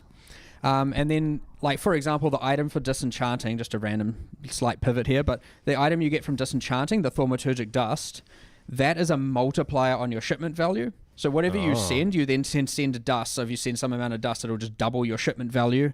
So that one, so it's almost like a meta reward mechanic in that regard. Can they scam us? Up your gear in the gear grinder thing. That's from another gave us dust and they give us shit. And yep, you get a lot more dust. Could that be a possibility? So just to add some value to some 1 Chaos T0 uniques, disenchant them because they will give you the most. They will give you the most. So dust. rarity is the key there. So generally it's like better items give you more. So 6 mods, higher 10 modifiers, and then rarity higher. You guys like adding sneaky new item sinks, don't you? Like that, yeah. Trying to get those 1C items to 2C. For sure. I mean, it turns garbage items into good items is the idea, or into more dust. tickets at good items. Well, but the point being, the dust is the ticket at better items, you know? Yeah. Gotcha. Awesome. So another thing, recombination returns from Sentinel. It was mentioned that it's not going to be as strong as it was. It was obviously one of the strongest crafting mechanics we had outside of maybe Necropolis and that. In what ways is it weaker now? There's 2 things that have mostly changed about it. One is, and not that I can even specifically remember exactly how it all worked, but there was all this like chance to mutate stuff that was going on with it. That's all gone. It combines the items and that's what it does. The items together. So is there like the unique extra mechanic like modifiers that can randomly appear? Is that gone? No, those are gone. All right. And so it is just merged 2 items together. The other thing that I like about doing it this way, as opposed to having it gated behind a currency item, is that you can actually engage with it earlier in the game. Now, I know that's going to be pretty unorthodox for most existing players. Yeah, that's but amazing. It's still something you can choose to now engage with because the gold cost is based on the item level of the item input. And so you can have it be very, very cheap early and more expensive later. And so it just opens it up to more players instead of just being this thing that you're only ever going to use on the best Way of the more best accessible of the best. to... Yeah, that's good. I like that scalability. That to new players, to... or even like early maps, you know. Low-level content. Punishing and like you can do things amazing like that. choice. If you want to, of course. Well, it's a good mechanic for that, but something that wasn't really accessible. Yes, correct. Yeah, for sure. But yeah, and I know Sentinel was added. They don't drop recombinators now because it's done through this mean. So despite Sentinel being just there, a thing that you can randomly find in maps to get more loot. Just more juicing. Gameplay. Yeah, and you've done a bit of that too. So in addition to the new campaign stuff, making the campaign more interesting just with this random little encounters, you've got more stuff just appearing in maps as well. So Wildwood and Sentinel as well. Yep. Why not? Yeah, why not, eh? More juice. Love it. It's fun. I like the idea of just the random encounters. Like, they're not on the Atlas tree right now. That doesn't mean they never will be. But I like the fact that there's a handful of things that are just randomly spawning. And so you're doing your rotation and that throws a little bit of a spanner in the works. And only in a positive element, right? It's not like it takes anything away. Especially for things like that are effectively just, this will give you more loot and currency and stuff. So like Wildwood and... Sentinel, they're just about like giving you a big boost to magic find. Yeah, so they are not annoying. Want those to be something that players. They're can just have gonna give you more loot items. items. Like a cool bonus that randomly appears. Bonus stuff. That is the other benefit because it is random and not something that you can just have guaranteed. It's not whopping your play. They can be stronger. Yeah, they can be more impactful as a result. Yeah. Otherwise, they have to match the exact power of every other league or thing you can invest into onto the Atlas tree. Cool. So there was the mention of those like 3 bosses that can disrupt your shipping and all that sort of stuff. When they take something hostage, is just talking about like this gameplay. What is that gameplay like? Are you going into like random fights, or is it always a boss fight that you're going into when you're? It's always a boss fight. Yep. Your Atlas runners will always be taken by the Bandit Lord. Your shipment will always be commandeered by the Admiral, whatever his name is, I forgot. Internal name by Pirate Boss. They get named and I don't remember them all the time. And then the one you find in the world is always the same one as well. And then you pretty much just go, it'll notify you, and then you go back to the town, to Kingsmarch, and the NPC will just be like, here's a portal, go there, kill this person, or don't. If you don't want to. Like if you feel like you're going to fail, you shouldn't go and do it, right? And you can bring your party members, but you can only enter it once. Like once you die, you cannot re-enter. So one shot only. Okay, let's take a little bit of a turn now, looking backwards at Necropolis and reflecting on some of the changes that happened in it. First, the overall endgame overhaul, such as the removal of sextants and the massive scarab rework. Yeah, now we have how do you super just feel about chisels. that overall, both of you first? How that went, the endgame overhaul? I do think overall good, but it's very easy for that to get, looked at from a perspective of a few things that are bad and then looking at it badly. Like there are certainly some things that were imperfect, and we are making some measures to change that. But I do think overall the shake-up was pretty healthy. And then when I talk about the bad things, I'm talking like the T17 maps being too hard, right? Yep. And that kind of it's overshadows a lot of what's good about it because there's these few things that aren't right. And then I'm also talking like, okay, we removed Wandering Path, great, and then we added Back to Basics, which is also gone now, by the way, just to clarify, which wasn't mentioned there. Sure, like Back to Basics was even more unhealthy than Wandering Path, or equally unhealthy, depending. But Bye, bitch. both of them not good, not achieving the philosophy we want. So we didn't. Because of that, and because Back to Basics became the meta, it ended up like not even evolving that much. And so I'm hoping with this now set of changes, but all of that ultimately comes about with, because what's going to happen is when you are releasing content on this scale, and I am certainly a risk taker, I like to push the boundaries and all that, you are going to have these things happen. It is borderline impossible for us to test everything, and that's where you see a lot of the reactionary patches that we did early in the league to try and fix and improve everything. That definitely was something that was really hard, just for the team as well, and like it's also very hard just decision making about, is this something that should be fixed or is it not? Like it was pretty rough at the start there, and I think that is something we're trying to improve this time around by looking more at the extremes and like really zeroing in. So there's definitely a mandate to QA now of like, okay, we need to really work out like what is the actual maximum possible thing for this, and like like what is the difficulty of what that results in. Like is it okay? Like is the difficulty versus reward correct for what the players can do here?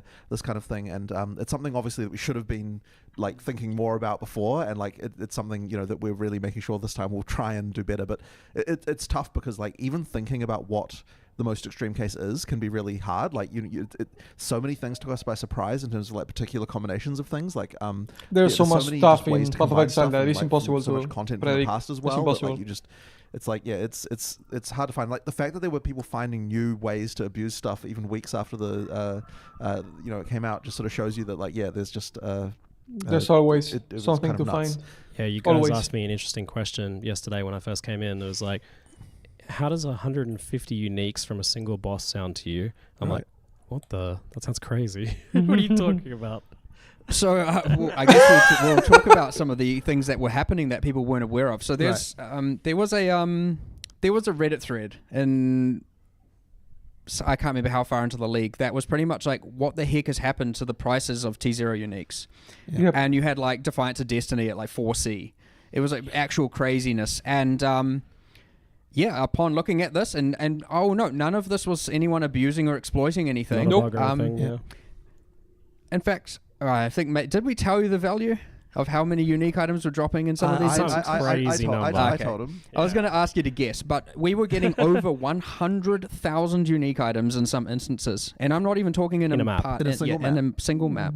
And I'm not talking. I'm not talking a 6-man group. I'm talking solo players who are able to achieve this. 100,000. And this is where a lot of those things, so for example, the Shaper Touched rarity, there were just so many layers of multipliers that if used correctly altogether. But you ended up with less than 100 people on the entire realm acquiring over 99% of all T0 uniques. And so we have gone and looked at all that and been like, okay, with this, fuck? That is highly compromising the economy and the integrity of the economy. And we fixed some of this last week, but we are doing more of it this time to make sure that your average and above average player isn't like having the economy ruined as their experience, but we're just really, really controlling that like high top end. And I'm talking like most people would never have known this was happening. They would have just been like, where are all these uniques coming from? It's not a bug. It's just the math of it's just rarity and exactly. quantity. There's technically legal stuff, and like there's always a question with stuff like that because generally speaking, we have the policy of no mid-act nerfs, and yet there were certain cases, and that was really tough the last league, just because like we did but if it goes too far, you have to change it, which we wouldn't or normally it's do gonna because it was destroy just the economy, so ridiculous. and there was stuff it will going on destroy there the that just game. was not okay. I that saw was a too screenshot much. of like one of the monsters that would Too be fucking part much. of this, and it was like, it had a list of modifiers that was the entire screen, right? Right. Yeah, we were talking yesterday about whether or not we need a way to collapse the display of the number of essences underneath something's life bar. No. And it's like, You don't need to where collapse. are we at? Which, If by the that's way, it's the still amount of there. mods it so has, it's like, you a have to thing that you reduce can the still mods. do. That's too much. But yeah, it's and I'm not talking like we're getting rid of all the uniques. Like that's what I'm Hiding saying. I'm that asking you, is not an is option. 150 all right? And you're like, that sounds excessive. And I'm like, well, it's like several hundred times less than what it was, but it's still top off screen, bottom off screen It's of too unique much. items just everywhere.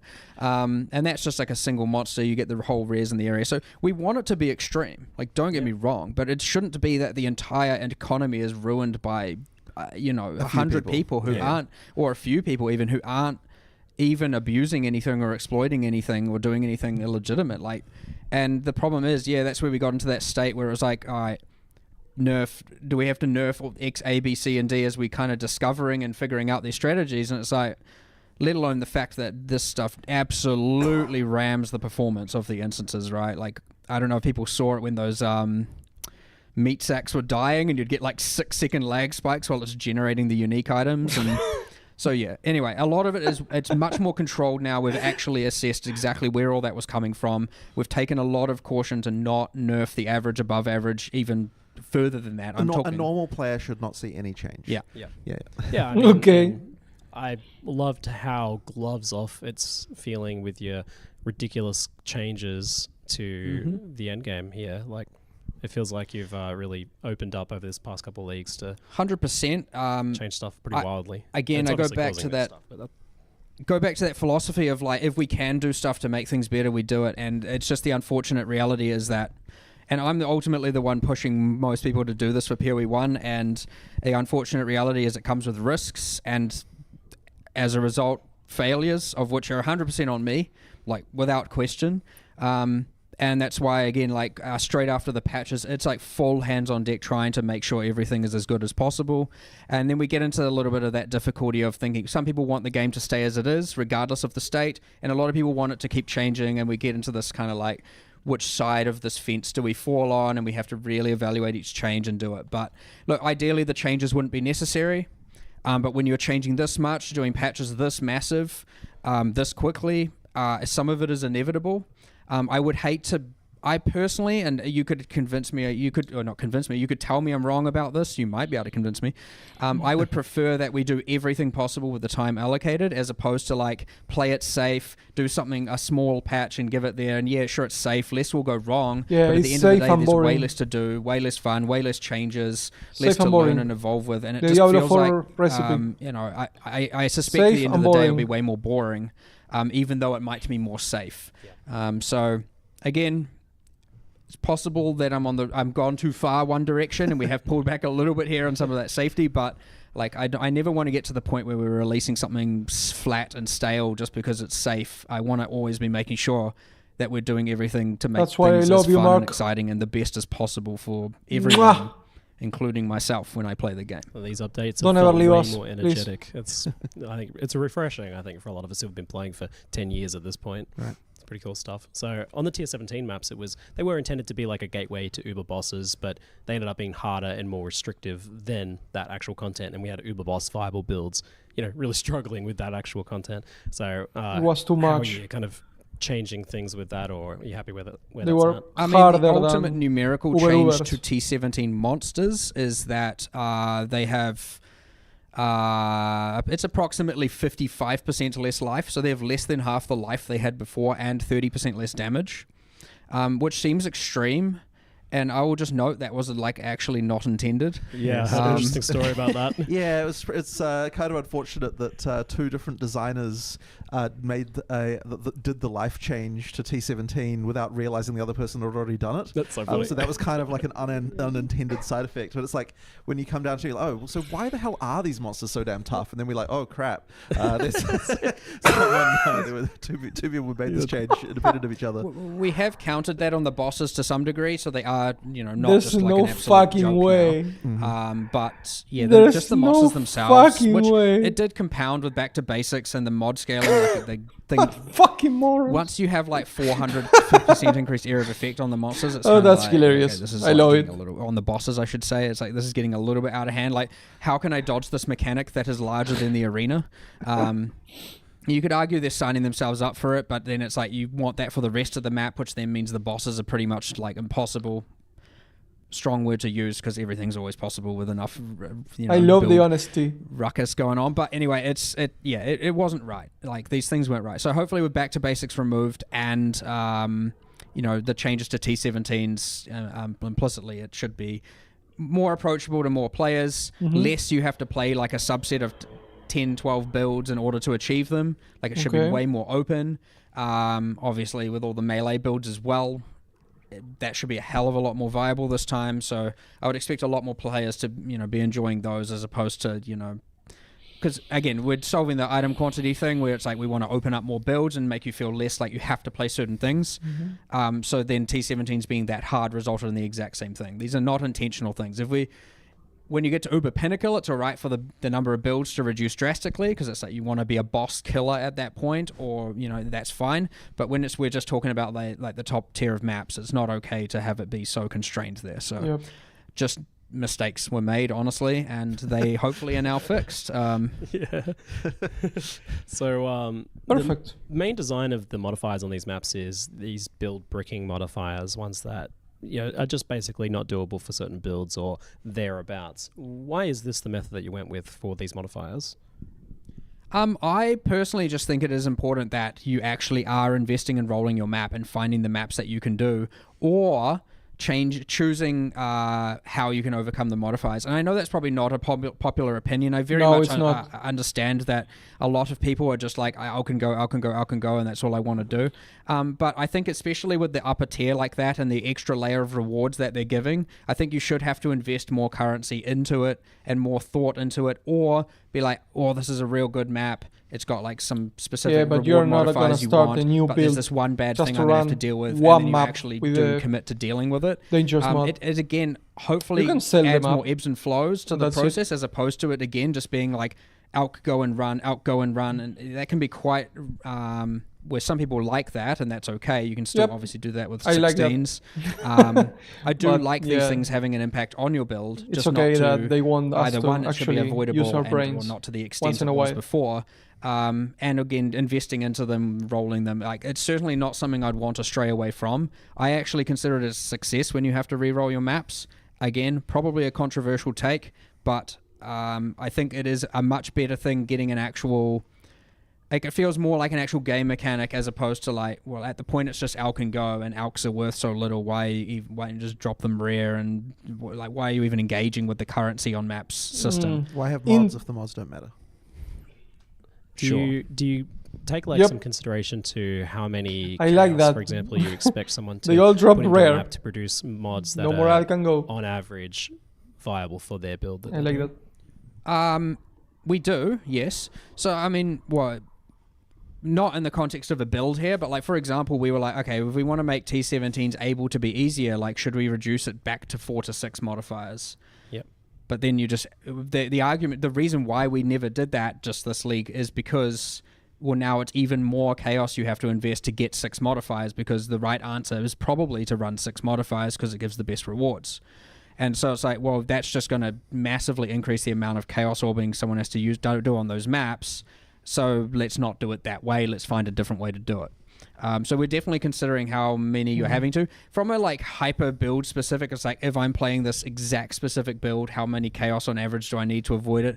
No, not like hyper specific, but in terms of like broad mechanics, we do generally try and consider that. Yeah, I imagine you'd be taking like a range of builds and saying, oh, on average, it's going to take about 10, 20 rerolls to produce a map you want to run on this character. But my hope is that some people at least look at it and go, okay, if I just change this one thing, then I can still run it. So it's not always just like, I know this is probably the preferred strategy. In fact, I'll do it myself probably most of the time. You just avoid anything that's going to cause any friction to your character. But like, there are probably a good chunk of players who are just like, I will deal with this bit of friction by either slowing down a little bit or changing something or subbing something out, or it's good for those players to be able to do that, because then technically they're having to invest less currency. Whether or not it's worth the payoff, it's up to them really to decide that. But you want the mods to matter, and I get that, and these certainly do matter, but how do you feel about it versus modifiers that do things like, say, this modifier adds these certain sorts of packs of monsters to the map that are very difficult, but also increasing the reward and making the map more interesting by making it more different, as opposed to something like, your energy shield is turned off? The problem you have with things that are implicitly adding direct rewards beyond certain other things is obviously the issue of the fact that you now feel like you have to roll for them.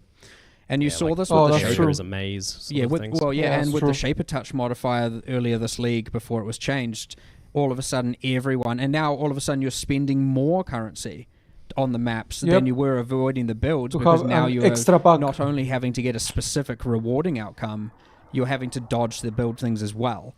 And so it was even more. And as we've removed some mods this league, like I know the barrels was one of them, where people were going for the barrels, and it's a couple. We've removed a few of those, like, sink currency into this. I would actually expect the amount of chaos you're sinking into these is less this league, because we've removed those. Hopefully, but we have kept some. But like, we've also then made them rarer, so you're like less likely. But then which I know you could say is counterintuitive to investing currency, because now you have to invest more if you have to get them. But there is a point beyond where you're now no longer expecting to get it, and thus you are just like, okay, getting it as a surprise, as opposed to when it's kind of within reach, you will just sink currency until it's there. They are not targeted. But I actually do like the fact that, like, I liked the days back when you would roll for a lot of the maze, and then you'd exalt the maps and stuff like that. That stuff was I found that quite enjoyable. It was kind of like the game is a bit different than how it used to be. But it was for sure. Yeah. So we're not obviously going in that path anymore. But there's still a little bit of it there. The mods still matter. Reward mods can be bad, but it's good to also have them. There's like a little bit of friction there, which is hard to get perfectly right. And then in the same sense, I mean, some of them are probably... There are some other small balance changes around T17s, like those bloody Revenant packs were out of control. All of a sudden the corpses exploding that you can't even see. Like, we did all of this like telegraphing improvements to Detonate Dead, and then like missed Revenants. Good stuff, yeah. So all of a sudden now you're just dead to this invisible corpse explosion. And I forgot about that. There's a few other fine-tuned balance around Detonate Dead now some of the T17 stuff to make it feel less terrible. And I think it's pretty good. I'm not going to say it's perfect, but I'm hoping that it's going to feel a lot better. Should tier 17s be one of the most profitable things to farm? Nice question. I think it does. Yep. I mean, what is the argument for no? I've just seen discussion. I don't mean from you. I just mean in general. Yeah, some people. Why would I run tier concerned 17s about whether that's if the that's thing that not should the be case? happening or not? Well, should T16s before that? And you could argue, well, okay, T17s you have to trade for, and that's the real difference. Yep. Is that if you want to run them permanently, you have to trade for them. But generally, the economy sorts itself out there to some degree. It's just that it adds that extra layer of annoyance. Yeah. But then also, if T17s were self-sustaining, then it was kind of like, what differentiates them from 16s at that point? It's just back to what you were doing with 16s, except they're now purple with harder modifiers. And you could argue that's better or worse, except I really like the idea of that, when you are just generally playing and not engaging with, the trade to that level, you're doing 16s with the occasional popping into 17s here and there. Mm-hmm. I do think that is generally better. But I can see why it can be annoying for someone who's like, I have to trade for these because I don't want to run anything but them. But that kind of can always be argued to be the case for almost everything. I mean, in some ways, T17s are like like are the map scarcity that like the map system used to have long ago at lower levels. It's like you've got this one tier that kind of has that sort of like you're not expected to necessarily, like if you're just playing without trade, to be able to just run it again and again for T17 specifically, and that's kind of also comes down to that same thing with the mods. It's like the reason you're caring about re-rolling and so on for T17s is because of the fact that you don't necessarily have, they're not just growing on trees. Yeah, because of a scarcity. That's why you've got a bit of a different philosophy there with the mods that they have on as well. I know this stuff is like pretty it's going to be pretty polarizing between people as to what's right there, but like it is very important to us that the ebbs and flows remain and you don't just end up with this flat boring grind at the very top end like that. Like it should be evoking difficulty and it shouldn't just feel completely just it again, it gets further away from a game and more towards just a kind of AFKable / and I don't mean actually AFKable, but something where you're not really investing much emotion into and thought into, and it doesn't feel like you're playing at that point. It just feels like you're just going along with it. So I think it's very important to have the different spikes and things come and go, and to have friction and all of those things. But that's the fun I think part. without any of that, Reaching you find that stuff would get that very moment boring where very you just quickly. can Just slide very quickly, over the how do you maps. feel about the betrayal changes, like the change to the And once you get chaos and boring, the like, simplification of it as well? you It change feels to another now mechanic and that's it's it. mostly people just kind of spamming Katarina with maybe some consideration to getting some like div card stacks or something like that, but you're not really doing as much of the engaging with the board now, I think. Betrayal is in a very bad state, for sure. I am Okay. not happy with it. It was on the list of 325's thing. I know, despite the fact we have so much, there was more.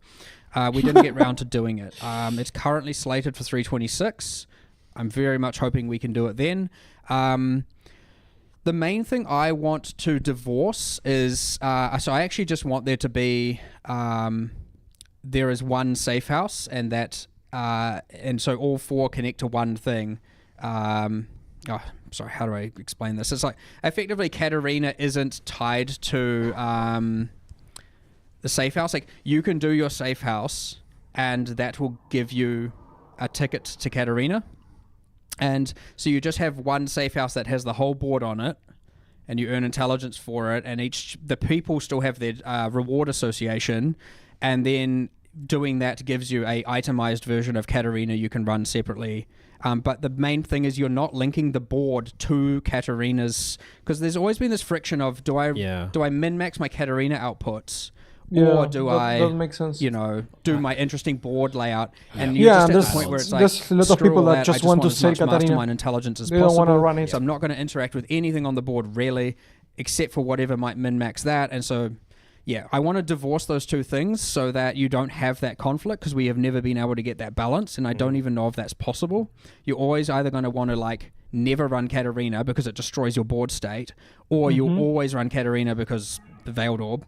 And so I want to divorce those two things such that one doesn't destroy the other, because it hasn't been right the whole time. So, and I think that will just be a much better if we do that, and then Katarina is just there as a thing you can do. You do the boss fight and you can trade for it. You can buy the tickets to it if you want, or and then you can do all the board interaction, separately. You'll still have I want to min-max my safe house running to get tickets to Katarina, but what we can do is have a correlation of the chance of getting it, or the number of the tickets you get to Katarina correlate to the state of the board somehow. But at least I don't ever want it to be like I'm not going to fight Katarina because I don't want to reset the board.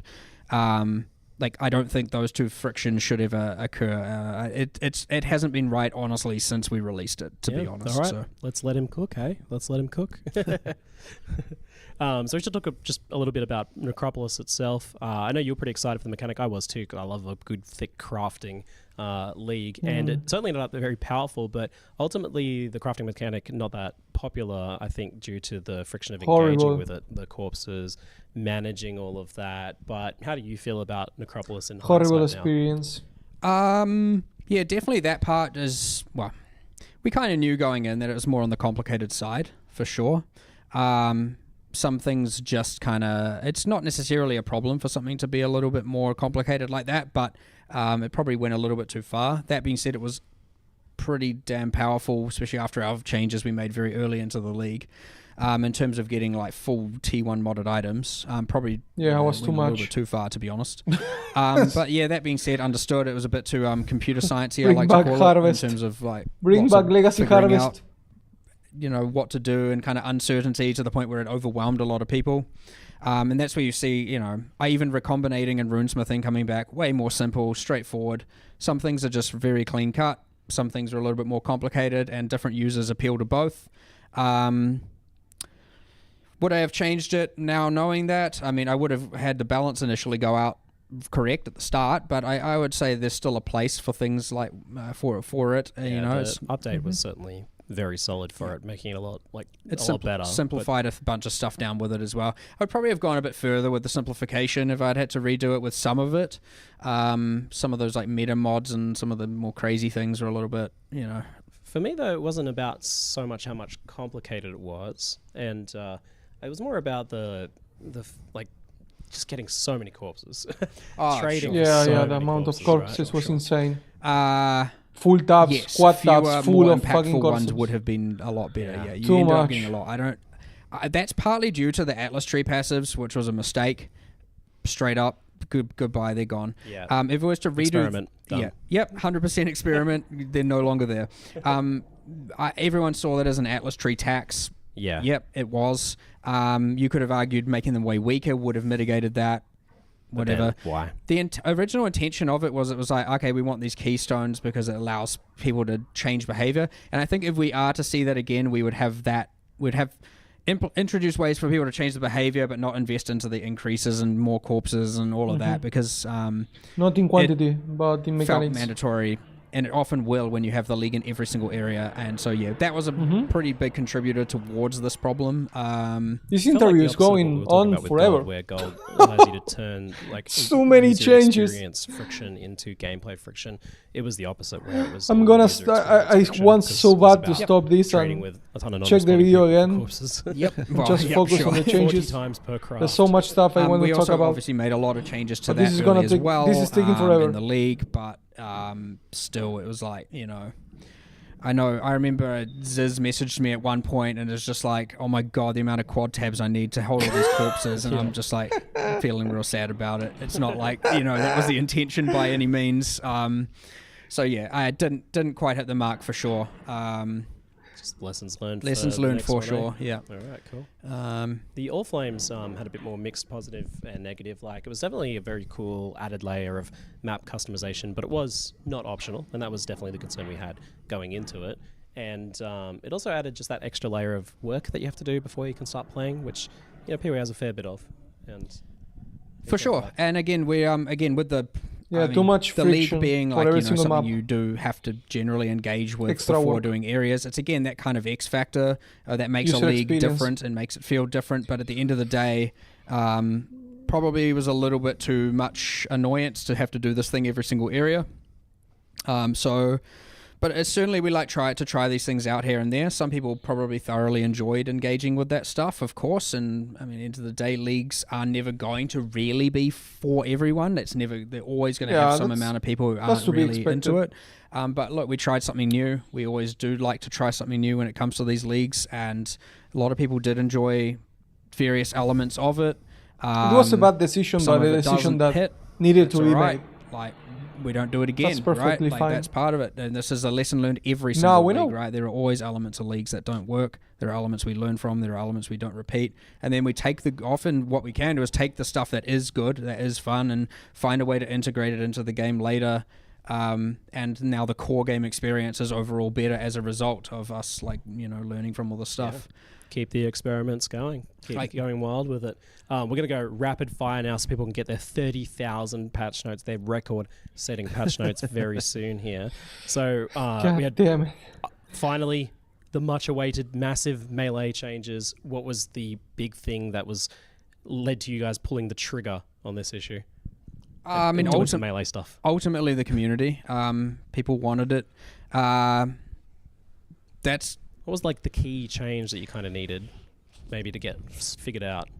The one that I remember us walking through was the totems. there was kind of we made a document of like, okay, what are the things that a melee build currently mandatorily needs to know to do fucking totems. in order to become Ancestral to be viable. totems, And war effectively chief. we had all these multipliers, and if you didn't know to do them, then you just sucked. It's bad. And so effectively we needed to do something about that to make it so that just hit things is like a more viable path.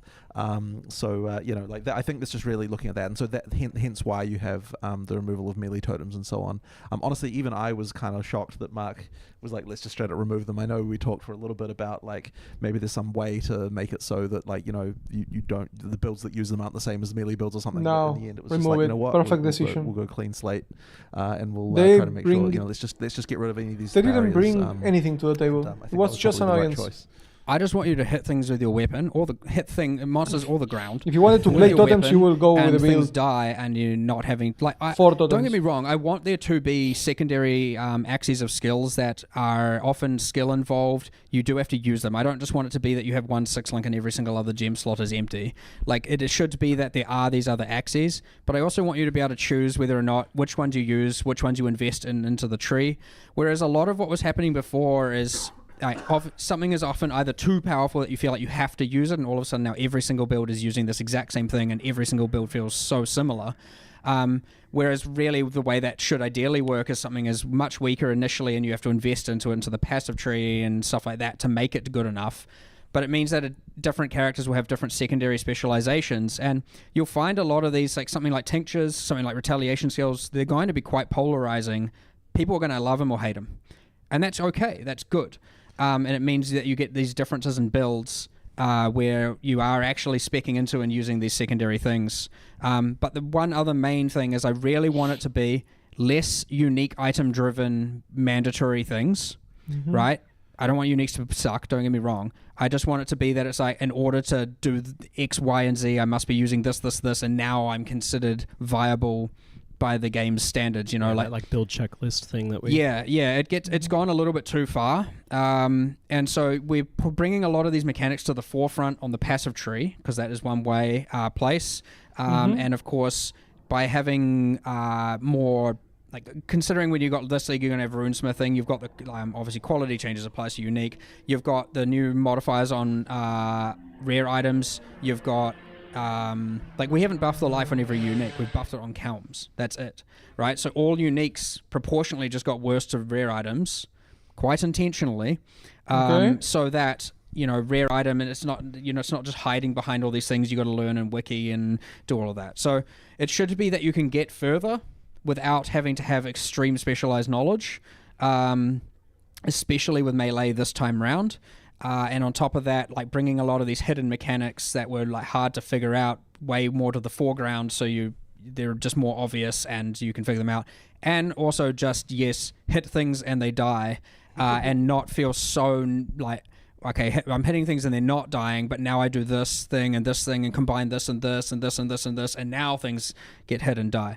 That is still there, and that will allow you to go even further and even more efficiently, and thus get more items and more power, of course, right? We're not dumbing things down. The intention is just to make it that, like, if you aren't doing all of these things, you're not just absolute garbage, Well, playing devil's advocate a little bit, the new banners, is that kind of just melee totems again? I mean, not in this... Okay, they're not as powerful implicitly. I said that. They are... It depends what you want to call it. You can look at the totems from a perspective of, yes, the busy work side of things of I'm having to do this thing every so often, sure. Yeah, but they don't have reservation. Like, if you don't use them, it's not like you're bad, right? You can get damage from so many places. Only one of the banners is giving damage. It's giving a lot less damage. In order to make banners really good, you have to spec into a lot of them onto the tree. They are still kind of good. I do expect a lot of melee characters still to be using them. And I do like the idea that there is... skill involved as to thinking when should I use them. They're not an always up thing like the totems were, which is the biggest issue with them. Unless you invest into them, in which case, so one of the passives that was shown is that banner effects linger for X seconds. They automatically pick up when you exit the radius, so you can place them down and then just sprint and then you get the effects for seconds, and then you can place it again. And sure, yeah, it might end up being like on rotation. It's being used for some builds, and on others they're being way more tactical with it, doing it during a breach and during this, but on regular monster to monster clearing. Closely similar to the totems. Kind of want it to be. I feel like you have a lot more agency with banners. And they are less powerful. Yeah. The other thing, of course, being getting mandatory. rid of, I mean, even like Berserk, we're getting rid of a lot of the extreme high power mandatory things that if you were a player who didn't know about it, all of a sudden you're not, considered viable. They are reworking Rage. And the one other thing we've done there, I know we said rapid fire, but it is don't worry, it's part of the question. People can wait. We've made sure to we've got spreadsheets out the wazoo of like experience per hour testing. We've got time testing. We've got like our one of the people probably see him takes ages, always on the ladder, freaking winning things here and there. He has been sitting there running, literally doing races, technically with every single class for the last 3 months, probably straight. Every single waking minute, he is playing a different character, writing down times to kill Brutus, time to kill this, time to get to this, time to do this, XP per hours everywhere, what variables make the most difference. And we've taken all of that data and gone and been like, all right, these are the outliers on the bottom, these are the outliers on the top. Let's find out where the thing should sit. And generally, it's now meant to be, if you are a character with a melee character, and let's say you've got 70th percentile gear, and there's a caster next to you that has 70th percentile gear, if you can maintain, a melee character is generally meant to be stronger and more efficient at that point, of course, but it is easier to take damage and harder to maintain damage uptime as a result. So if you can overcome those two axes, a melee character with equivalent gear should be better than any other character. In a better player's hands. Yes, and then a better player can obviously seize that even better and take that even further. Okay. That's fascinating. Wow. Okay. So we've got new item bases going into much higher level maps and stuff like that as well. What kind of led to that change there? Just making rares matter again? Making rares matter again is one thing, but also it's, again, adding that very obvious way to keep getting upgrades throughout endgame. Honestly, given how long endgame takes and how much of an integral part of it is, the amount of base types introduced there, sure, we had steel rings and two-tone boots, but they didn't really make a huge difference. Yep. So we're just adding more here. It is more clear. If you were struggling in yellow maps, you have I don't know something why you can they try and didn't get now design to make that easier for yourself. If you're struggling in red maps, you have these obvious things that are for the this new will items, be an upgrade for the new me. bases. Let me actually try and do it. Obviously just on the confusing. defensive axis for now, so you can maybe focus a little bit more of your passives into damage, along with all the new defensive tools. But yes, primarily it is a more obvious, here's a way that you can upgrade your character. And of course for high-end players, it's a new thing to strive for, to push their character further than ever before. I wouldn't say this specific direct goal is get rid of unique items. That is just a happy side effect of, rare items mattering more once again. All right. We'll wrap up pretty much there. We've got lots of new leagues coming back this time. Is there any other ones you're looking forward to? I know people have been asking about Trial of the Ancients. Blight. Trial of the Ancestors, probably not. Maybe for I don't know. You never know with these things. If you had asked me Sentinel, I would have said no. Yeah. And you now tried so hard. You never know. And gone so far. I'd say there's no current plans, but in the end, things change every week. Doesn't even matter. Guys, this was a massive Q&A. I want to take a break and let people read some patch notes, and there'll be an FAQ news post wrapping up some of the questions from this, but also I ones missed that we didn't get a chance to get around to, Scourge. so you guys will be able to The answer some of Scourge them there League. and read some of those later. But I missed that so much. Jonathan, thank you very much. Thank you, and good luck to everyone reading those patch notes. Yeah, good luck. Good luck. I will need we considered doing audio some drops for the eyes. I'm not going to be sitting 3 hours to to read all of those. Favorite streamer. Remind me to drink lots of water and enjoy, folks. But that's it for now. I'm Ziggy. Thanks for watching, folks. See you later. Thank you. Bye bye. Damn! Finally! It's been like an hour and a half. That was a long interview. Holy Jesus. And they are raiding Karn. Nice. Damn. Okay. there's so much stuff that we just saw here. It's been almost 5 hours here talking about the actual live stream. This is probably one of the live stream with the most amount of changes we have ever seen. And Chris Wilson from Grinding Gear Games. Honestly, what I'm going to do is basically... Oh, hello, Matas. I thought you were gone. Yeah, that was a lot of information. A lot of information. I was not getting sleepy, but I was like, okay, that's enough. That's fucking enough. I will probably just stop right here, take a shower, drink some more coffee, and maybe take a look at the content reveal. I mean, this video right here that we just saw. And now that I can actually post the video and it's not live, talk about a lot of things that we just go through super quickly, because it was a lot. The amount of stuff that was shown here was insane. From the league mechanic, the fact that, let me see, all the trading, the currency exchange, there's a lot of stuff to talk about there. The rewards from certain skills, like the banner, all the things that we can now do with gold, the town recruitment, the fact that now we can actually send people to do the maps for us. I didn't expect that at all. Like, that came out of nowhere. Yeah, I'm gonna go to bed too. It's 1 AM. So I'm gonna stop the video right here, the streaming. I'm gonna relax, chill, and I think that tomorrow I'm gonna come back. I don't know if I'm gonna stream it. Maybe I'm gonna stream it, but I'm just gonna upload on YouTube the VOD. I'm gonna make a small video of the reaction of the actual trailer, and then I'm gonna do like a 10-minute video just recapping everything all together and talking about certain points, and maybe just go through the patch notes tomorrow, because I'm super tired. It's almost like 1 AM here also. So this is gonna be it. It was insanely better than I expected. Just checking these ones because I didn't have time to actually mark the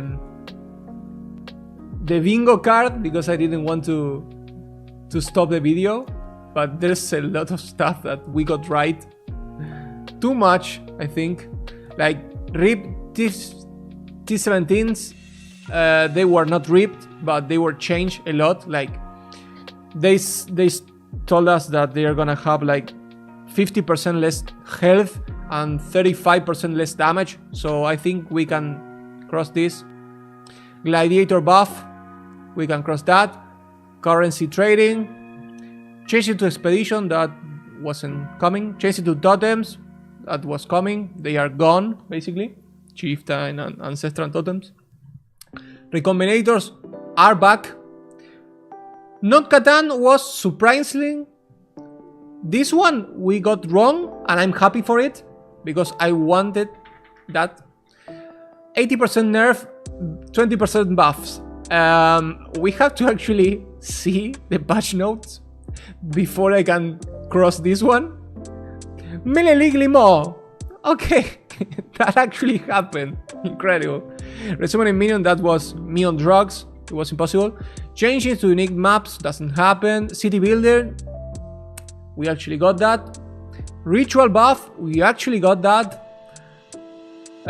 This one we didn't get. New active skill gems.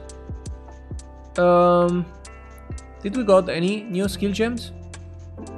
I think we didn't. Or I'm not sure. Good luck with the 30k. I'm gonna die. It's too much, man. Like having like a 2.5-hour video and then go to a 2-3 hours reading of patch note is too much. Yeah, we have expert retaliation support. We have a few ones. They are support. They are not active ones. I would just cross it like this. Kinda. Alternative gems we didn't have. Atlas 3 changes we do have those. New uniques we do have those. New bases and Archmage mana stacking nerf. I can check that super quick. Let's go like this. Let's go to Settlers of Kalgor. Counter reveal? No. Where are the patch notes? Trailer? Announcement? Do we have the patch notes?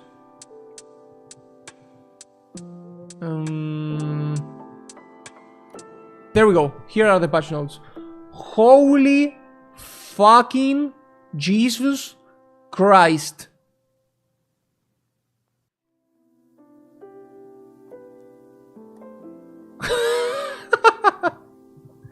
Okay. Let's just do this. Archmage. Okay, that doesn't count. Okay, Archmage is not there. Mana.